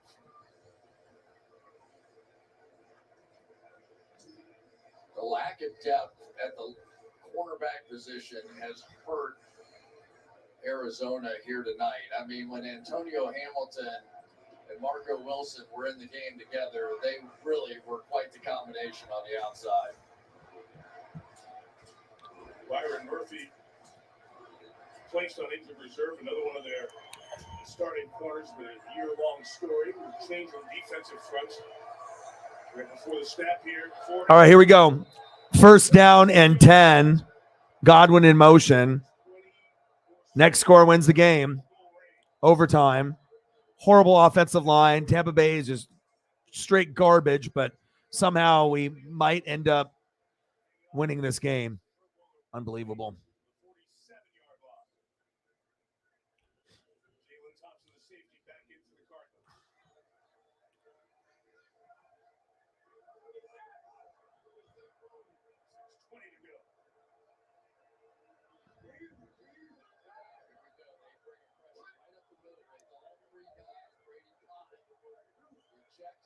Shotgun set. 2nd down and 5. Brady.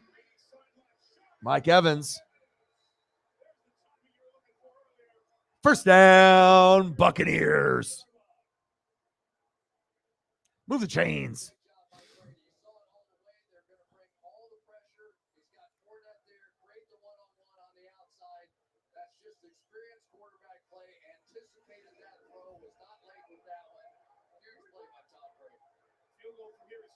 First down and 10. Brady to Gage. There we go. Wow. First down, Buccaneers. Wow. Are we actually going to win this game? This is disgusting.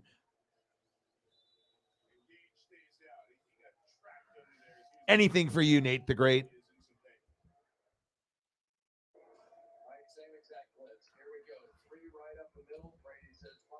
Thank you very much. You'll have no pursuit whatsoever. Let's just flip it to the outside. Your corners are playing way off. You ask and you shall receive, my man.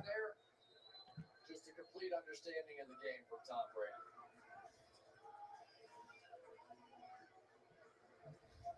And there's the bend there with Gage that we saw as he's Yeah, looks like the Bucs are going to win. Wish I could win in fantasy. I'd rather win in fantasy than have the Bucs win. touchdowns last week against Cincinnati for Atlanta Falcons. It's like even when I want to lose, I win. Fuck. Oh.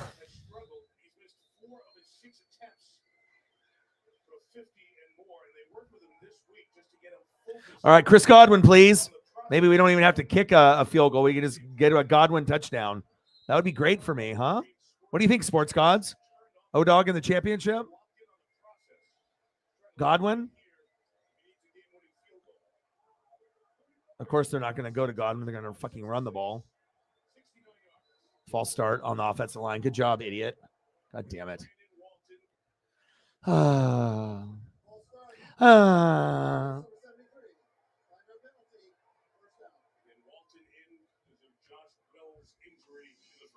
tell you what, J.J. Watt brought that out. He made a little flinch. We were going to see J.J. Watt, and I would too. J.J. Watt moves like that. He just switched hands. Just strictly a veteran play. Just stole 5 yards. They're one holding penalty away from getting to the end of the field goal range. So important downs here for the Bucs.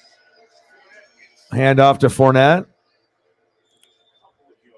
I mean, there's no point in passing the ball now.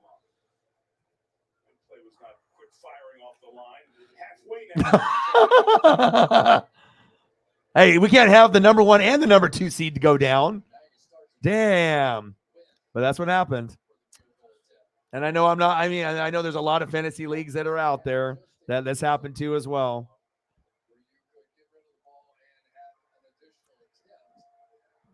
Second and 11.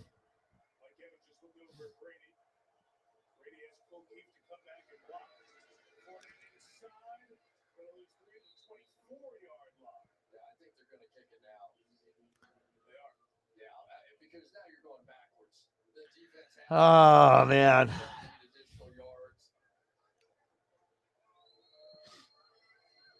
Ryan Suckup, the 14-year veteran. Come on. It'll be a 40-yard field goal. All right, 3rd and 13. I mean, I assume he'll make this, right? I mean, does anyone think that he's going to miss it? I'm so fucking torn right now. I'm like, oh, we win, but do I really want to win? Kick is up. And it's good. Bucs win. Bucs win. Bucs win. Damn it. Like forcing me to go to the playoffs.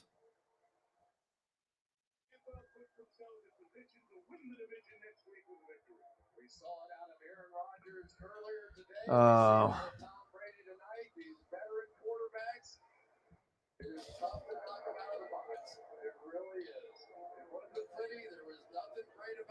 Final score, Buccaneers 19, Cardinals 16 in OT.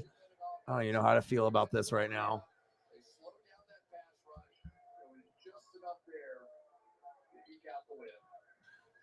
Oh, man. Oh, man. All right. Love you too, brother. Yeah, I'm going to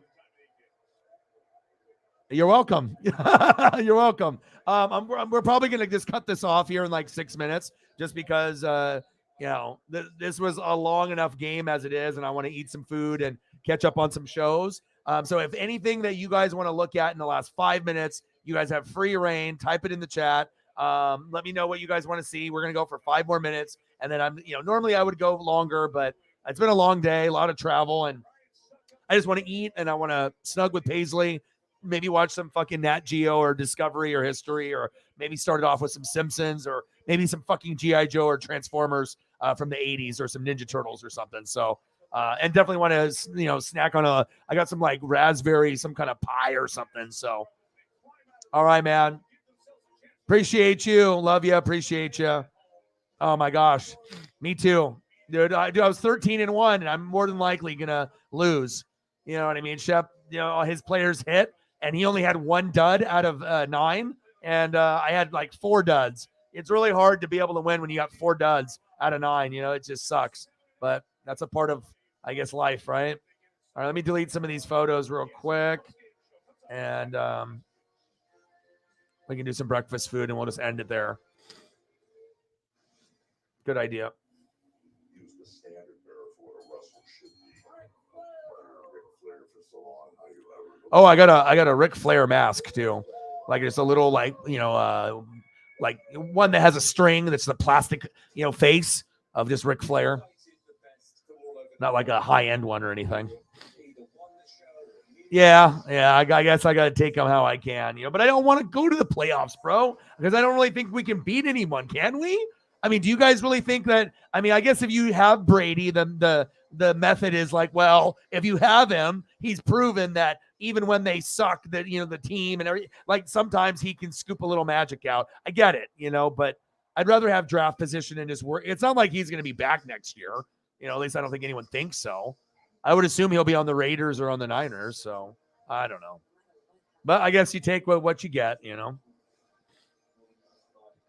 right, Paisley, I'm almost done. I know you're looking at me. I promise. We're almost done.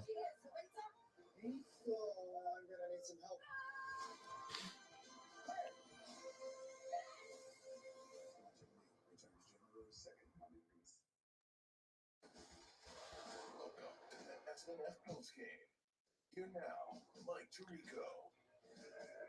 The Tampa Bay Buccaneers, as they've had to do a few times this year, come from behind and they get victory number 7 on the season.